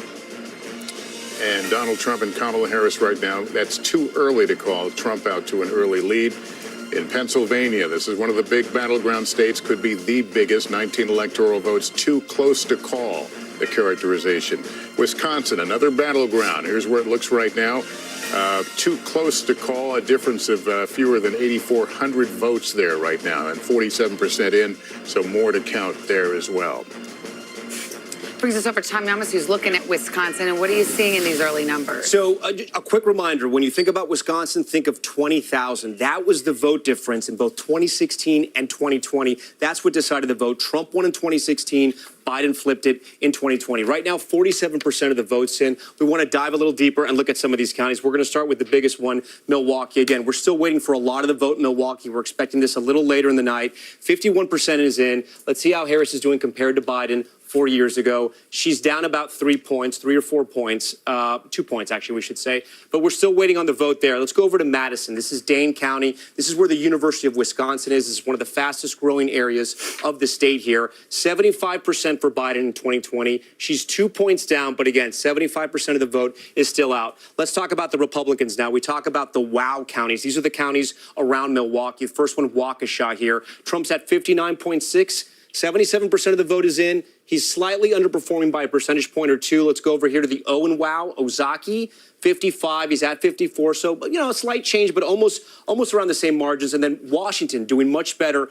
50% of the vote is in, 49. He was at 68 in 2020. He's now up to 70. The other part where they do well in the other part of the state, in Green Bay, it's called the BOW. So yes, it's the BOW counties and the WOW. Bow wow. I know that's pretty funny, but maybe it's not that funny. Anyways, Brown is Green Bay. It'll pass. It'll pass. Trump is 52%.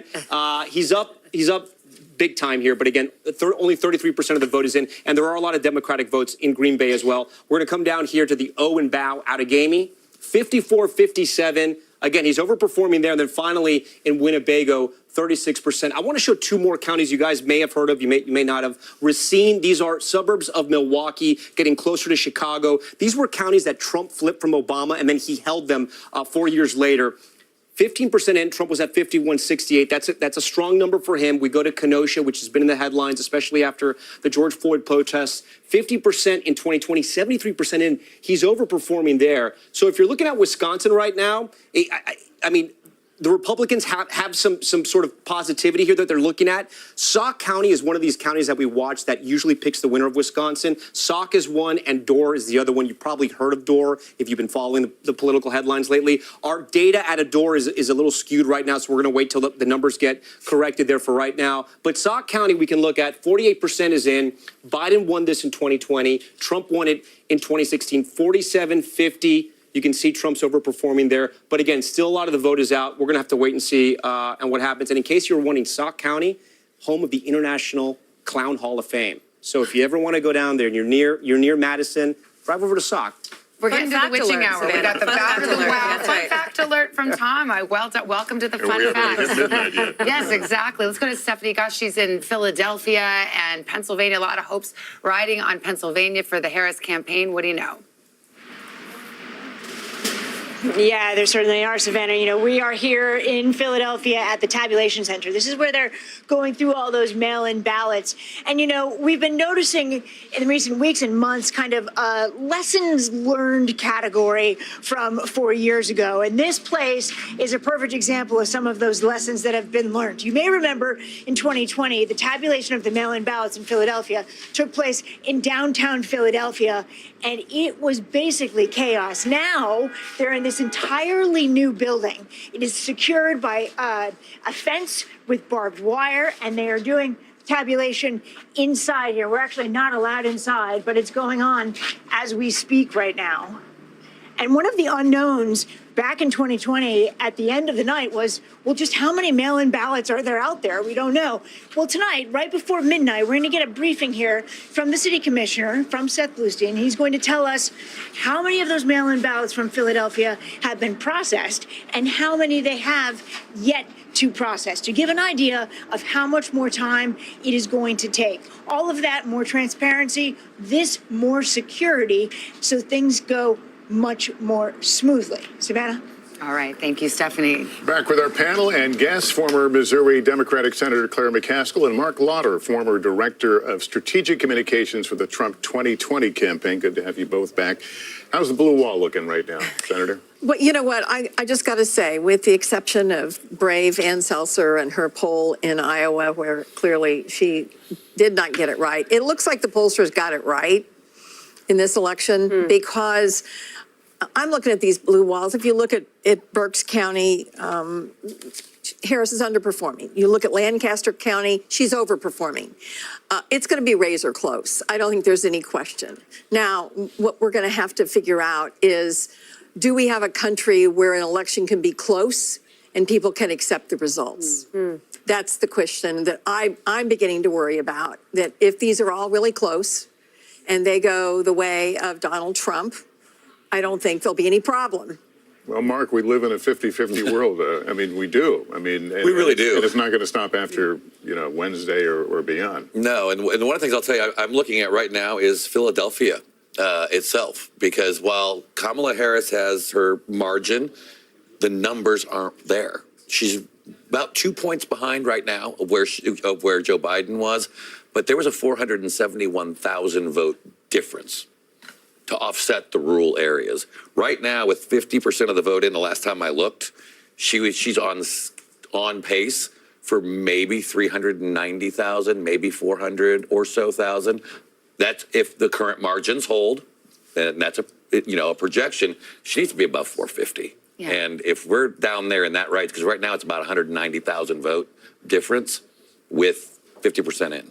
It's early, but I mean, it seems like what we're gleaning from exit polls and other data is that the Trump campaign is overperforming, doing very well with Hispanic voters and young men.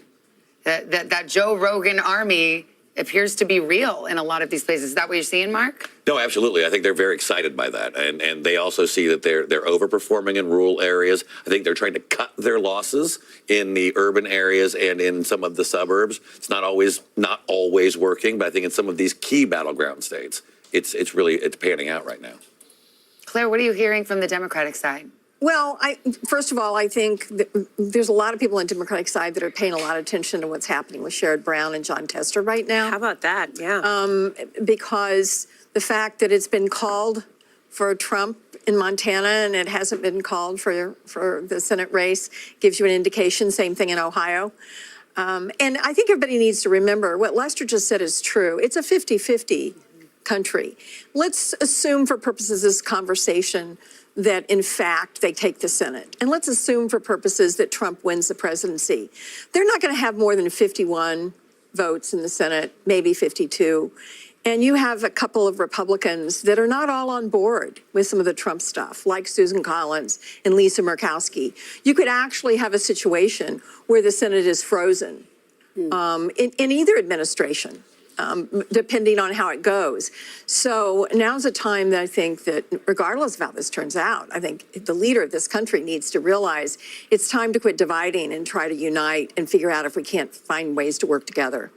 We have a divided Senate. I mean, already the status quo is, essentially tied with Democrats having control with the tie-breaking vote of Vice President Harris. We haven't even talked about the House, possibly because it will be weeks before we know. But Democrats are hoping to take back control of the House. They only need to net out 4 seats, so those races will go. But once again, I mean, you just look at a country, to Lester's point, that is very divided, and this is what the pollsters were showing. And right now, so far, that is what the results are bearing out. And I will say, we're sitting here, it's 10:30 Eastern time. This is kind of a little bit of a strange moment. We have some data in, but not all. We have a lot of exit poll data in, but not a ton of vote count yet. We still have our ways to go. We haven't called a single key battleground state yet. So this is an interesting moment in the evening, and I think it bears having this conversation, because when you look at the strategies from each of these campaigns, the vice president did something very specific. She looked to once she got into the race not too long ago, she looked to cast Donald Trump as a danger to democracy, but she also looked to make the positive case for herself and why she should get another 4 years.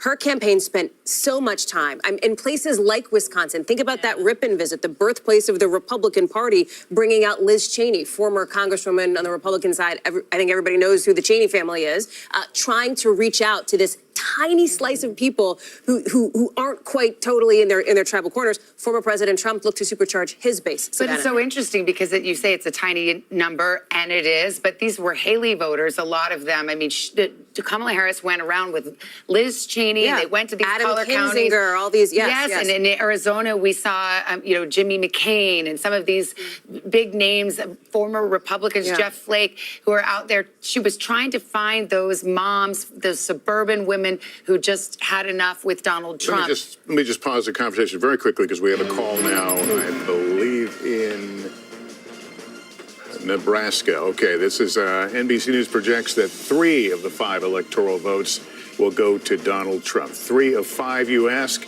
That takes me to Tom. I'll let you explain it. Yeah, no, I appreciate that. Again, so Nebraska, remember, they give out their electoral votes for the popular vote, whoever wins the state. They also give them by congressional district. From what you just reported there, projecting one of the congressional districts, it's going to be District 3. It's going to go to Trump. There are 2 other congressional districts, 1 and 2, that we're still watching. Nebraska District 2, this is the big one that we've been watching. It's the swing district.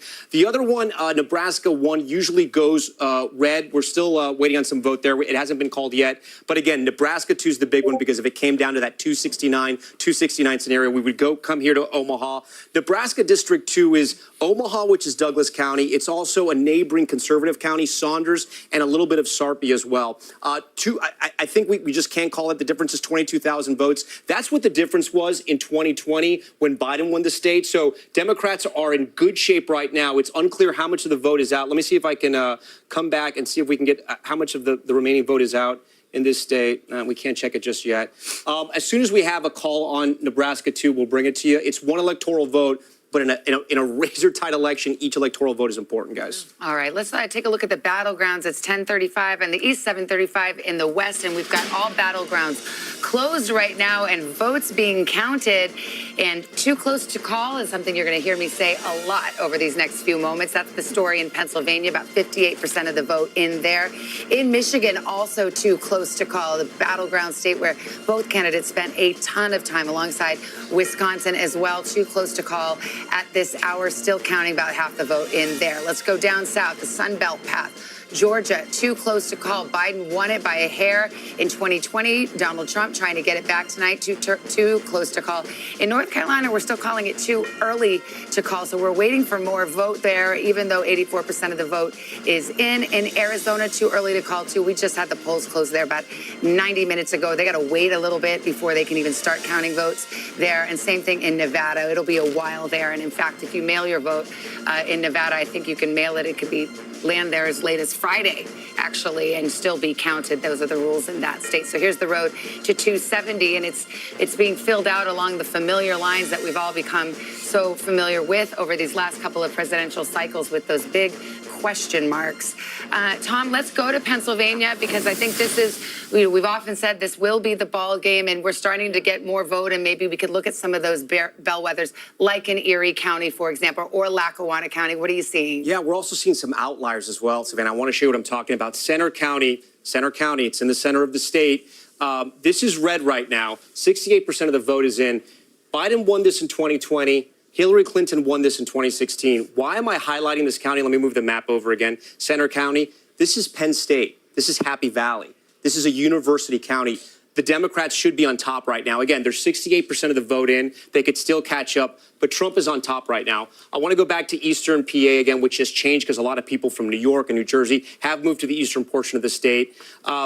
We're talking about Northampton. This is one of those bellwethers, Savannah, you were talking about. It almost always picks the winner going back to like the Kennedy years, I think.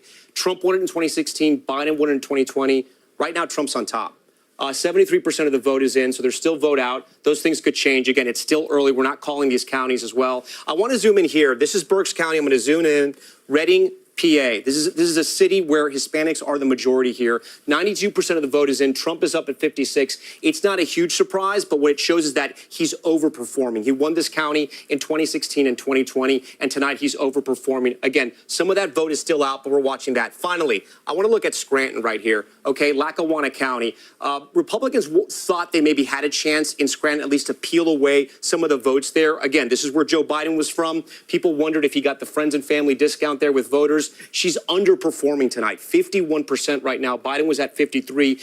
In a state where it could be determined by 40,000 votes, 80,000 votes, every little bit matters. If they're looking at the map right now and you're a Republican, you're probably feeling a little bit better. But again, I just want to say it's still so early in the night and there's still a lot of vote out. Philadelphia County, just because this was brought up on the set earlier, 62% of the vote is in. Biden was at 81. She's at 77. A lot of the vote is still out. But again, she wants to be in the same high water marks where Biden is, guys. Yeah, Mark Lauder was just here. You know, you staffed Vice President Pence, and you're obviously a longtime Republican operative. You think there's not enough vote for her to make up that margin? Well, there's still a lot out there. I'm just Yeah. saying all of these things start to add up. It's like death by 1,000 cuts. And so if you drop 40,000 votes in this state, maybe 6,000 or county, this 6,000 in another, next thing you know, you run out of options.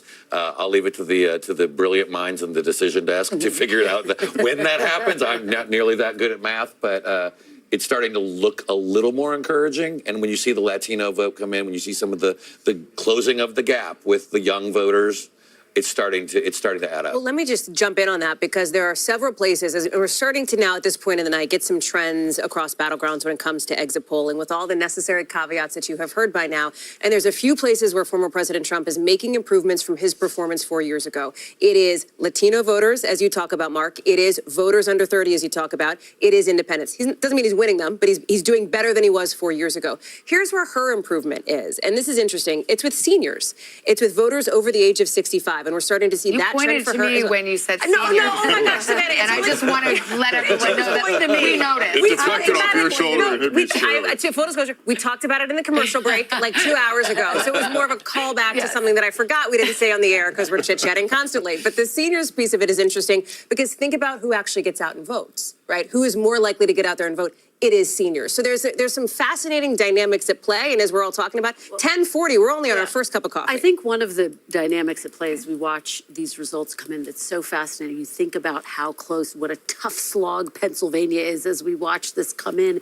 And you think about that decision that she made to have Walz as her running mate, as opposed to Governor Josh Shapiro. So as we watch this come in, and even on the day that she made that announcement, a lot of people questioned, what would Pennsylvania look like with Shapiro on the ticket? And Governor you have Shapiro, to think folks are thinking well, about I mean, that. if she loses Pennsylvania, you can guarantee that story is already being written. I mean, Senator McCaskill, Josh Shapiro has, even in pretty red counties, is a very popular governor. He is, but so is Tim Walz in the Midwest. And I think what her decision was, one of judgment, where she looked at somebody who had a resume just like hers, and she looked at someone who was much different. He wasn't Ivy League. He wasn't all smooth. He was relatable and a coach and somebody who really kind of oozed Midwestern relatability. And I think she thought was an add plus as opposed to just a mirror of who she was. And, I don't know if it was the right call or not. I think they're both terrific people. Either way, they're going to be around. Shapiro's not going anywhere. You may see him on a ballot in the future. Yeah, I'm just going to call it out. You sound like you see the end here. I don't. I do think that, obviously we're disappointed about North Carolina and Georgia because there was a real feeling that there was such a good ground game compared to what the Trump And to be team clear, was we doing. haven't called those. No, we haven't, but I'm looking internally at the numbers, Sure. and they're not as hopeful as I would like them to be. I still think we have a path, obviously, in the blue wall states, and I don't think anybody knows how Nevada is going to turn out, and I think that is another one. We could have 4 states that determine the presidency that are all decided by less than a half a point. Yeah, okay. Thanks for that. That's so 2024, Senator. How's that? Let's go to NBC News correspondent Ellison Barber now in Gwinnett County, Georgia. Ellison, how are things going there? Hey, Lester, so we're starting to get initial numbers from the early voting in this county. Initially, they were a little delayed in uploading some of those to the public because they said they were having difficulties with their software of getting a clear image. They were going line by line with a Republican watcher, a Democrat watcher, and other election officials getting those votes up. But now they have those reported, and based on the percent of early votes that are out, Harris is leading in the early votes that they have tabulated in this county so far, but still they haven't counted any of the precincts that reported today. That process still happening here. So you see these people coming in. They're all people who have come from the different precincts in this county. There are 156 precincts in Gwinnett County. What they're dropping off right now, you see these purple bags here. Those are provisional ballots, in addition to a lot of blue bags. And the blue bags, I'm told, have official election material that had to be returned.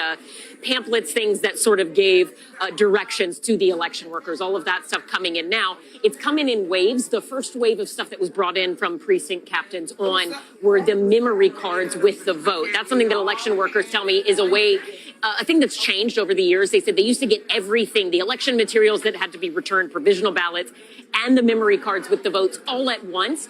And because it took a while to clean up, it would take a little longer for those memory cards to come in. Now they get the memory cards first, then the rest of the materials. The memory cards, they're actually in all these little bags. You see them unzipping there. Those are from 156 different precincts. Each precinct has at least 2 memory cards that have the vote count from today on them. They go in here, they get processed, and they go out to the public. So they're still deep in that process right now. But let's go again to the back, because this is where we see a lot of activity happening on and off, whether it's the early votes being processed and scanned and tabulated, or mail-in ballots being opened and sorted, or provisional ballots being reviewed. So remember, the thing that we were watching in this county was what would the margins be like, because it leans Democrat. We expected Democrats to carry this county, but ultimately back in 2020, Donald Trump got 40% of the vote in Gwinnett County. And what Republicans were hoping was if they could notch that up by a couple percentage points, they could cut in to Harris's margins. And then if they also did well in Republican strongholds, could potentially carry the state.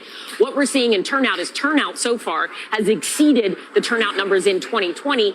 And right now, based on what has been entered, Trump is holding at about 40%. So right now, those extra percentage points haven't come. Could that change? Yes, that's Tom Yamison's lane. We'll leave him on that. Over here, though, is where they're going through some of the different election material, and they've also been sorting provisional ballots. You can see them in the back here, Savannah and Lester. They're just busy working. They will be here late at night. They expected the last bit of stuff to come from the precinct to get here at 11:30. Savannah. All right, Ellison, thank you so much. We're going to take a short break right here. Many more poll closings coming up at the top of this hour, including California and its whopping 54 electoral votes, and a look at who's ahead in the race to 270 on election night.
Closer to the Gaza border.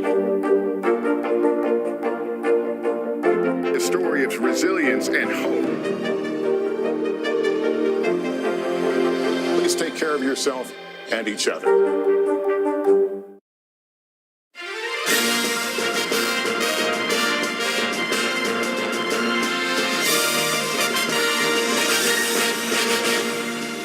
So far, no calls in any of the battleground races as you see Rockefeller Plaza here on this election night. The big prize, of course, the presidency, but also the balance of power in Congress. Kristen Welker is here with more on that. Hey, Lester. Well, again, just to recap for everyone, Republicans do have one pickup so far tonight. That's in West Virginia. No surprise there. Let's take a look at Arizona. Ruben Gallego, Kari Lake, too early to call right now with 51% of the vote in. Let's head over to Pennsylvania now, one of the most competitive Senate races. This race, too close to call. Dave McCormick with 49% of the vote. Senator Casey trailing there at this current point. Too early to call right now in Montana, one of the biggest potential pickup opportunities for Republicans there, so we watch that closely. We're watching Ohio closely as well. This race too early to call. Senator Sherrod Brown looking for a fourth term against Bernie Moreno. Let's take a look at the Senate map now. Take a look at where things stand. Again, as you can see, Lester, Republicans with one pickup, but we continue to watch Montana and Ohio so closely. Again, could Ohio be a state where we see a split ticket? Split tickets, as we've been saying throughout the course of this evening, have been diminishing. Democrats came in with a tough map to defend. Very tough map to defend, bracing for potential losses. And again, Republicans don't need many pickups. They need 2 seats if Vice President Harris wins the White House. They really need 1 seat if Donald Trump wins. So right now we are looking at 1 pickup. Just put it this way, right? If Republicans don't end up winning control of the Senate based on how this map looks, it would be a shocker, right? That's a huge storyline of the night. I mean, it's a big storyline either way because control of the Senate matters for a lot of the reasons that we've talked about. But that's how the map has been looking. And so we're waiting on these 2 outstanding states. And they're already part of the way there. They already have this pickup in West Virginia. We cannot stress enough, if Vice President Harris were to win the White House, it would be incredibly challenging for her to get judicial nominees confirmed, to get her cabinet confirmed with the Republican Senate. So here we are, we're nearing the top of the hour, but we're still no calls in any of the battleground states. Are you surprised we are where we are right now? No, because as Claire McCaskill has said so accurately, what we are seeing has been reflected in the polls. The polls maybe As were we right. Leading up to this evening, it looks like the polls were right. This is a 50-50 race, and so this is going to go down to the wire in all of these battlegrounds. Close race means a long time. We can put it that way, right? I mean, I think that's generally the vibe. We'll see how it goes. I think everybody's looking towards Pennsylvania just in chatting with All right, well, let's check back into the presidential race, and we'll take a look at the road to 270.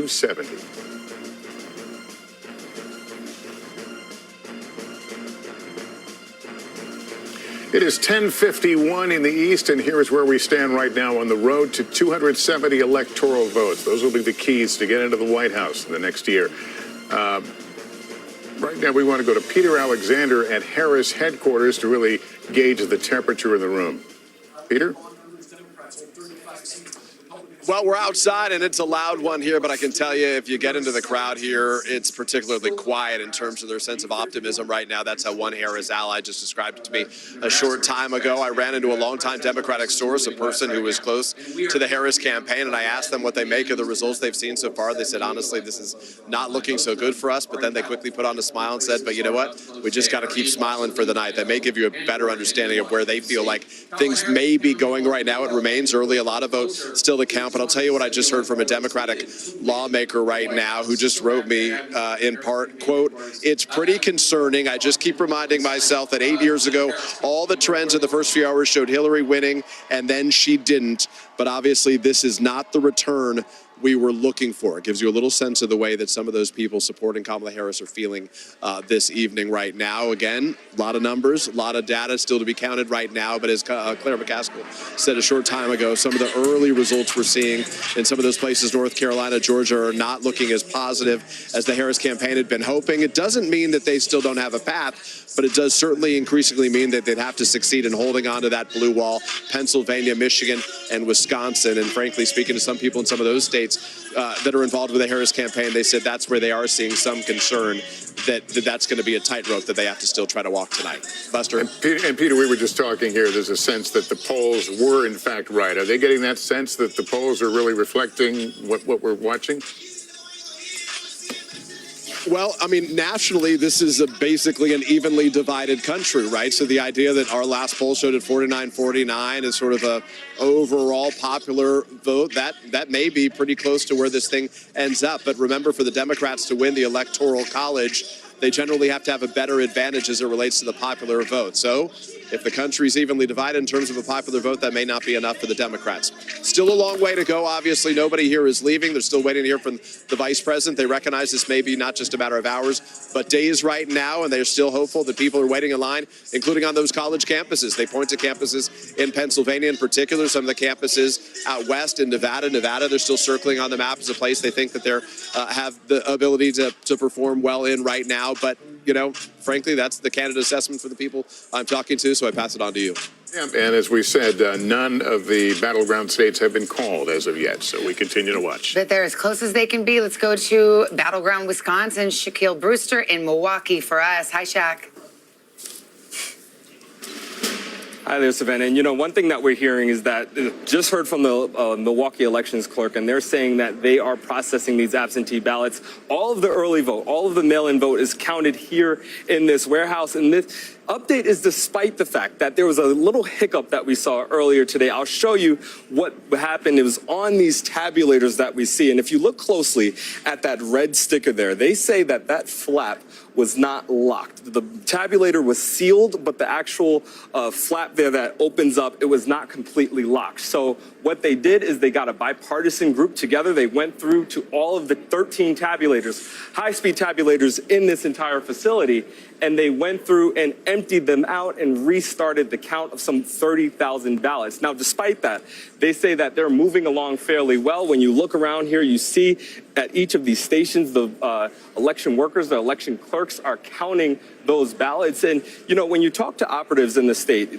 one thing that they're focused on is what will come from the vote here in Milwaukee. And I talked to a Republican operative who said he's, quote, feeling very good about what they're seeing on the Republican side. They say when you look at Dane County, that Vice President Harris is not meeting her marks there. And pointing to Milwaukee, he's saying that the turnout is not meeting what the Democrats should be getting in this area of the state. But when you look at the amount of vote that's here, we know there's about 107,000 ballots that have yet to be counted, and we are still hours away from that being sent over to the county for the public to see. So it's expected to be a long night of counting here in Milwaukee.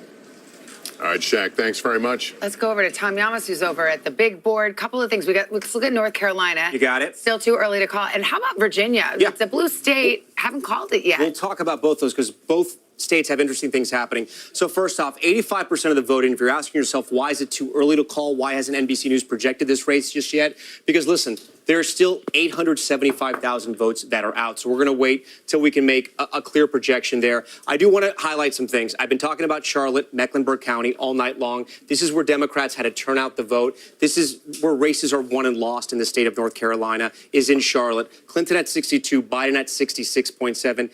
Harris is at 65. Remember, she has to win this state because they lost it 4 years ago. She has to be doing better than Biden. And now I want to take you to the Black Belt. Again, these are the counties that there's not a ton of people, but they're largely African-American counties. And I'm going to go to compare this to 2020.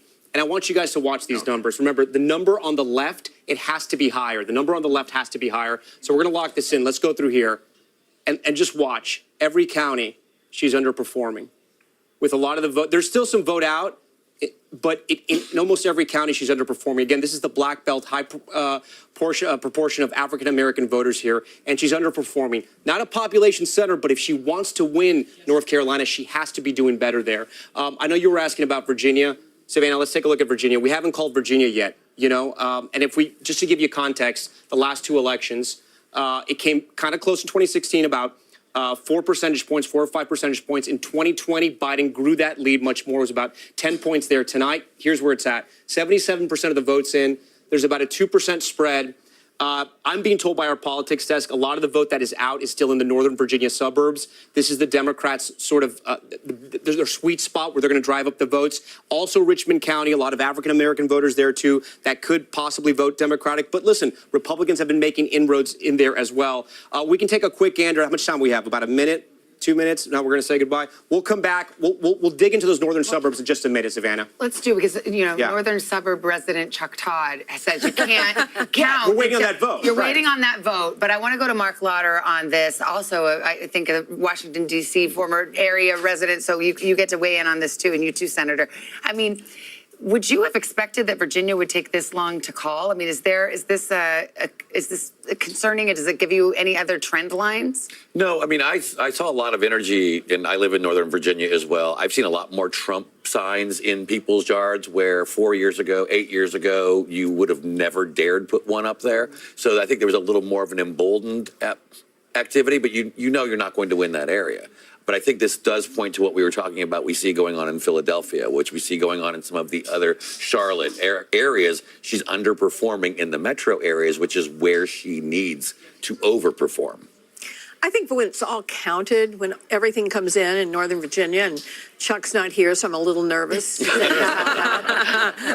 I think she'll end up winning Virginia by a comfortable margin. And I think when you actually analyze the data, what you're going to see is there was more enthusiasm in the rural areas of Virginia than there was for Biden. I mean, I think we need to start saying out loud that, what is different between Joe Biden and Kamala Harris?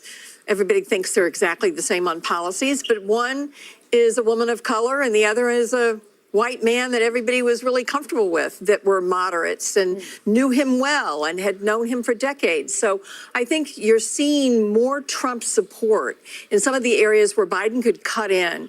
And you're not, but Virginia's going to be fine. She's going to win Virginia. But you might see that maybe in like a Lackawanna County or something in Pennsylvania, that same dynamic that you're talking about. Yeah. We shall see. Okay.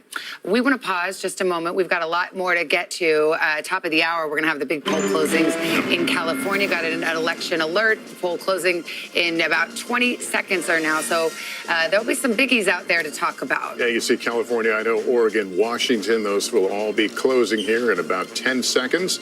And then, of course, we'll have the latest characterizations. We're going to pause for a moment while some of our East Coast stations go to their local news now.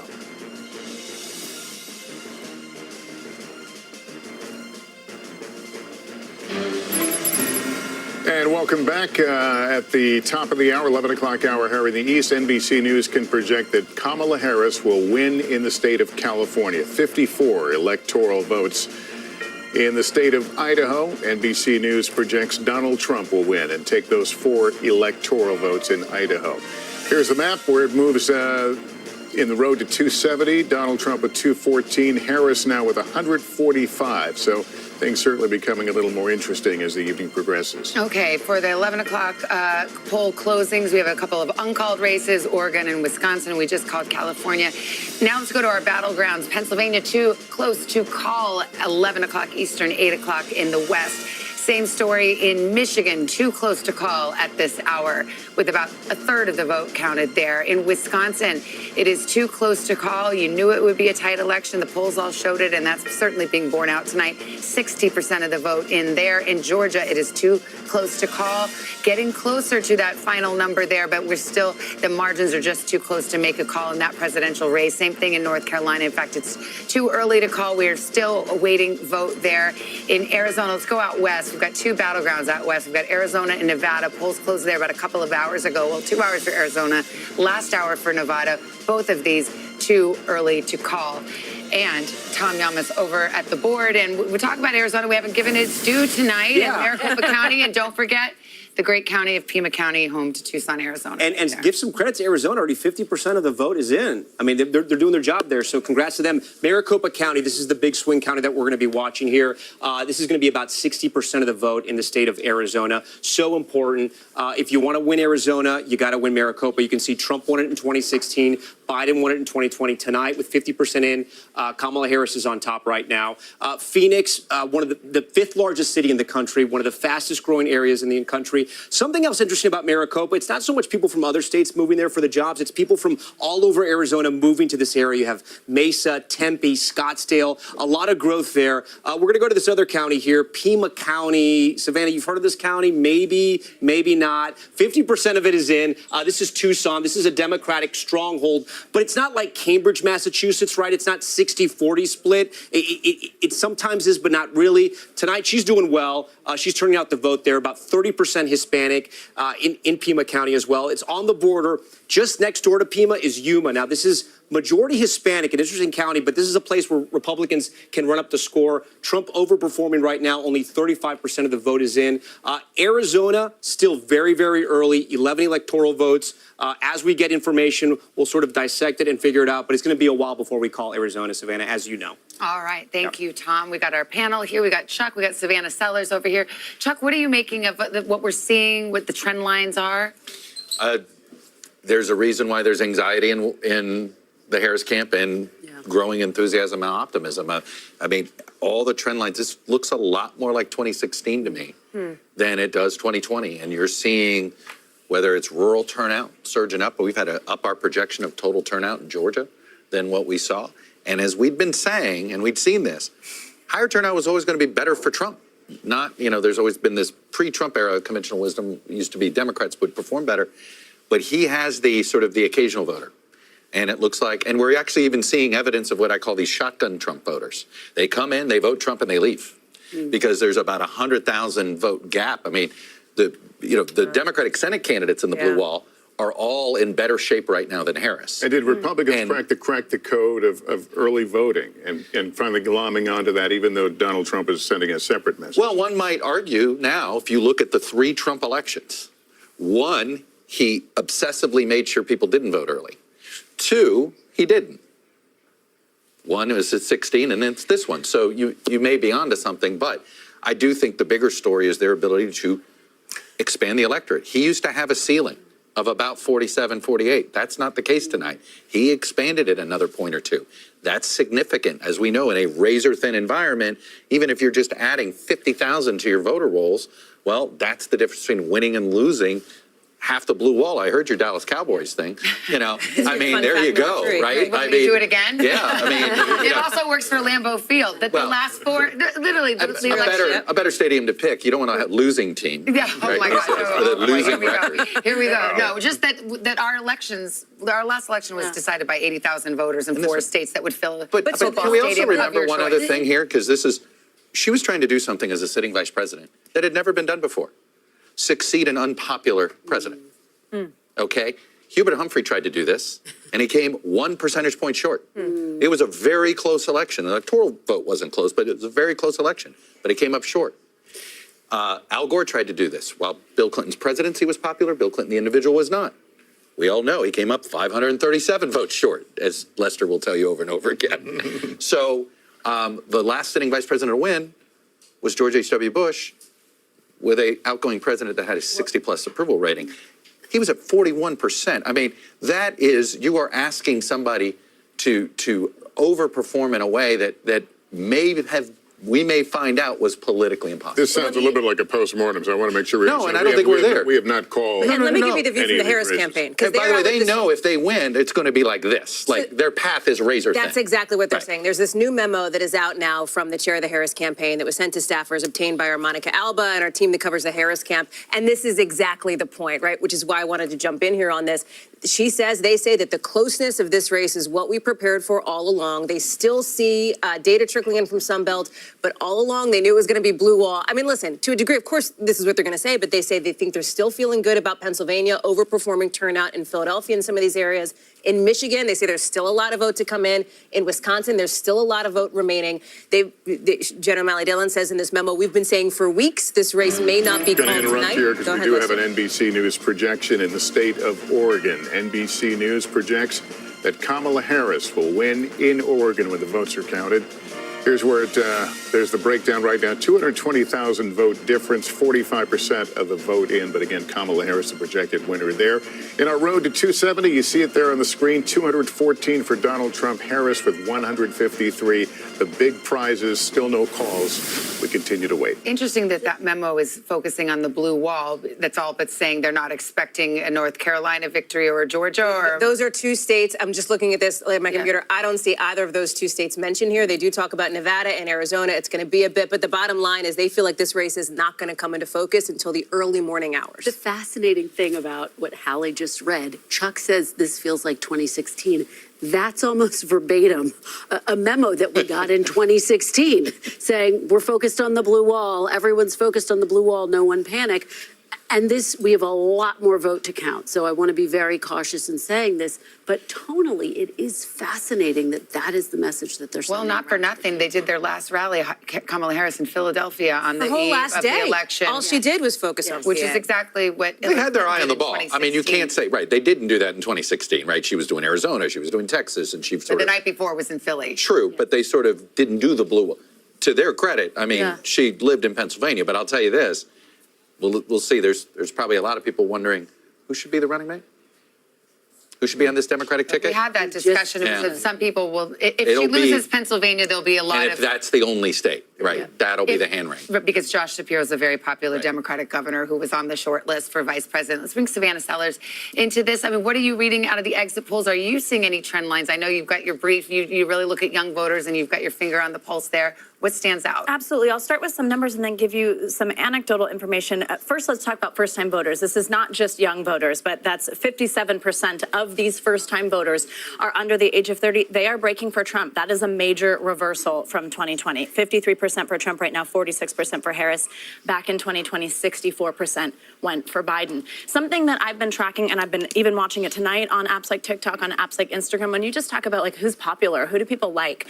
The Harris campaign had such a robust internal social media play. They had this team of 20-somethings. They had very little oversight. They were allowed to kind of post what they wanted, react in real time to trends, to the news cycle. We The Trump remember Brat campaign- Summer and the whole Brat They scene from the co-opted Harris that campaign, immediately, right? exactly, which, by the way, is a compliment to say Brat now. But for the former president, there wasn't so much going on internally. It was not as robust. He had this sort of grassroots organic catch-on TikTok. I heard so many young people say to me, in a positive way also, he is a meme. His things travel far. It's objectively funny when you see this information. So many young people, therefore, on these apps were served content straight from and straight about the former president. And we are hearing so much right now. I'm hearing that in lines in Arizona. Gotti was mentioning that earlier. It's so much. It was because I heard him on a podcast. It was because of this thing I saw on TikTok. I also heard from a voter in almost every single swing state and multiple in several of them, including Pennsylvania, voters who were eligible in this age group to vote in 2020 who did not. And they came out tonight to vote for the former I'd be president. so interested. He's winning the youth vote in these exit polls. I'd be fascinated to see what the gender breakdown is there too, because this poll with young men, and that was a concerted effort by the Trump campaign, and the Joe Rogan and the bro wave is I have seems to be two real. Gen Zers, okay? I have one who votes and one who's going to be voting next year.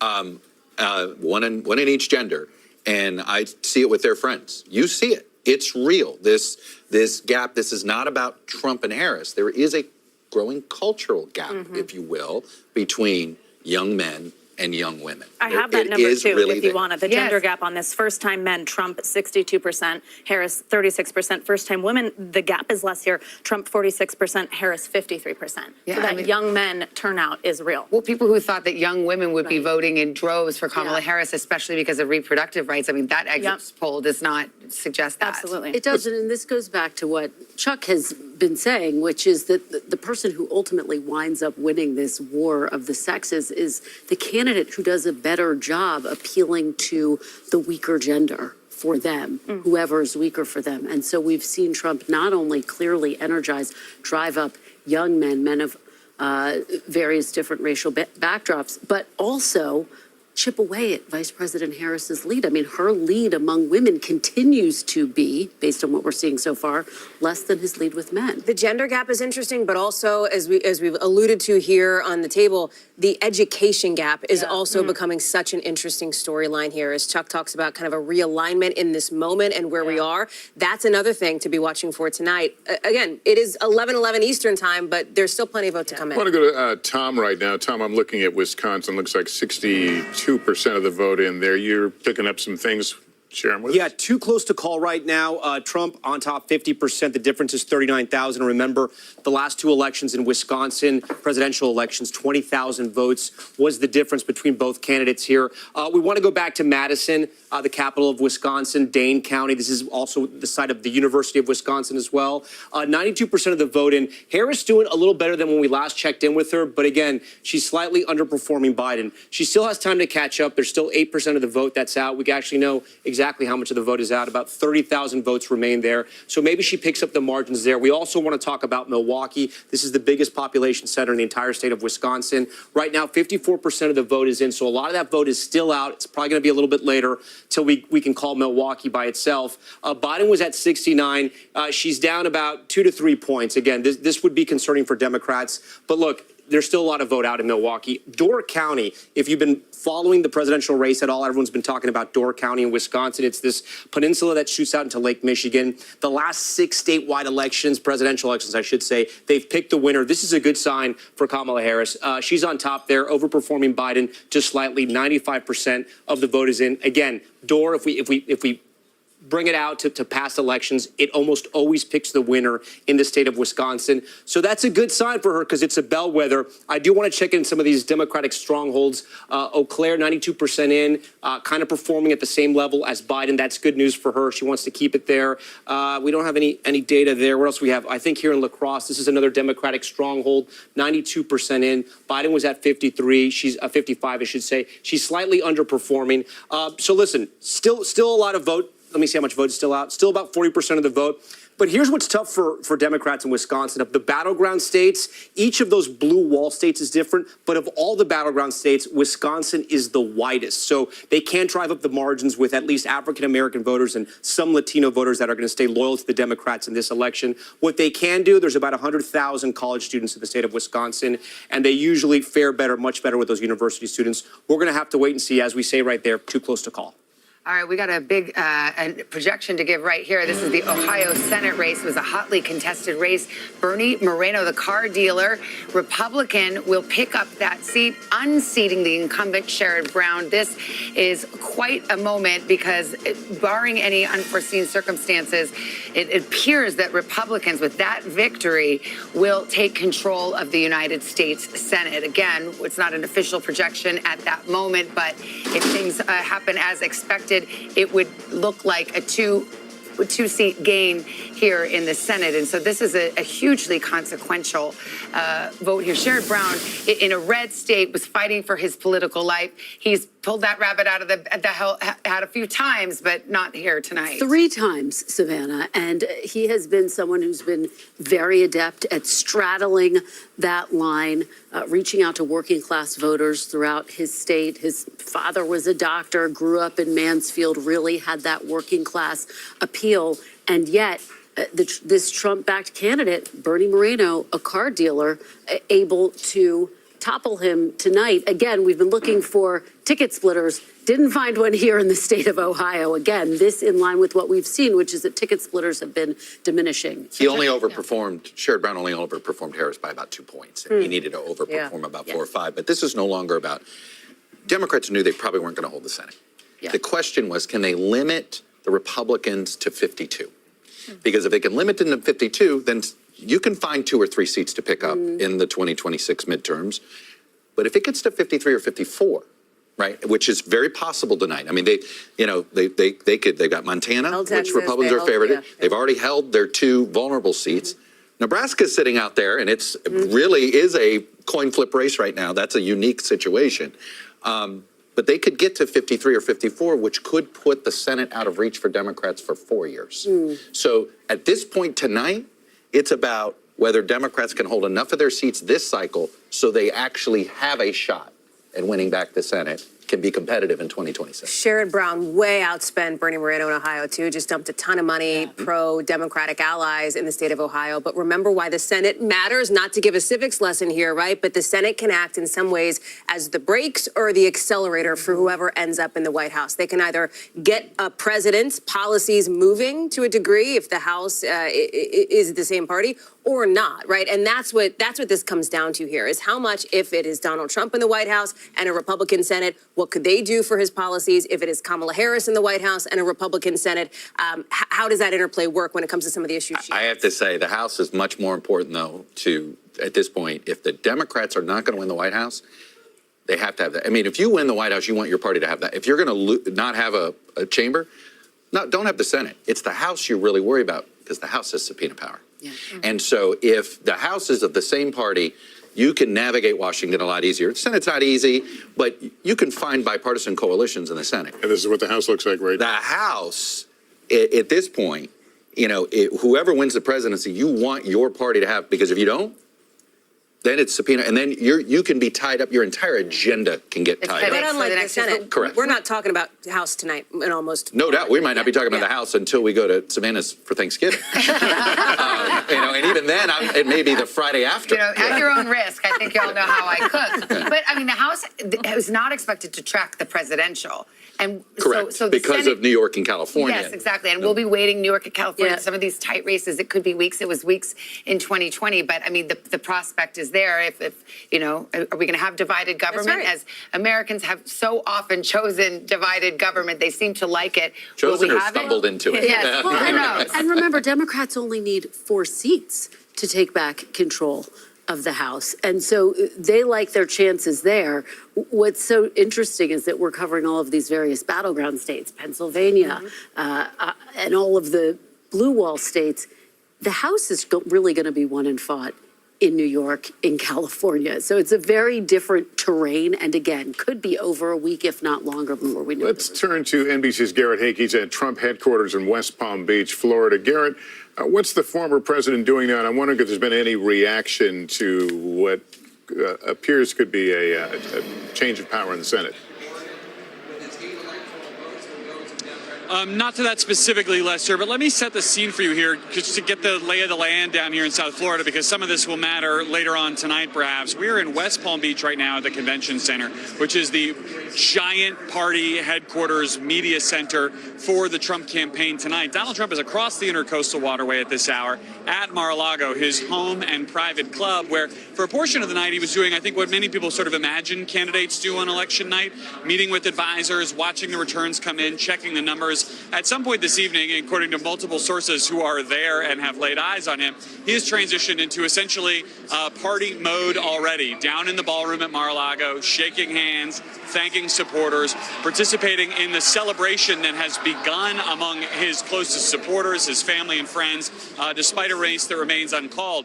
I'm also told, NBC News can also report, that he's in discussions with his aides and advisors about when he might make the trip across the bridge here to West Palm Beach to give some form of speech tonight. Now, we have been asking him about this day after day. Would he declare victory early? Would he rule out the possibility of declaring victory early? We all remember him doing exactly that in 2020 when so much of the vote remained to be counted.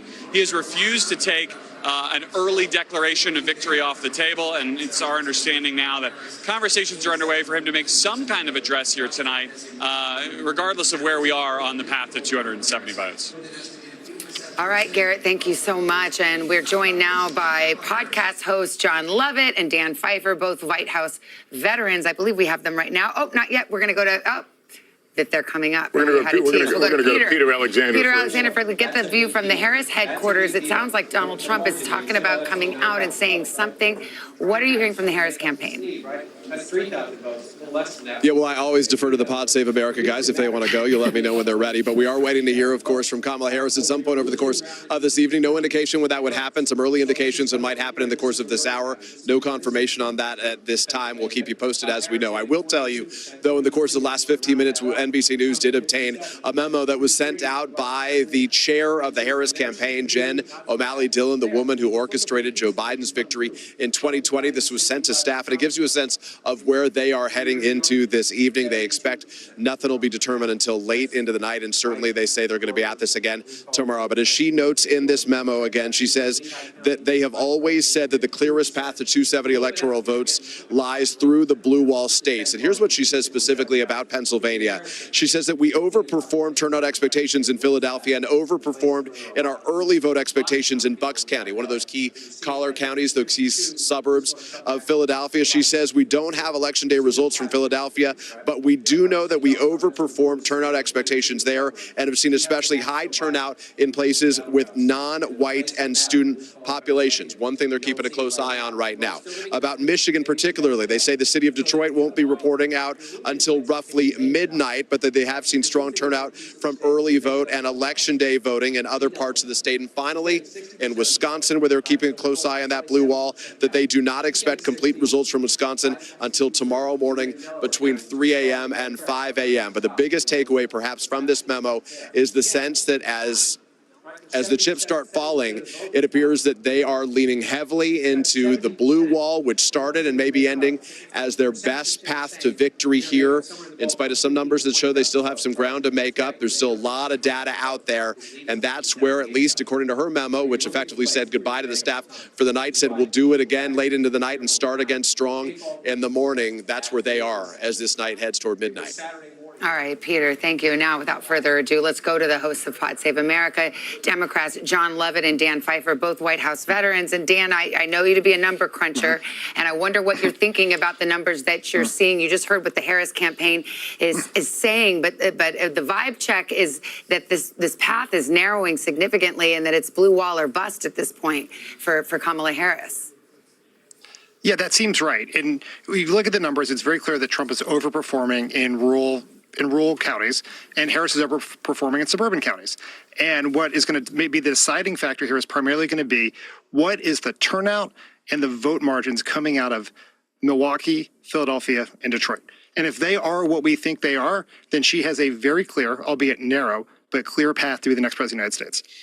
John, let me ask you about what we've been observing. Young voters, particularly male voters, who seem to be breaking for Trump and in fact winning the youth vote according to our exit polls. Does that surprise you? What's your take on that dynamic? That would be surprising. I think that's another reason to drink. But I do think that I You're think drinking it's alone, pretty John. early. I think that's fine. That's fine. I think it's pretty early to be drawing conclusions based on the exits and trying to figure out what happened with specific demographics. I think where we're at is this was always going to be close. It is close right now. I think there was some hope based on vibes that perhaps this wouldn't be as close based on some late polling and some late momentum and a terrible event at Madison Square Garden. Could we hope that maybe this night wouldn't be as long? And the answer is no. The polls largely were showing a very tight race, and that's what we're kind of living through. Dan, do you think it will ultimately come down to Pennsylvania? I mean, that certainly has been what's been telegraphed for all of these months. It is the essential state because if Georgia and North Carolina, she does not win, and there's still a lot of outstanding vote in Georgia. It's once again a narrow path. But if those do not end up in her column, there is no math without Pennsylvania. You can replace Wisconsin with Arizona. You can replace Michigan with Arizona and Wisconsin, but you need Pennsylvania, and so it will come down to Pennsylvania. All right, Dan Pfeiffer, John Lovett, thanks for your time. We'll talk to you soon. Thank you. And we have another call to make. I believe we're going to get a state of Washington presidential call. Let's see where we are. NBC News now projecting that Kamala Harris will win the 12 electoral votes in the state of Washington. Here's how it breaks down right now, a difference of about 473,000 votes. In the road to 270, that leaves Harris with 165, 214 for Donald Trump down. Let's go to Republicans Mike Dubke, White House Communications Director under former President Trump, and Sarah Fagan, a former aide to George W. Bush. Mike, first of all, give me your thoughts here. We've had no calls in battleground states so far. Is this a matter of viewing pieces through a microscope right now to try to understand where this is going? Well, it sounds that way from the Harris campaign, but I want to stick with the vibe comment that John Lovett just made, because I really do think that what we're seeing now is this coming to fruition, this vibe versus issues election that we've had. The Harris campaign really put on the vibes, the joy, and all of that. And I think the Trump campaign tried to stick to issues, immigration, inflation, instability around the world. And if you look at the exit polls that you all have been talking about today, you really see that Americans think that the country's on the wrong track. We think the economy, we were better off 4 years ago than we are today. And when you look at the way Harris tried to distance herself from Biden, I think this all came down to whether she'd be successful with that, and it looks like she wasn't. Hey, Mike, let me just ask you just to bear with me for a second because we have another projection we're going to put up here on the screen. And this is the state of Connecticut. NBC News projecting that Kamala Harris will win in Connecticut when all the votes are counted. 7 electoral votes. There is the breakdown right now, about a 10-point difference between the two of them.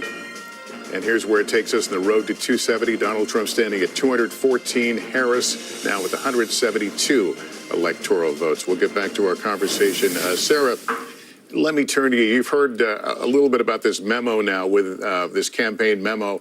What do you make of it? Well, I think it's a campaign doing what it can to try to keep hope alive. Look, I don't see any good news for Democrats in these results. Donald Trump is running about a point or a point and a half ahead of where he was in 2020. And in these counties, in these blue wall counties that 75% of the vote is in. And Kamala Harris is running behind in these urban areas by 1 or 2 points compared to where President Biden performed. You look at that coupled with Donald Trump's overperformance with Hispanic voters, with young voters. I don't think they have a lot to hang their hat on. And it's not over. There's votes to be counted. We should point out that these blue wall states tend